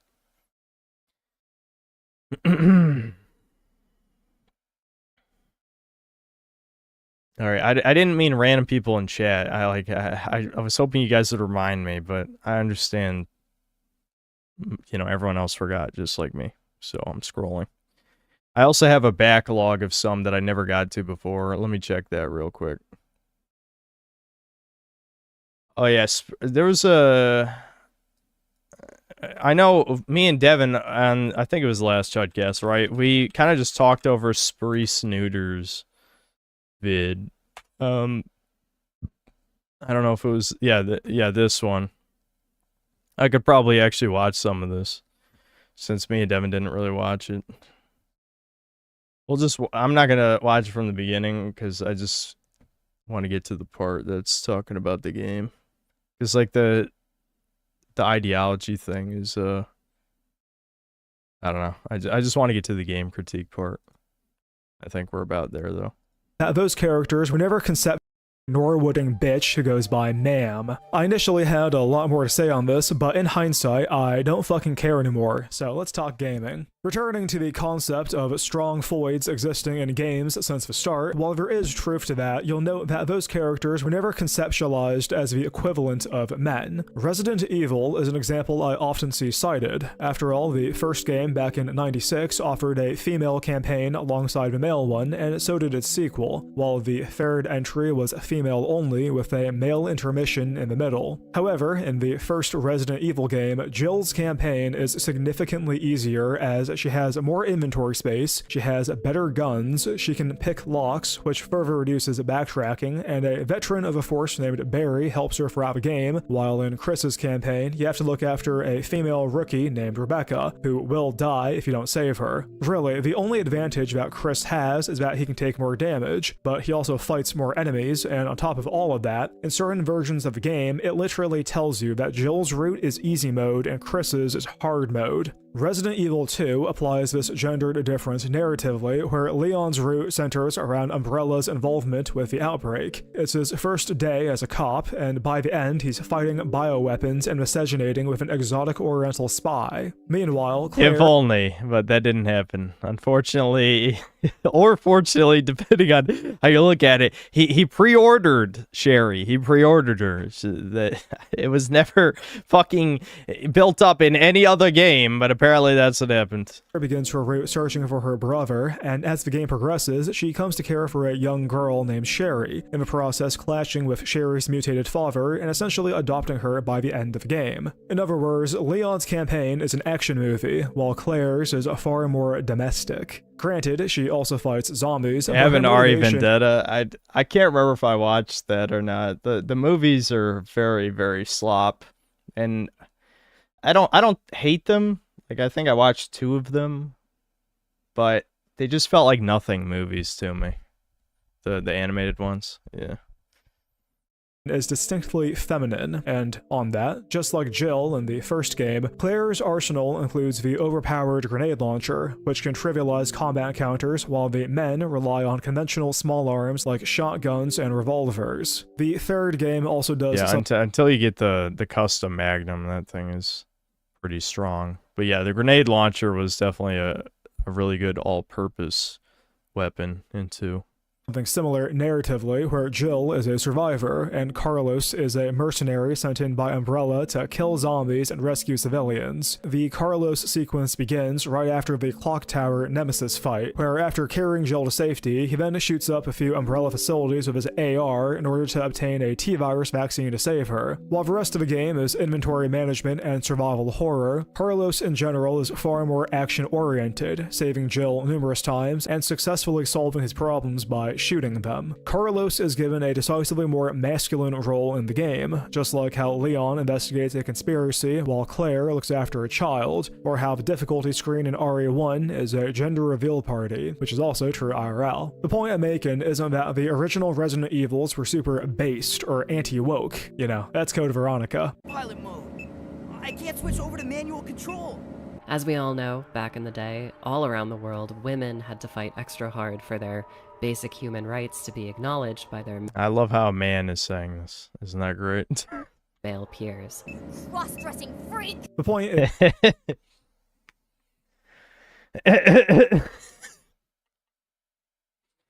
Yeah, you know, Code Veronica, they remake that shit. You know, all that's gone. They're gonna completely change that shit.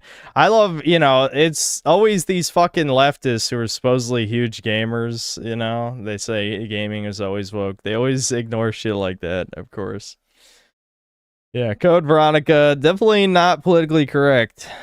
Is that Resident Evil has always acknowledged biological differences and the results of sexual dimorphism. The series has never treated men and women as equals. The female protagonists are capable but also distinctly feminine, hence why in the third game Jill is dressed like a prostitute, and the games have heavily emphasized Claire's ass since '98. More on that later. Compare Claire's motivation in RE2 to the main character and her goals in Ex Voto, and I think you get the idea. This applies to loads of strong female characters like Sadie Adler from RDR2, who overpowers and tosses around grown men despite the obvious physical differences between them. Really, I love how people jerk off the realism in this game and then shit like this happens. And I know, You're probably never going to see a video like it because it'll probably just get age restricted or like mega shadow banned. You know, my latest video actually got shadow banned. I was very disappointed. It literally got something like 60,000 views in the first 6 or 7 hours, and then the views cratered off a fucking cliff. I don't know if it was someone on YouTube manually reviewed it, or maybe the AI finally caught something it didn't like. But yeah, the Starfield vid was definitely going to get way more views, and then something happened. Oh well. Oh well. I feel like it wasn't even that edgy, I'll be honest, but whatever.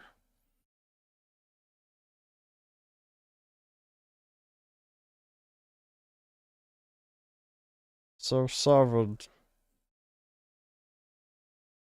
Anyway, what I was gonna say is, I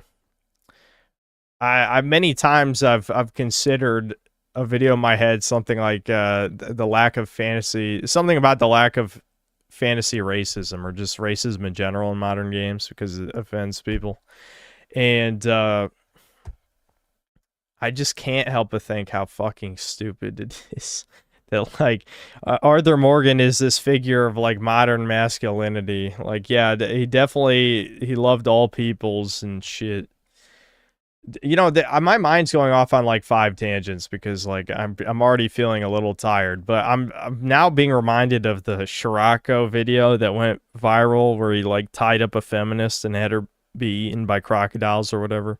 You guys told me in the years since he became a bit of a silly Billy, but I don't remember the details. The point is, he got a lot of negative attention for that. Her whole arc is unnatural. Her husband was murdered, and as a result, she becomes this mega badass who's comically bloodthirsty. By the end of the game, she's this accomplished bounty hunter who's furthering the plot, while John is shoveling shit getting bitched at by his nagging wife who leaves him and only comes back after he builds a house with the aid of a black Amerindian. Every now and then, some retard will say, you only hate this character because she's a woman. Which, yeah, if Sadie... True. And so what? So what? There you go. That's a perfect time for the so what meme. So what? So what? It was Sam slaughtering outlaws to avenge his wife, then this would all be reasonable, as he'd have the physique to match his hatred and the testosterone to keep him going. Sucker Punch's Ghost of series is a great example. Tsushima came out in 2020, and it's this samurai revenge story about a man losing his honor to protect his family and homeland. And then Yote was announced, and it's this stupid bitch a quarter the size of a man she's cutting down. She's voiced terribly by an ugly non-binary shitlib who identifies as Antifa, and the game's head dev cheered the murder of a guy with comically tame politics compared to your own. And then retards online are like, yeah, I mean, that all sounds reasonable. If you don't like that, you're just an incel, okay, Chud? Shut your bitch ass up, bro. Like, you're only saying this shit is... Oh, it's this fag.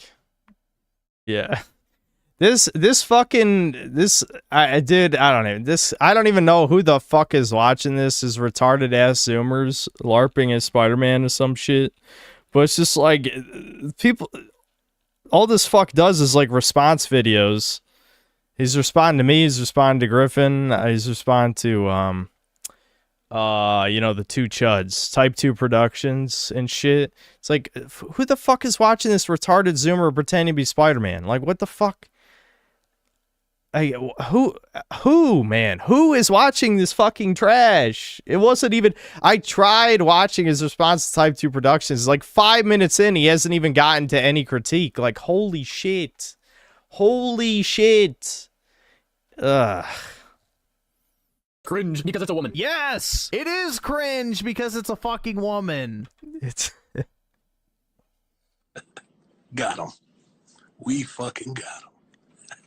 I don't think I stuttered when I made that fucking point, dipshit. That was the entire point I was trying to make. Base. That's pretty base. That's pretty base. It's fucking cringe because it's a woman. Good God, have you ever talked to a woman before? Yes, I've talked to women before. No, I don't need your help. Was it during the birth canal? Or? And you know, it's an open world Sony movie game. Frankly, it never began for Yote, but a male protagonist would have at least made a concept believable, whereas... If only Chudcast wasn't dead, we would have the Griffin Gaming on it. Too bad Chudcast is dead. It might come back someday, maybe. Not soon, though. Not soon. I feel like maybe I just need a break. And I also need to beat Devin until he suddenly likes Judgest. That's not gonna work. That's not gonna work. In the current iteration, I don't believe the main character would have made it past the prologue. I think you get the idea, but one more example is The Last of Us Part 2. There's a lot to object to with that game, and that all kind of masks the subtle retardation that is 90-pound Ellie traveling across the country on a revenge quest with her Jewish... You know what gets me about this game? It took me, what, 2, maybe 3 years to play through this? Because obviously I took like 6 months breaks in between streams of it. But the cope I always heard was that the gameplay is really good. Oh, dude, it's like MGS5. And it's like, it's really not, though. I mean, yeah, there's some basic similarities. But there's so much in the game to make the shooting unsatisfying and purposely make your aim bad. Like, it was so annoying to play the fucking game. Like, even with gyro, there's like a bunch of sway. Like, there's the fucking the crosshairs too big. All this shit to just make it feel like ass to just want to shoot guys because you're supposed to sneak around and stab them and throw distractions and blah blah blah blah. It's like, I just want to shoot them. I just want to get through this. The stealth ain't that good. I don't know why people are overhyping the shit out of it. Just let me kill them normally and move on. There was a certain point where I was just sneaking past encounters because I didn't even want to deal with the shit anymore. I remember I was like at the point where I'm like, I don't even want to DSP this shit. I want to just actually get through this. There was at least a handful of encounters that I just straight up just skipped just by sneaking past because I'm like, nah, this is not fun. Of her Jewish slut of a girlfriend, slaughtering scores of grown men to avenge the death of her father figure. This is an obviously male story, and therefore it makes total sense that, say, Tommy would set off to avenge Joel, yet despite that, Ellie has to convince him to avenge his own brother, and his role in the story is relegated to Sniper, who blasted Druckmann's self-insert, while Ellie's out there punching out men and stabbing pregnant women. And you know, that's supposed to be a bad thing, right? She's losing herself in her quest for vengeance. When she's 19 years old and weighs 90 pounds. It doesn't matter that she's packing a stiletto when Ellie is biologically not suited for the role the game puts her in. At least Abby was on enough gear to overdose a horse. She likely had more... Yeah, again, like, games need to do more shit like this, dude. Like, if you're gonna have the stupid-ass freak roid monster woman, like, at least let us play as her. I think that shit was kind of fun in a way, you know?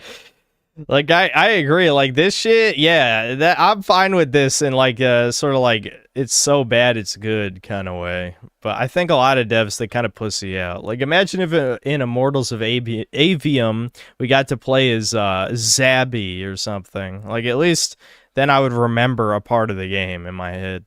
Testosterone in her veins than every man of the series put together. Of course, that doesn't make it any less propagandistic, but I don't think I have to elaborate on the propaganda of a game about strong pregnant women fighting on the front lines, protecting trans kids from evil religious conservatives, which featured a guided tour through a synagogue wherein your Jewish GF, who's currently got an Asian baby inside her, explains the Holocaust for all these stupid goyim at home.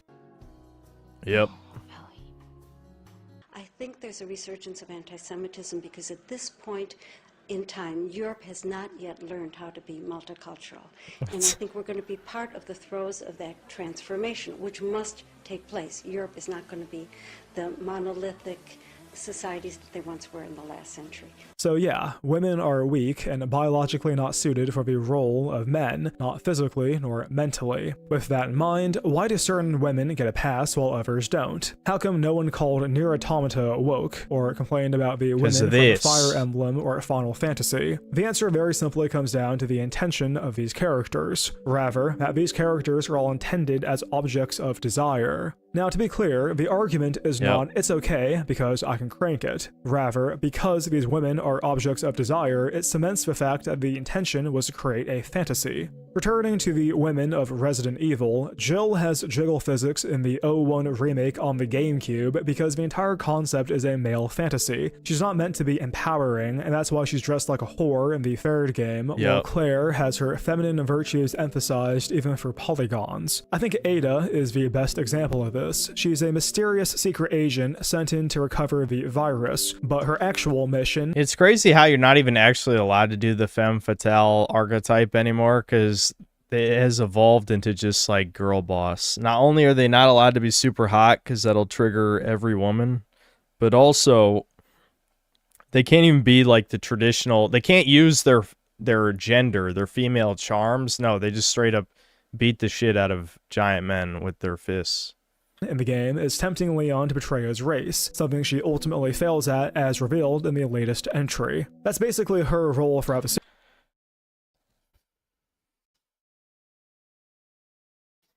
Hold on.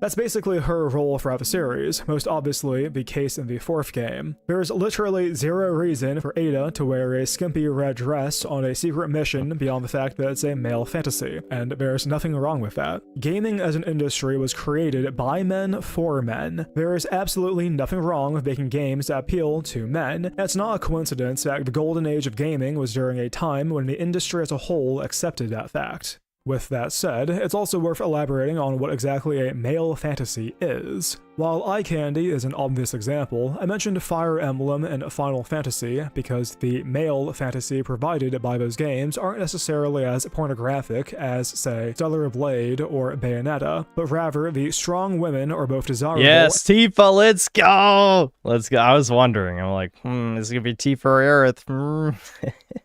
And in many cases attainable for the male audience. Tifa from Final Fantasy VII comes to mind. She's the childhood friend archetype who's loyal with big tits, and she's obviously the correct love interest from that game. Yes! Let's fucking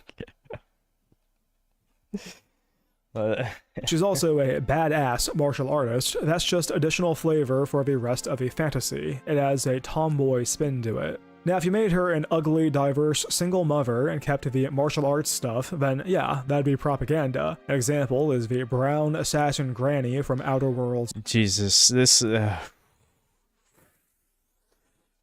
It's surreal that is like my most... Yeah, that was my most popular vid in... I think probably a year, 12 months or something like that. A game that no one gives a single fuck about. I guess the title was just that damn good. I mean, Smug Redditor's Wet Dream is a very good tagline, don't get me wrong. That was I am proud of that one. You know, it's at least I didn't do Blank is Dead for the millionth time. That was a good one. But anyway, I lost the train of thought. Yeah, this character doesn't feel like real at all. I don't even know. Even the fucking...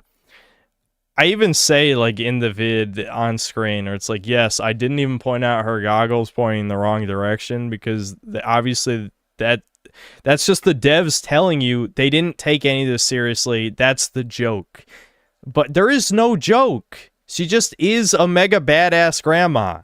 Having the goggles be this, like, fucking parody Splinter Cell shit pointing like a chameleon. That's not a joke. That's not a joke.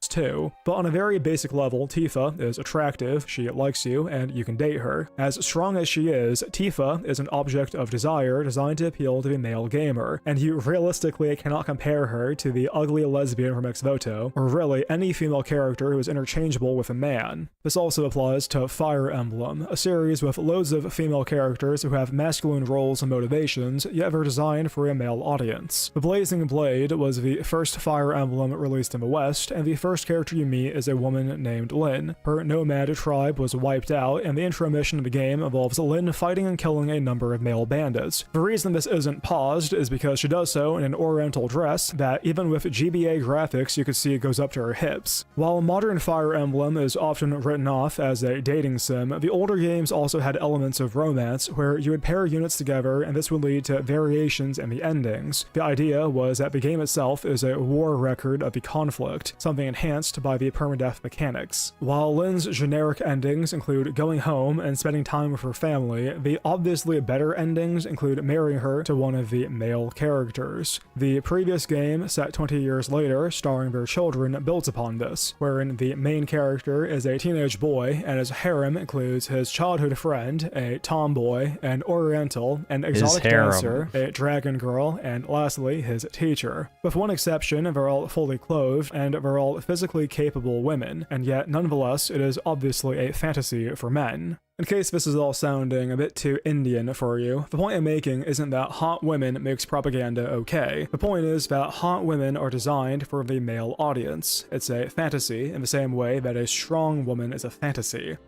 Yeah, I mean, again, I think the fantasy, the only problem is, like, again, everything is framed in a modern lens, so the shit that I was okay with as a child, I'm just not okay with anymore in certain contexts. Like, intentions are very important, but I also think, you know, everything is a fucking slippery slope. No one can be trusted with anything because it's too easy to deceive the average person, right? Like, I don't hate anything old for having girl bosses like that, unless it's, like, obviously blatant, like Metal Gear Solid 3. Because, like, that's not even for the male gaze at all. Like, fucking the boss looks like David Bowie. You know, if you're jerking off to that, you're probably gay. but anyway, the point is, it's just in the modern times, I am sick of, like, anime getting away with some of this shit, especially because some of it actually is propaganda that is disguised by being vaguely appealing to the male gaze. It doesn't counteract the propaganda, rather it recontextualizes it as something intended for male enjoyment, which is true of gaming in general. That said, there is a degree of subjectiveness to this. A reasonable argument could be made that there's a hint of autogynephilia when you're dressing a female character as a slut and running around. This is the problem with this, like, this is a whole can of worms. Like, again, I don't make these type of videos, but I guess there's a universe where I make a game is dying like that, where every time they make hot women and shit, there's gonna be troons who are like, I want to be that. And it's like, okay, but there's just no way around that. It's like when people say New Vegas is a troon game. Yeah, there's a lot of troons that like the game. There's also a lot of normal people who like the game. Like, what can you do? I'd say anything that appeals to people with autism is gonna have troons, because a fuck ton of troons are autistic. So yes, some of this is definitely like AGP tier. Definitely. As her, especially if it's in first person. Other times, this can veer on cuckoldry. You see this a lot in anime, where the male protagonist is a total loser surrounded by his harem of strong women. Yeah, I never did play that, but the time has passed. The time has passed. Who do all the fighting for him. And beyond all of that, it's true that a game can still be fun despite its politics. Whether it's woke or not is a separate metric than the... That's what I said about this game in particular. I mean, people were kind of denying it, which was weird, because, like, I think the devs have basically, they're openly, like, pro-Troon, if not, at least the dev is, I can't remember actually anymore. It's been too long. But the point is, I was pointing out, like, this is obviously, you know, lefty coded in some ways, but it's still a good game. It's definitely a good game. Quality of the mechanics, and what you value more is ultimately up to you. Regardless, I do think that the underlying principle is correct. Yes, the Metroid series is occasionally called empowering by hack journos who don't deserve a job, as the female main character, Samus, is indistinguishable from a male one. However, beyond taking a maternal role regarding the baby Metroid in later entries, even in the 86 original, if you did well enough, you were rewarded in the end with pixelated titties. It's not meant to be pornographic, but it tells you that the intention wasn't some feminist bait and switch. The joke is that the guy you were controlling who killed all those monsters is actually a hot babe. Later entries would unlock concept art, or Samus would be in the Zero suit rather than a bikini, but the idea remains the same. I'd argue this male fantasy component is really the most important part of strong female characters. You can have a feminine motivation, like a mother trying to save her children, and it could still be the most blatant propaganda you've ever seen, like a single mother version of Max Payne. On the flip side, so long as the woman in question is attractive and designed to appeal to men, I would say that adds a certain level of charitability. Again, it's subjective. You may tolerate more or less than I would, but broadly speaking, the dev who makes his game one-handed typically isn't flipping off the male gamer with the other. Yeah, I would.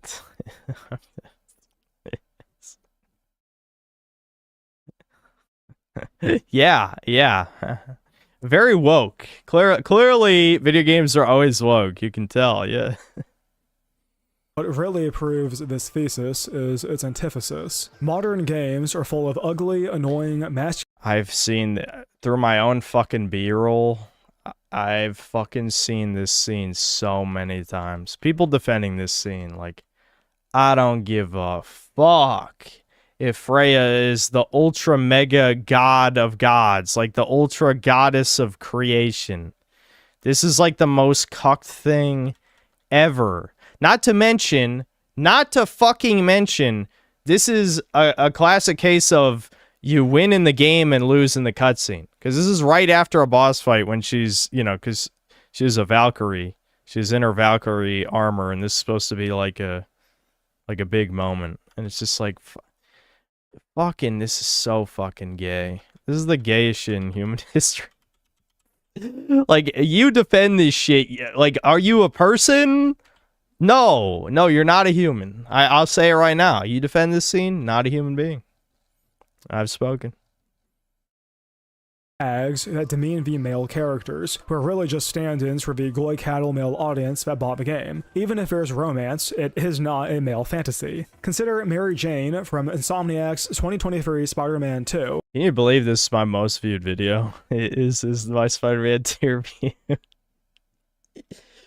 They deserved every second of that video. They deserved every second of that. I can't wait to shit on Wolverine. I hate that Insomniac was probably my favorite game developer until, like, I don't know, like 2012, 2013 or something. And then they turned into this. Jesus Christ. Wherein her jawline is stronger than Peter's, and her body can only be described as masculine. Compare her design here to the first game for 2018. If you put a bag on her head so her comically ugly face doesn't distract you, take a look at the shoulder-to-hip ratio. A key difference between the male and female skeletal structure is the size and shape of the pelvic region. Women have wider pelvic dimensions in order to facilitate childbirth, while men have broader shoulders. This leads to a very common character design method where women have broader hips and slimmer shoulders. Sometimes the shoulders are about the same as the hips, resulting in an hourglass physique. But biologically speaking, women are designed bottom-heavy, and this transfers to character design in fiction. With all this in mind, take another look at MJ. Broad shoulders, no hips, square jaw, that is a man. And the game basically treats her like one as well. Not in a narrative sense. Narratively, she's Peter's nagging GF, and the climax of her is turning into a Venom symbiote and then nagging him some more. In terms of the gameplay, however, she's basically a man, going out with a stun gun, taking out squads of...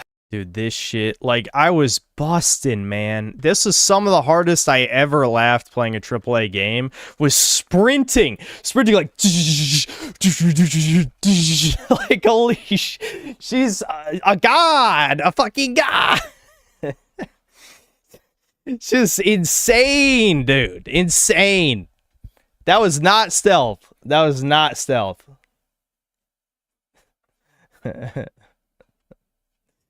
Aha, busting. Like, I nutted, dude. I nutted. No. Retard.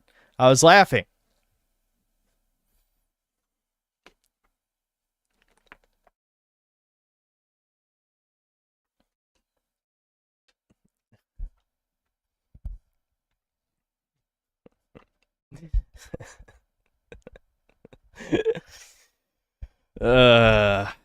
Lots of heavily armed men, and then shooting hordes of symbiotes in the finale. Yes, she's... Yeah, that shit was even more lame.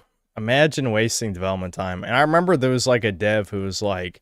They were ass blasted about people complaining in the first game about the MJ stealth sequences. So the solution is just like, yeah, she fucking sprints. It just, like, tases 20 fucking people in a row, like, back to back. And then she gets an ultra powerful gun that, like, one-shots symbiotes, while Spider-Man, the cuck, The loser has to punch him like 20 times.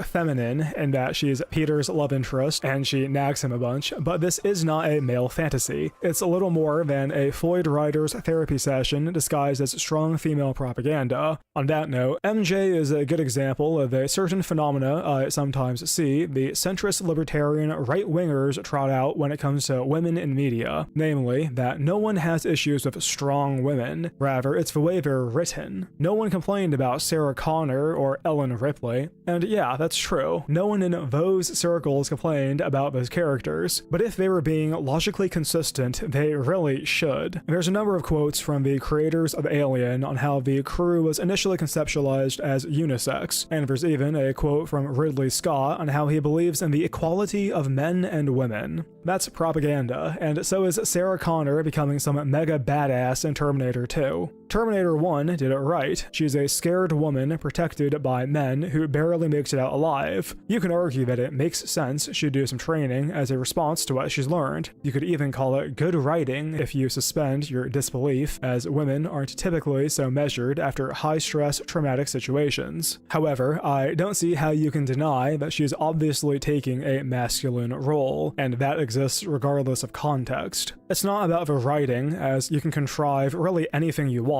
Buffy has magical powers, and Eowyn is genetically stronger as she's an elf. Sarah Connor did some chin-ups, and Furiosa, I don't actually know the excuse for that one, but you see the anti-woke crowd jerk off Fury Road sometimes. Speaking of, the Critical Drinker has a video on the Furiosa movie wherein he praises the actress and says how she's wily and agile, which makes the combat scenes more believable. It is the writing argument. And while I do agree, as it would be less believable if she was body slamming grown men, this is the same movie wherein she's driving supercars and doing spec ops shit with a sawed-off and an SKS. The premise is she's getting revenge on her mother's killer, and at one point she escapes captivity by tearing off her mangled arm and escaping on a motorcycle because she's just that badass. Drinker acts as if this in particular is maybe a bit much, but how's the rest of that not woke?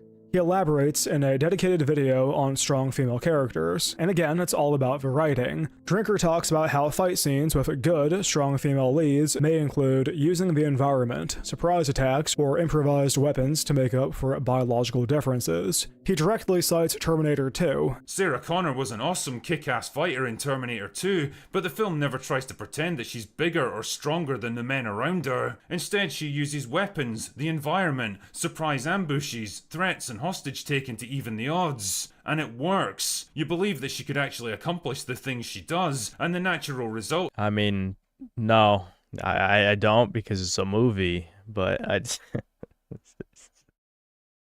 I understand the verisimilitude argument for sure, and I do like Terminator 2 as a movie, but I mean, that's kind of a leap of logic there. Like, the problem is, again, Critical Drinker, extremely normie tier YouTuber, so he knows he's talking to normies. But I feel like a midwit cannot conceptualize the difference between verisimilitude and realism. It's like, again, it's the argument about, why couldn't there be black people in the fantasy universe? And then inevitably someone counters with a 2011 Honda Civic or whatever. The point is it believable in universe, right? You could argue in the case of Terminator, sure. And obviously whether or not it's propaganda is a different discussion. But would I believe it, like this would actually happen? Probably not. No. You know, that's the thing. And again, his videos are supposed to be short slop with no real analysis to churn out as much ad revenue as possible, obviously. But I think there's a pretty important distinction between those things. Is that you buy into her character more. And, you know, it is nice that Sarah isn't just punching dudes in the face, except for when she does, in a scene Drinker carefully didn't include in this montage, but she's also the Kyle Reese of the film. She went from the scared victim being hunted to the protector. She has literally adopted the male role from the prior film, and now she's a badass single mother, shooting guns and puffing cigarettes. She's basically a man, and if that's not woke, then what is? Centrist... Well, that's always the question. And that's why, again, that's the question I asked, you know, it'll be, I think, 4 years ago this year. That's the question I asked, like, if race swapping a Nordic character to be black isn't woke, then what the fuck does woke even mean? You know? That woke doesn't mean anything to these people. They are libertarians. They just say whatever they think is going to make them the most money. They try and tell their audience what they think they want to hear, right? They're not true influencers in the sense that they're actually molding what the definition of woke is or anything like that. No, they're just, it's a nebulous definition for a reason so that they can say whatever they want, right? Oliver Slug Drinker would point to Abby or Captain Marvel or whatever cape shit is currently making the rounds. And yeah, that is worse, but is this not still bad? In the same video, he acknowledges how the objectionable strong female character is essentially just a man, yet he somehow believes that putting a woman in the role of a man isn't contentious. Either way, it all just smacks of overcompensation, a kind of knee-jerk reaction to all those overly emotional, easily frightened damsels in distress from previous generations of movies. A desire to break away from the tropes of women as caring, compassionate maternal characters or overly sexualized fantasy figures. Fair enough, there's absolutely nothing wrong with branching out and exploring different ideas. No, that's a retard take 100%. He's acting like Hollywood isn't doing this deliberately. Of course they're doing it deliberately. Are you kidding? What do you mean knee-jerk reaction? It's not like they're letting random-ass bitches make these movies. No, it's always like nepotism Jewish shit every time, which I know they can't say that. I know none of these guys can say that. But the point is to even imply that the movies are made in reaction to right-wing coded movies, however you'd like to say it, any traditional gender roles, is idiotic. No, it's propaganda, obviously. It's obviously propaganda. I think I heard Sammy scratching my door. Hold on.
Sammy has decided to show up to the stream. I'm gonna resist picking her up. Just so maybe she won't immediately want to leave.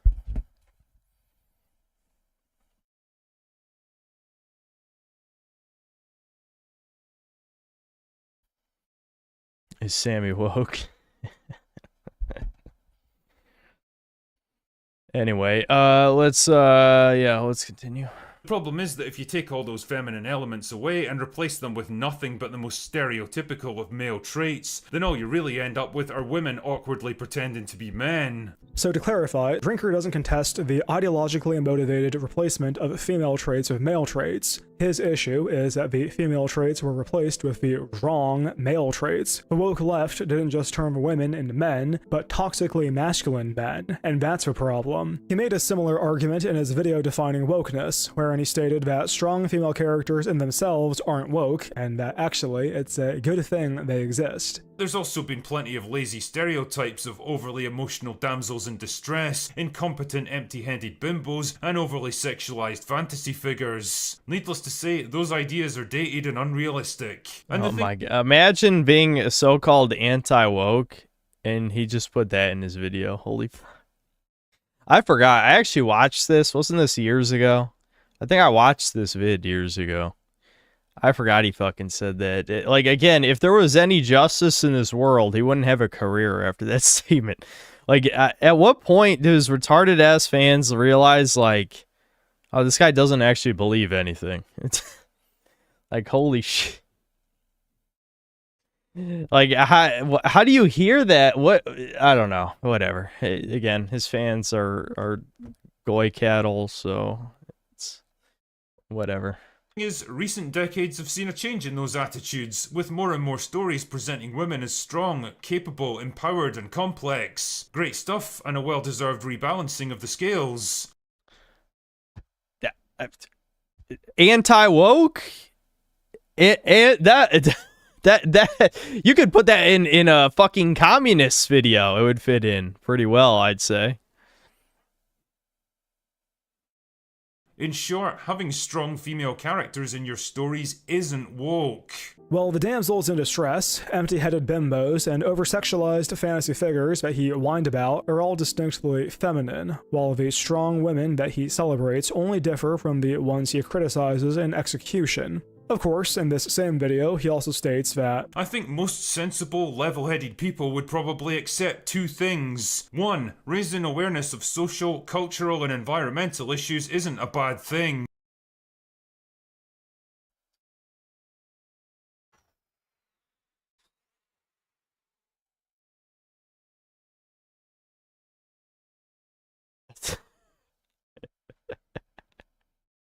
Do people just memory hold this shit? Or they just don't watch far enough in the video, even though his video's only like 8 minutes long? How the hell could anyone with an IQ over 90 not see the obvious problem with that statement? Not even saying his IQ is high, or that he didn't say that on purpose because he's controlled opposition. I'm just saying, like, if you're listening to that and you have an over 90 IQ, wouldn't you just obviously think, okay, but the left just defines whatever the hell they want as social issues? Like, they could say white people breathing is a social issue that we need to talk about and solve. White people are clearly a problem in modern society, and that problem needs to be solved by genociding them. Are you fucking retarded? Holy shit.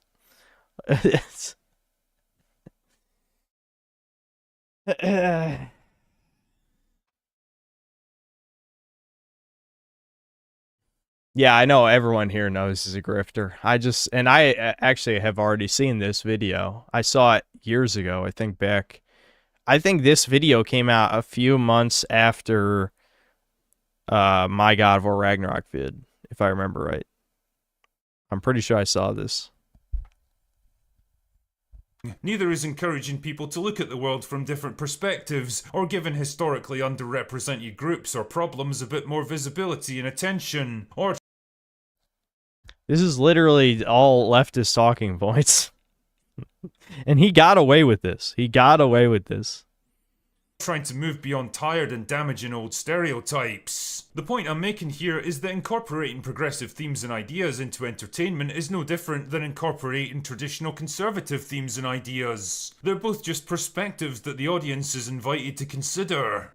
Yeah, propaganda doesn't exist then, you fucking retard. You can make that argument for every woke thing you've ever brought up. How do you not see this? Like, again, I know his audience are retards. I know. But if you weren't retarded, wouldn't you just think, okay, so everything you're complaining about wokeness then is just people trying to bring attention to marginalized groups and social issues? I mean, you like you destroyed the entire purpose of your own channel in that video. Like, it's actually mind-blowing.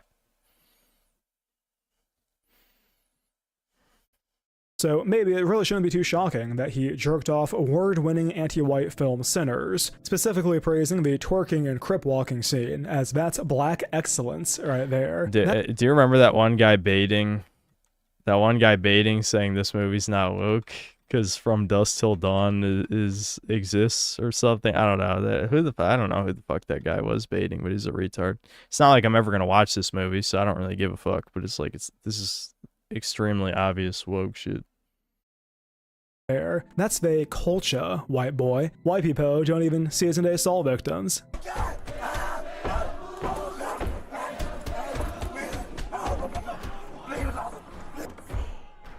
Drinker then acknowledges that while the film is blatantly anti-white, to the extent that you'd be a fool for not noticing, the genetic hatred against his people was done so well that it actually enhanced his viewing experience. One thing that also got people talking about this movie were the allegories with contemporary culture and racial politics, and honestly, if you can't see the obvious message behind parasitic white vampires infiltrating a prosperous and exuberant expression of black culture to literally suck the life out of it for their own benefit, then well, maybe movies aren't quite your thing. Seriously though, as much as Coogler clearly has something to say with all this stuff, it's integrated intelligently enough into the narrative that it actually enhances the film rather than detracting from it.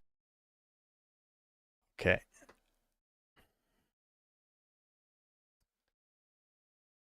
I hate libertarians. Have I said that? Have I said that a few times? I think I need to say that more times. Libertarians are just wannabe Jews. 100 fucking %. This is like the most Jew... like, holy fuck. Holy fuck.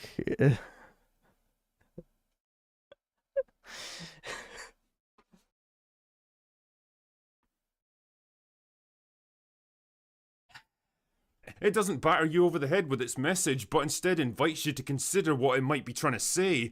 We got money and we ready to spend it with y'all. Sounding damn near perfect, and you're saying we ain't welcome. No, I'm saying you get down that road, you get back into town. Plenty of white barrel houses down there. This because we're... Can't we just, for one night, just all be family? You don't need to do that, sir. We'll be on our way. And that's just fine by me. People like this. Again, I don't want to go full schizo. Because maybe a part of me doesn't want to accept that humanity has fallen so far. But I do wonder sometimes how much of YouTube is like fake. Like how much of the views are fake, the engagement's fake, like dead internet theory type shit. Because I just don't want to believe that people are this fucking subhuman, I guess. Just deep down, I don't want to believe it. Because, like, how could you listen to that and not think that Critical Drinker is a massive, like, cum-guzzling faggot who has just gotten his anus ruptured, like, it's beyond belief that he has to wear diapers for the rest of his life? How could you not believe that? How could you not? Like, how could you think that's a reasonable take?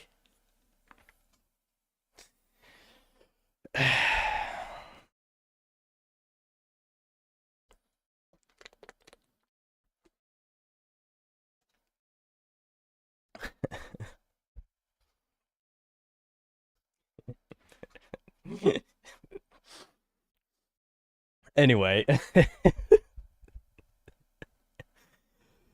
This running the largest right-wing media channels is the reason why the right never wins culturally. It's the Exactly. reason why modern-day conservatives are further left than Obama-era Democrats. They don't mind the blatantly subversive anti-white propaganda so long as it's done well. But, you know, Drinker can totally be trusted when it comes to talking about the message. If you've ever wondered why these guys never dig any deeper regarding the message or where it comes from, that's by design. If these people could plug themselves back into the Matrix, they would happily do so. If the bread was just a bit less stale, if the circuses were just that much more entertaining, they'd stop complaining and fall back in line like the cattle they are, but only after the discourse has been poisoned worse than the zog slop they gorge themselves on. Again, Drinkers can Yeah, dude, like the fucking, oh my, has been poisoned worse than the zog slop they man, oh man, oh man. I hate this shit. They tried to push so hard. I smelled the blood in the water with the Gamergate 2 shit.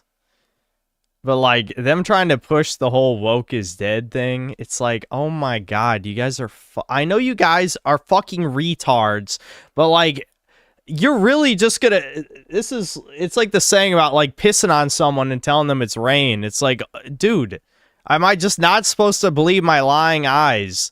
Granted, these are the same group of people who pretended a game with gay underage sex isn't woke, but you know, that's yeah, you know, not gonna get into that again. But still. gorge themselves on. Again, Drinker's contention isn't the cultural subversion or the ideology that actively hates him. In fact, he agrees with all that. His issue is the execution, it's the delivery. And if that's the case, then really I'd say he's worse than a leftist, as at least they don't pander to a right-wing audience, shifting the Overton window to the point that actual right-wing positions are now extreme. Returning to Ex Voto, on his gaming channel, Drinker made a video on the demo, in which he negatively describes it as 2026 gender and sexual politics awkwardly crammed into a medieval fantasy game, going on to say how gamers don't care about the message, they never did, and over the years that indifference has turned into genuine antagonism as they've been burned far too many times. You'll note that nowhere in this statement does Drinker acknowledge that he doesn't actually object to the message. In fact, he never actually gives his opinion. He says that gamers don't like left-wing propaganda, but caveats that it was awkwardly crammed in, and of course they're averse to it by now. But what exactly does that mean? If it weren't for Dustborn, the Chud gamer would be open to the message? What does that phrase even mean when Drinker says it? It was always a dog whistle, but the baseline assumption was that it referred to progressive politics. That's what woke actually means if you're not a centrist pussy. But if Drinker doesn't object to the politics themselves, then what is the message? It's like the Smiling Friends clip about a certain group of people, except Zach Hadel has acknowledged the realities of ethnic replacement despite surrounding himself with LA shitlibs in an industry in which it in no Killer videos always shocked when I recently saw that study about male birth control. People were getting excited about where the only side effect was a significant reduction in testosterone. I'm all for finding new solutions to these things, but so many people seem way too casual about the effects of dramatically altering crucial hormones. It's great to see you cover everything in such detail when so many people are wrongly brushing these concerns aside as paranoia. This is serious stuff being done to the body and should not be taken lightly. Oh, that was on More Plates, More Dates channel? What the fuck? That's kind of surreal, but... yeah, I've said it a bunch of times. Like, Zach has always given out, like, subtle-based cues, which is funny given that he's always been around a lot of freaks. But, not saying he's normal himself, but the point is, like, that's why I just got the vibe about Smiling Friends being canceled, was just that the executives probably just wanted to make it, you know, gay as fuck. Had a bunch of, like, diversity hire incompetence, probably nepotistic Jew type people to the production.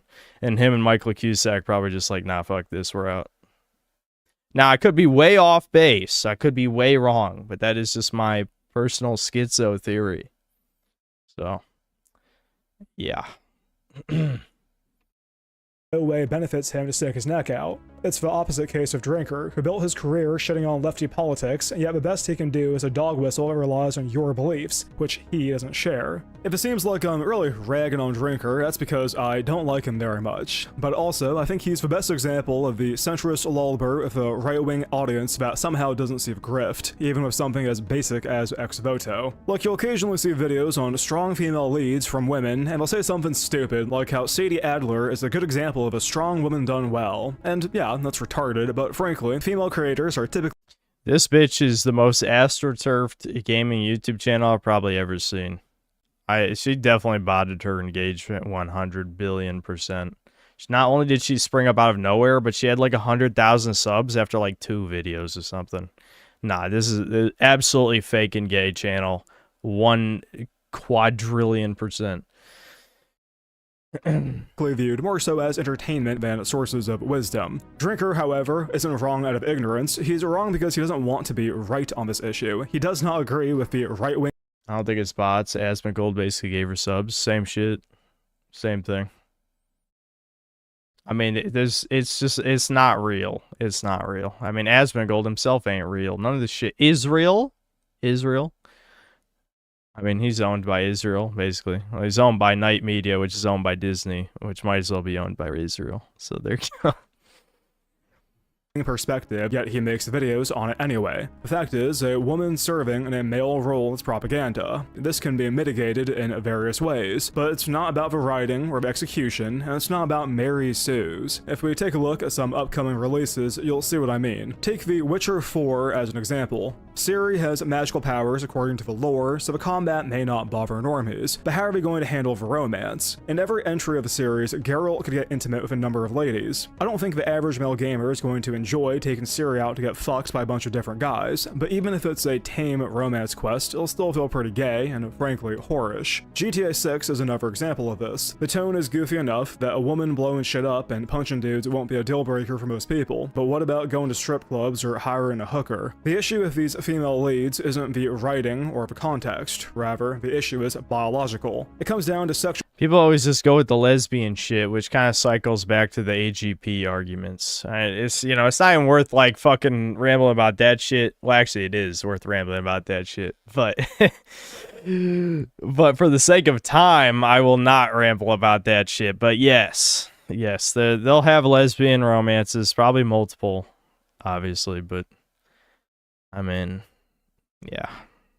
marketplace value in the politics of sex. On account of her biology, it would reflect very poorly on Ciri if she did what gamers casually do as Geralt, and I think on some level everyone understands that, yet anti-woke creators will go on and on and on about the writing when the concept alone is objectionable. I spoke to a friend about this a while back. That's the problem with all the anti-woke people, is they think no matter how bad the idea is, no matter how damaging it could be for the future of civilization, if it's done well, it's not a problem. It's like, this is like retard logic, man. Like, if you watch my videos on like Baldur's Gate 3 or any of that type of shit, I'm like, I like the game, but it's obviously woke. I mean, obviously. But no, these retards like, no, it sold a lot and it was good, so it's not woke. It's like,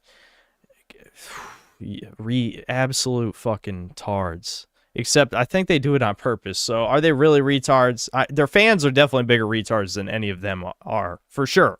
For sure, their fans are dumber than them. Definitely. But, you know, I don't know. And he phrased it quite well. He said that game devs today view the stuff as a mathematical equation where you can subtract a man and add a woman and the equation doesn't change, but it doesn't work that way because men and women are not interchangeable. This is the issue you always see with indie games, where it's that thing you liked 20 years ago, but female. You know, it's a gender swap of Duke Nukem, where the strong Floyd protag is spitting one-liners and acting like a man, and if you turn your brain off and consume, you can have a good time. But if you actually stop and think about it, is this not cringe and propagandistic? The rumored upcoming God of War starring Kratos' dead wife comes— I can't even believe this shit. No one gives a fuck about Kratos' dead wife. Nobody. Nobody. Fucking nobody. And it's the fucking bitch from the Daredevil Netflix show. Fuck you. Kill her. Hope she dies 1 minute into the game. It's a bait and switch. They would never do that, obviously. But that would be funny. Holy fuck. Holy fuck. Sony can't stop. Sony's like, I want to lose more money because it'll be funny. Because, like, none of the Jews are losing any money. The Japs are watching their company explode. Though the executives made their money in that case, too. I guess Dishonored, none of that doesn't exist anymore. Honor? No, that's dead. So, yeah, Sony's it's exploding. And it will never stop exploding, apparently. To mind. The whole point of God of War is that it's an ultra-masculine series where Kratos is ripping guys apart and fucking every woman in Greece. While the Norse duology reduced Kratos to a redditor with a soy beard who could easily solve his problems by beating his son, if it's— Yeah, yes! Yes, every redditor that got mad about the beating son thing, that fills me with life. So much life has been filled. He should have beat his son 1 billion fucking %. 1 billion. If its wife game even vaguely resembles the originals, then it'd obviously be inappropriate, as you're inserting a woman into a series that is the definition of male power fantasy. I guarantee a lot of these fucking retards are gonna come out and be like, oh, the other thing wasn't woke, but this is. It's like, oh, God of War Ragnarok wasn't woke. All of a sudden, now that you play as a woman in God of War, now it's woke. Fuck you, retard. You let this happen. But she's a god, right? That was the justification for Ragnarok, when he had that stupid old bitch of a start dog-walking Kratos, except it was always a retarded argument as it ignores the point. You could have easily had a scene where she attacks Kratos but barely manages to scratch him, as he's the god of war, but the whole point of Freya is that she's a strong woman who overcomes her evil— Iconic. Iconic. People did not cringe at this. How could you not cringe? Bow to your queen! It's just like, fuck! I want to... Uncle Ted, please give me the power. I'm gonna smite Sony Santa Monica with my bare hands in Roblox, of course, in Roblox. But they will be smited from existence.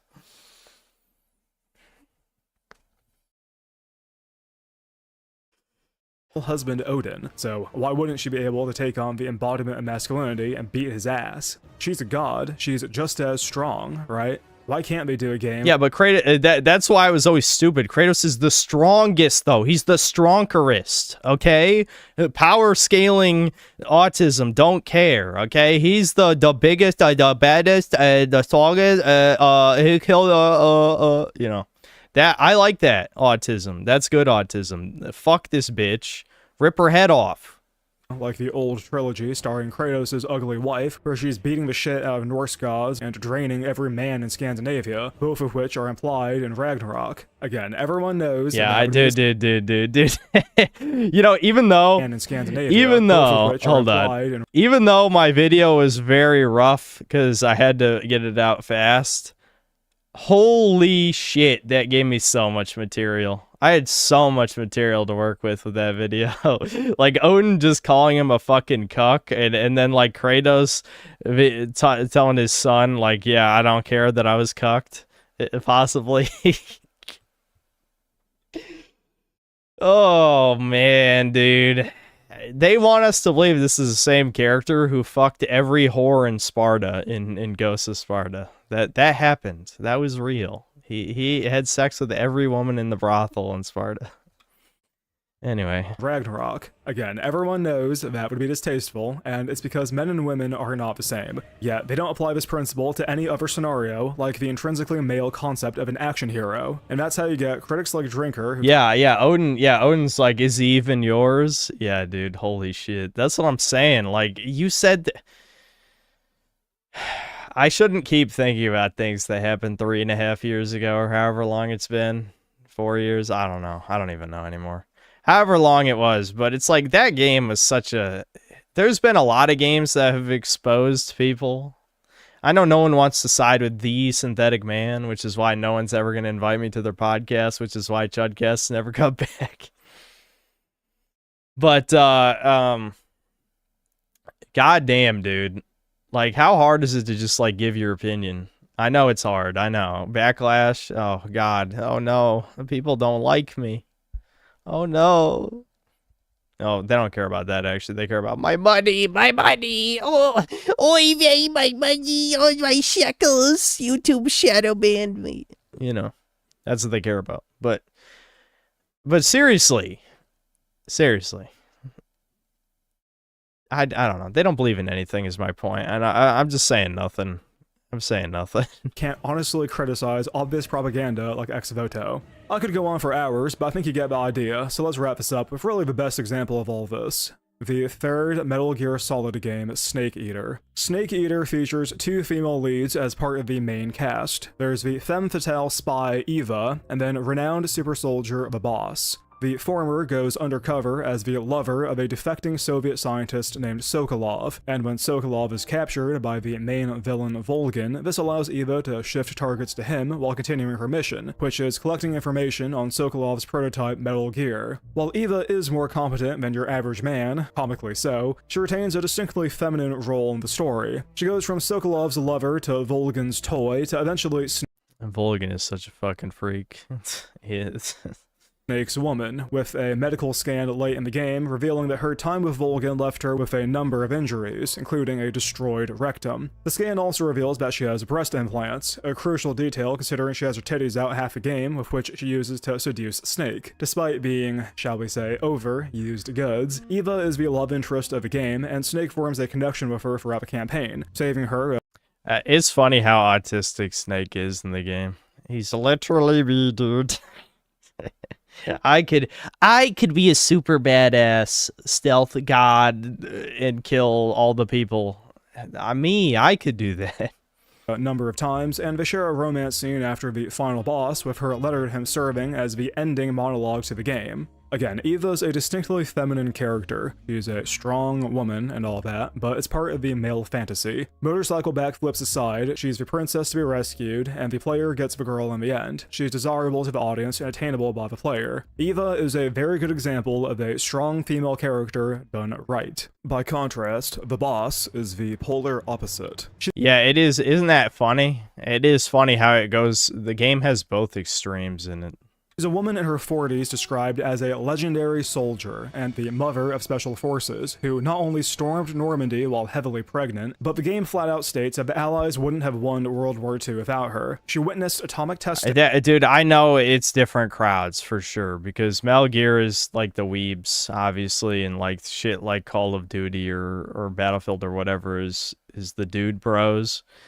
But it is surreal how like everyone gets mad about historical revisionism and like the more recent Call of Duty and Battlefield games, but like this is worse actually. This shit is actually worse. Saying a woman was like the hero of World War II, like holy fuck. I don't care if it's anime coded. I don't give a shit. That would make me mad in any anime for sure. In the 50s. She was the first American in space in the 60s, immediately after which she was deployed during the Cuban Bay of Pigs invasion. She explains all this in a 10-minute diatribe at the end of the game, wherein she advocates for open borders globalism. As for her actual role in the game, she's the mentor of our protagonist, and she easily beats his ass 4 separate times using the special martial arts system that they supposedly developed together. This basically sums up her character as really anything that has to do with Snake. The Boss is just better. Snake gets knocked around and shat on by Volgin, while The Boss easily takes him out, and despite that, he trusts and respects her immensely. Snake has this ongoing rivalry with the enigmatic Major Ocelot, where by the end of the game, they come to understand each other as men. Well, Ocelot is actually the child The Boss gave birth to on Normandy. Her relationship with Eva is especially egregious. After a game's worth of Snake and Eva getting closer, he wakes up in the morning to find a note wherein she states that she would have killed him, but she didn't. Not because she loves him, not because he saved her life, but because she made a promise to The Boss. The rest of the game is spent explaining how not only was The Boss one of the special instructors at a secret Illuminati school Eva was trained at, but the entire game was her final mission, as she never actually defected. She was a fall guy for Volgin Nuke in Russia. While history will remember her as a monstrous war criminal, and her comically prestigious career will never be known, she willingly bore the weight of the world because, in the end, she was a true patriot. There's really no way to describe how laughably bad this is. Yes. Metal Gear Solid 3 is a game about The Boss, not Snake. She's basically the greatest human being to ever live. She was at every notable event in history, and she threw it all away because she's just that noble and patriotic. Again, yeah, if it was anyone else, the cult of Kojima is fucking retards. Because if anyone else made this shit, they'd be like, this is the most woke fucking trash ever in all of human history. But obviously, people are distracted by the many good elements of the game because it is a great game. But like this part of the story is so fucking like comical. Like there's no way you could play this game today with any understanding of modern reality and not think this is the most retarded shit ever. I've seen a number of coping arguments in defense of this. One is that MGS was always over the top, and in the same game, Volgan's magically shooting lightning. Well, to my understanding, there's nothing to propagandize there. Meanwhile, the same can't be said for making the greatest soldier in the history of the world an uber-mentioned hag. It's just fucking stupid. When Eva talks about how a lesser woman would have been crushed by such a burden, and really every time the word she comes up in this monologue, I can't help but think what a massive cuck Kojima is. The game came out in 2004, by the way, and yet people talk about how everything got political after Occupy Wall Street or 2016, when mind-raping Goislop has been shoveled down their throats since at least the Second World War. Yep. The fact is, the boss is a man. This is a man's story, and the greatest soldier to ever live will never be a woman. If you made the boss a man, the story would significantly improve, especially as her role in the game is Snake's father figure. Except you can't make her a man because Kojima specifically wrote her as a woman. Giving birth on Normandy destroyed her body, while the atomic testing rendered her infertile. The point is, she gave everything a woman has for her country, and while traditionally speaking that would mean husbands, brothers, and sons, drifting libertarians have shifted the Overton window to the point that a super soldier woman giving birth on Normandy Beach and then winning us the war is somehow reasonable. Turning Eva into a fat, gay, black trans woman, now that would be too far, and the fact it didn't happen is where Yeah, it's... Yeah, exactly. Like, it's like... What if you could give woke a definition, these people, you know, if they could give it, it's basically just an aesthetic. That's it. It has nothing to do with propaganda or anything that actually matters. It's just an aesthetic, you know? It's like, that's, I know it's, I keep saying this as if they're not doing it on purpose. They're obviously doing it on purpose, but it's still so stupid because of how surface level it is. Like, yes, the gay aesthetic is shit. Obviously, but don't you care why it's in every game? When it doesn't make money, when it clearly doesn't make money, why is it being shoved in everything? Again, hopefully people notice. There has been way more noticing in the past couple of years than in probably the other 80, you know, since like World War II. But it's, man, it's far from enough, you know. It's not enough because these people should be out of careers, definitely. But I get that like there's a parasocial aspect to content creators. That's true for everyone. It's very true of you guys for sure. And, you know, I talked about that many times over the years, but in the last like year to 2 years, I just accepted it for what it is. I can't really do anything about it. It's just I used to feel very guilty because it's like in real life, I would never be any of your guys' friends. And I'm not saying that's because you guys are horrific people. It's just I am an extreme introvert and I don't like people. It's just that simple. So, you know, it felt like I was lying to myself and you guys, but it is just like, it's just a part of being a content creator. So what do you do? There's nothing you can do about it. You can talk about it, but it doesn't change anything.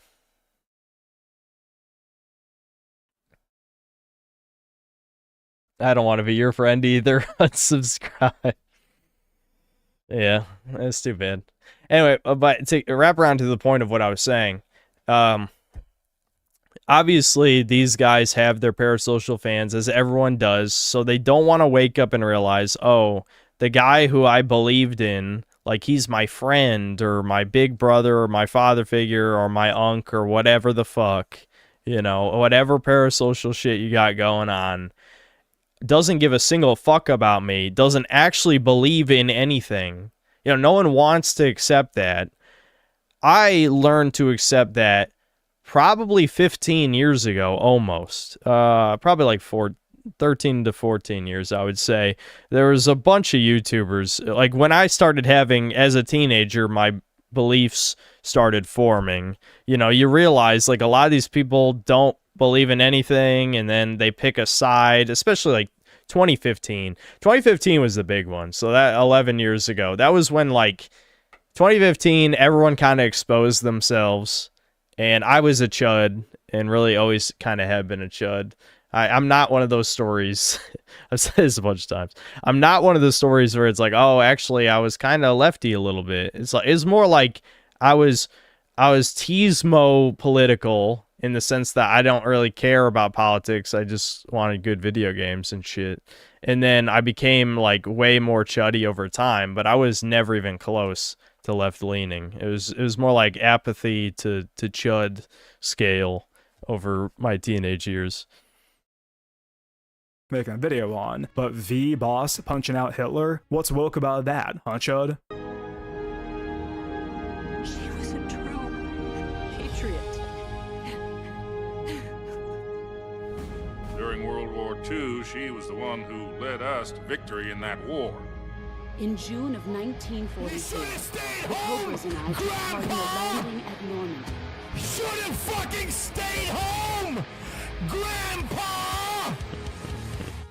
Should have stayed home! Should have stayed home! Have fun in hell, faggot! Have fun in hell, you fucking faggot! Should have stayed home, you fucking piece of shit. In conclusion, it's not about the writing, it's not about the nuance. It all comes down to biological reality. 1348 ex voto is obvious propaganda, and every mouth-breathing retard understands that. However, the only reason it exists is because the same people making videos don't give a fuck about the ideology behind it, and so nothing ever happens. Women are weak, Kojima's a cuck, I hate libertarians, that's it, that's the video. See you next. Based. Very based. Very based. Oh man, it's 1:15 already. Fuck. I can't do these video watch streams anymore. I gotta start earlier. I know I've only been streaming 5 hours, 24 minutes, but feels like I've been streaming a lifetime. Don't worry. I mean, I'm sure, well, there's something I gotta do that I can't say exactly what it is. But there's a game I'm gonna check out tomorrow. That I'm not allowed to talk about, chuds. I'm not allowed to. I did get a demo to something. That I'm gonna check it out. I don't know if I'm actually gonna do a video on it or not. You could probably figure out just based on what I said what game it is. But I'm gonna play that tomorrow because I put it off for a while. Because I'll be honest, I'm not really that invested.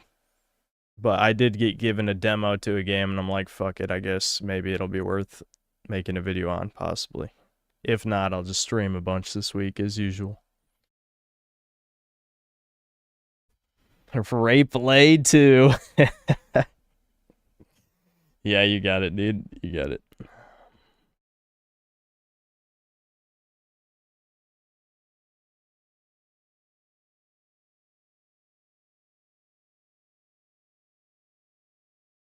If it was Spyro 4, I don't think I'd be able to keep my mouth shut, I'll be honest. I don't think I could. I think the temptation would be too great. I can't be trusted. I can't be trusted with the Spyro 4 demo. I would leak that shit. I would leak that shit on V 1,000,000,000%.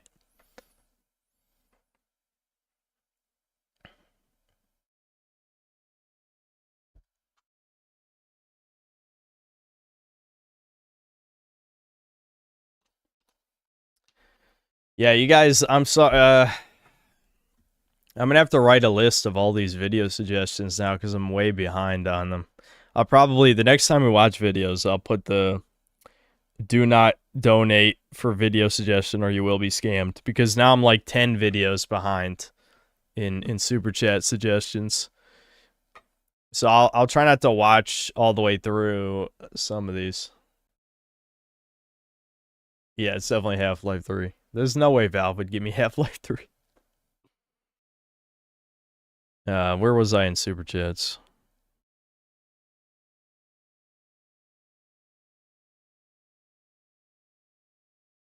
I'm scrolling.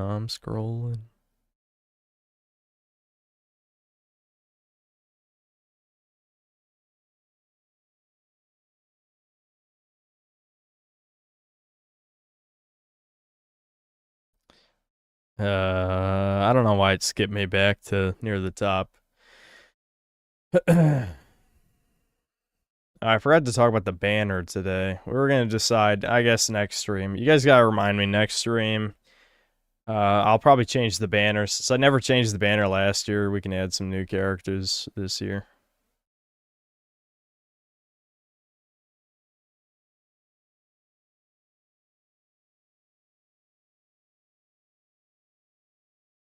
Hold on. The shit just fucking... I love how it just crashed. Oh, yeah! I forgot to talk about this. Shit. I think I figured out what my computer performance problems are. And it's the memory leak in the YouTube Studio page. So I was going to try some shit to fix this. I'll probably just have to switch browsers. But there were a couple other things I wanted to try first. But yes... the reason Starfield and Crimson Desert run like shit at certain points, though Crimson Desert doesn't run well in the towns, but off stream, I was getting way more frames. It's definitely fucking YouTube Studio. What the hell, man? What a piece of shit. I hate the Indians at Google. Which is probably why I'm shadow banned. Fuck you guys.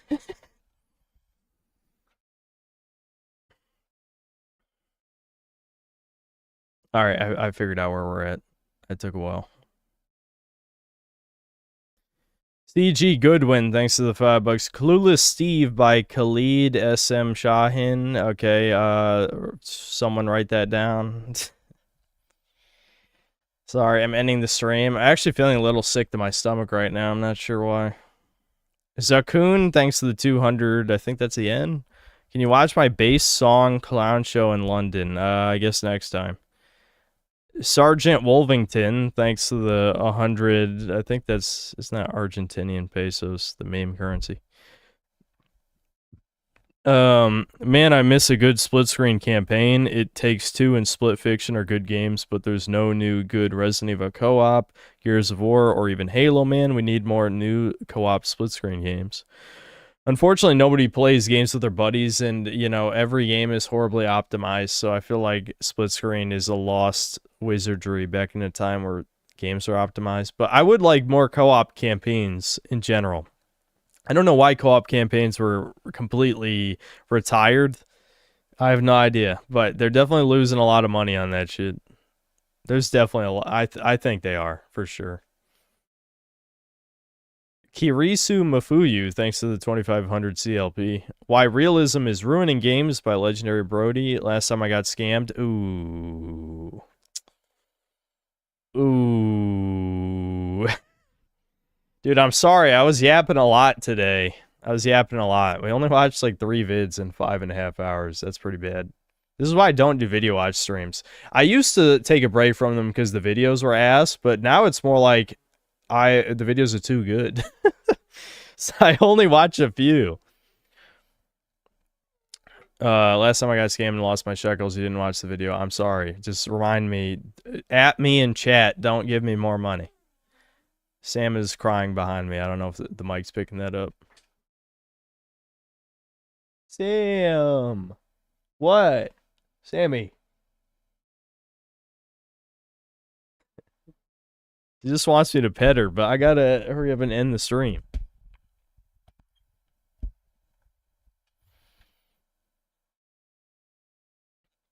Lord Particle, thanks $2. Sick Blue Eye shirt, thanks.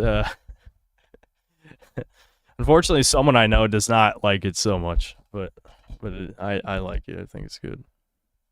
Hello, Fradrim, thanks to the $5. Hello, Simpler. Sorry to interrupt, but please can you tell your brother I replied on Discord. Also, here's $5. Cheers, Chud. Yeah, I'll remember in the morning. I'll talk to him. Axton Zero, thanks to the $5. The peak players for Fear and Hunger was 2,000 all time. Indie fans are the weebs of gaming, so adamant their media is better, but only watch 0.001% of it. Yeah, that game has the most inflated popularity, like in proportion to the actual fans, probably like ever. Legitimately, basically what you exactly just said. I think 99.999% of fans of Fear and Hunger just watched YouTube videos. They definitely did not play them, and I'm not gonna play them either. To be fair, I'm not a huge fan of like that kind of like gory misery porn shit. I don't care, man. It's like you gotta at least be funny. That's why I said I'd be down for Sammy, what are you doing? Sneaking in the bathroom. I saw that. She wants attention because I'm ignoring her. Settlers 8056, thanks to the 10 months of membership. You missed a comment on the vid made by an indie dev. You mean back on the indie games are overrated one? Do you want me to find it? Maybe we could find it real quick. I don't know which one is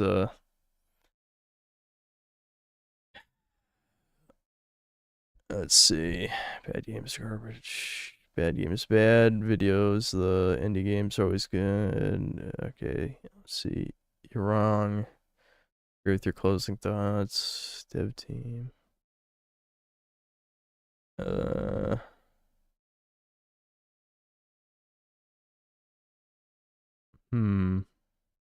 Yeah. Here's my indie title with next to no gameplay, but with deep themes about how depression is la bad. Peter Griffin crying and clapping gif. Yep. Okay, here it is. As an indie dev, my priority is just to make something I want to play. What did I fucking say, dude? I'm so right. The world is not ready for how correct I am about things. What I said in the conclusion of my gameplay loops video is so right. Anyway, I don't want to make another FNAF clone, another PT clone, another Poppy Playtime clone, another Fear and Hunger clone, whatever. IMO, this is the biggest issue with indie, the clones. Clones. It's one thing to make a game inspired by another game that genuinely tries something new, but it's the copy-paste nature of some of these things that keeps driving me away from that scene. So I basically just wait around until the next Resident Evil comes out, because it's the one franchise that in my experience, tends to be reliably good. This is true. As critical as I have been of some of the past few entries, I feel like they're still more fun than the vast majority of games that come out. That's something I feel like I have to say every time. There are exceptions. But like, again, Resident Evil 3 Remake is actually dog shit, but whatever. I don't waste my money on Call of Duty because most of it post Black Ops 3 has been garbage, minus maybe Modern Warfare 2019.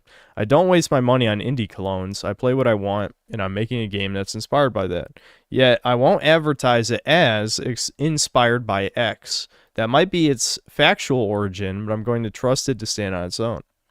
What I think the scene is missing is exactly what another guy here said, a return to form. Yeah, they need to have a blast, too.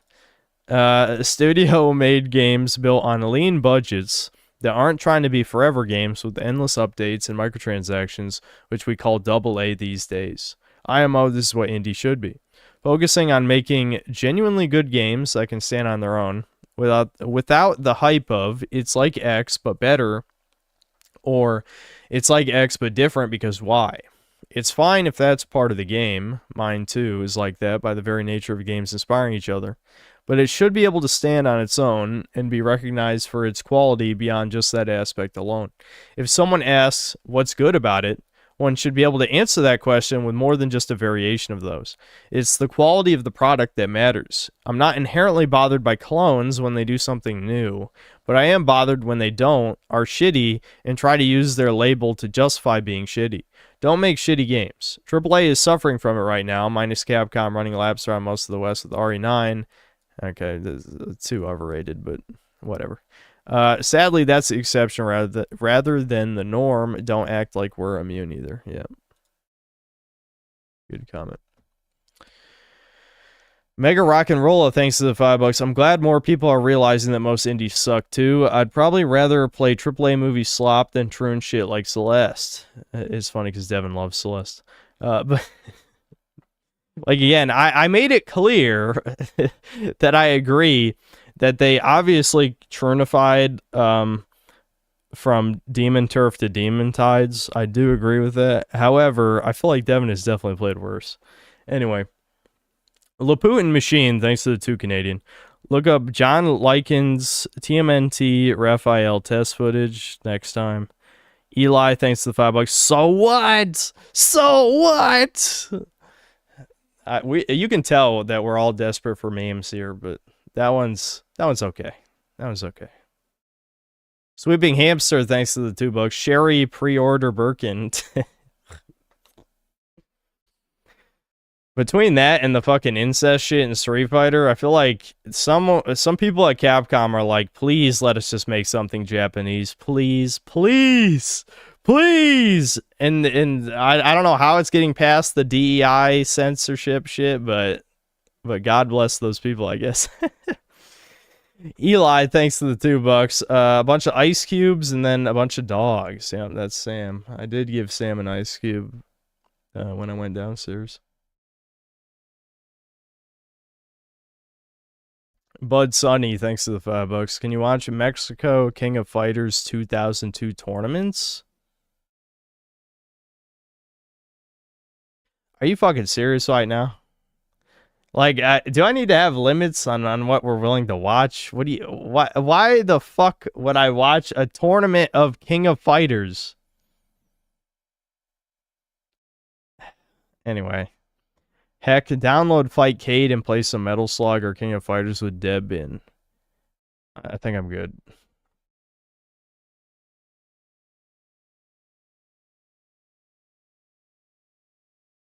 Sheep Herder, thanks to the $5. Critical always seem to... Drinker. Critical Drinker always seem to want to go back to 90s to 2000s level Jewish propaganda, and has never ever mentioned the miscegenation permeating every piece of media. Yeah, of course. And then Sheep Herder with another 2. Reaper is the only good movie review channel. Yeah, I've seen a few of his vids. X0, thanks to the $5. His Sinners and What is Woke vid are on his second channel. Same with the Ragnarok vid you reacted to on a Forspoken stream. Don't notice, please. Yeah, he's putting his real thoughts on his second channel. Interesting. Though his gaming channel is just like, this is the most obvious grifter shit ever, man. Like, you're obviously not a gamer, and I don't even care. Like, I don't need everyone to be a Teasmo who's played 1,000 games. That's never been my point. But pretending to be a gamer, it's not as bad as like Elon or anything, but you know, it's still like, dude, just stick to what you do, man. I say this, but again, it's about the money. That's all these people care about is the money, and the channel makes money.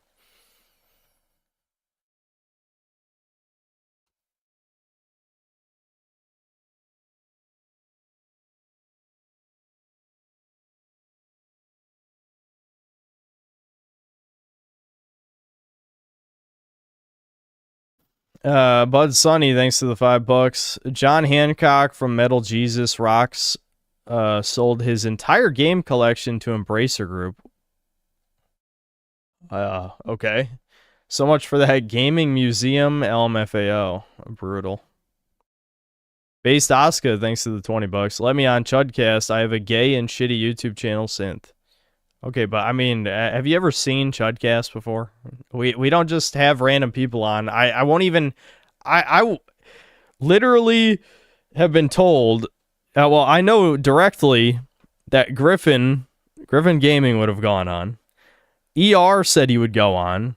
Fucking Harry from Lotus Eaters would go on. These are all people who I did not voluntarily talk to because I didn't want to talk to somebody. But you, a guy who I've never seen any of your videos, why would I do it? Let's just be honest. I'm not gonna be a dick, but why would I do it? You were on Carl's stream. But Carl's not my friend, though. I've talked to him a few times. I don't hate the guy or have anything against him. But Carl is just a guy I know, dude. He's just a guy I know.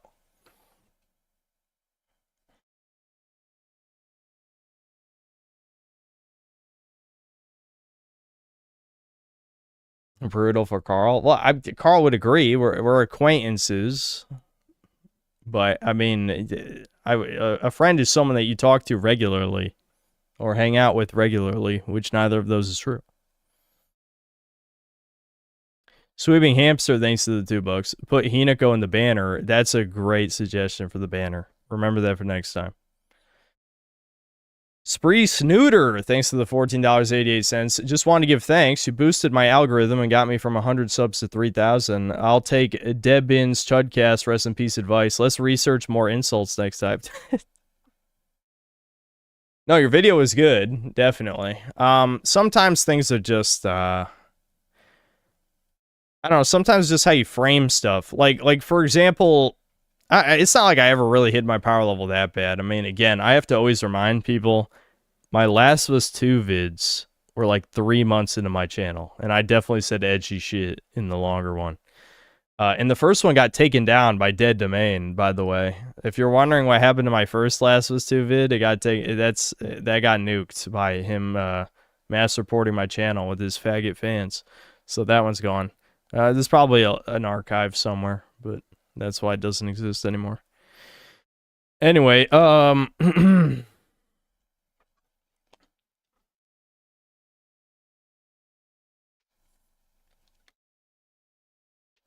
but anyway, like this vid right here, I mean, I don't even think he was really that mean by my standards, but people are very upset about this shit. But people being upset, obviously, if you want to get more popular, upsetting people is kind of irrelevant in the long term. You know, I mean, look at my channel. I've in the first 3 years of my channel, I think my average like-dislike ratio was below 70%. It was pretty low. Maybe around 70. It was bad. It's just, I don't know.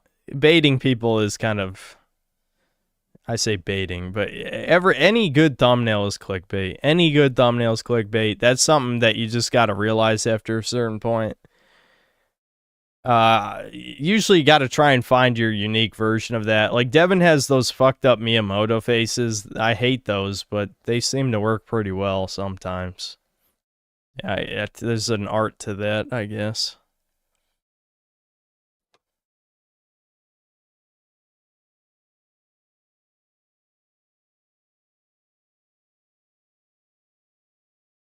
And Devin's thumbnails are soul.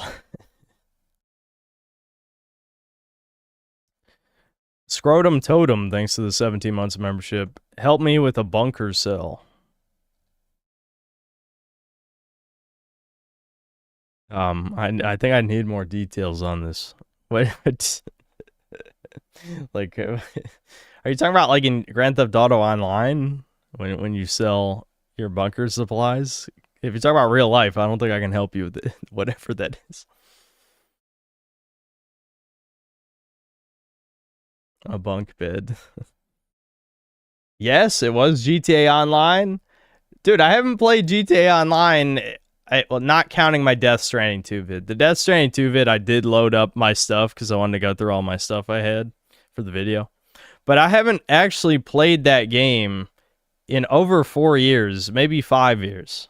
So I don't think I'm not gonna. I'm assuming you're joking, but I'm not gonna boot it up to help you sell your bunker supplies.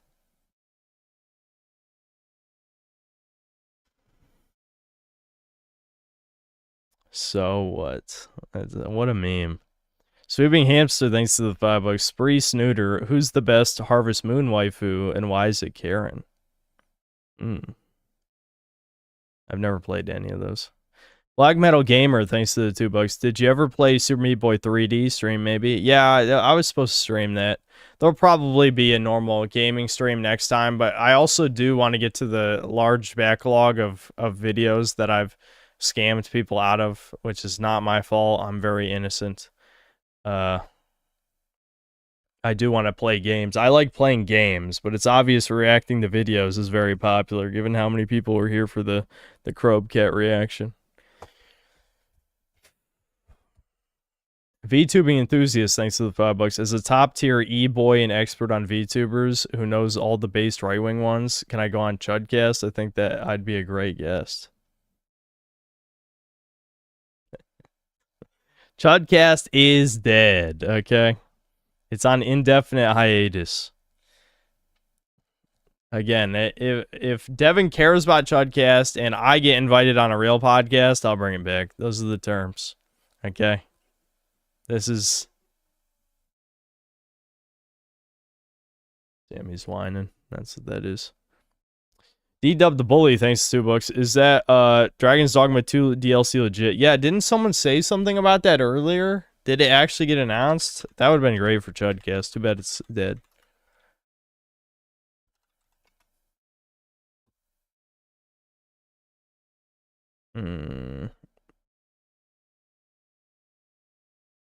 Okay, well, maybe on like Twitter or another site or something.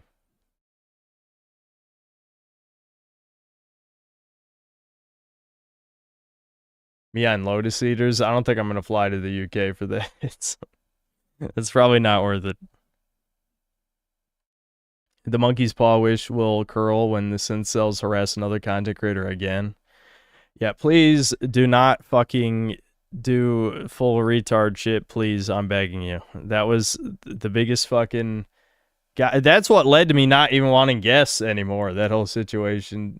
Oh, well, that and a different one. It was two different ones, but that was probably the bigger situation. Stallion Milk, thanks to the $5. As a random failed normie with no YouTube channel who casually watches your vids and streams, can I go on Chudcast? Any day now. Sweeping Hamster, thanks to the $2. Synth immediately gets arrested at the UK airport. Yeah.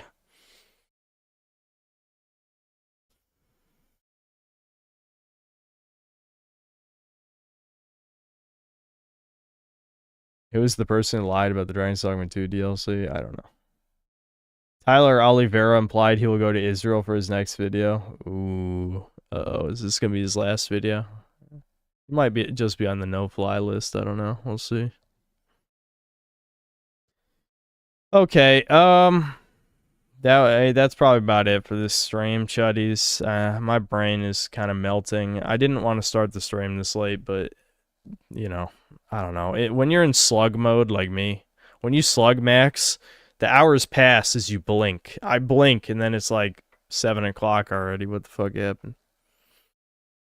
But, yeah, we'll play a game next stream. Alright, see you guys.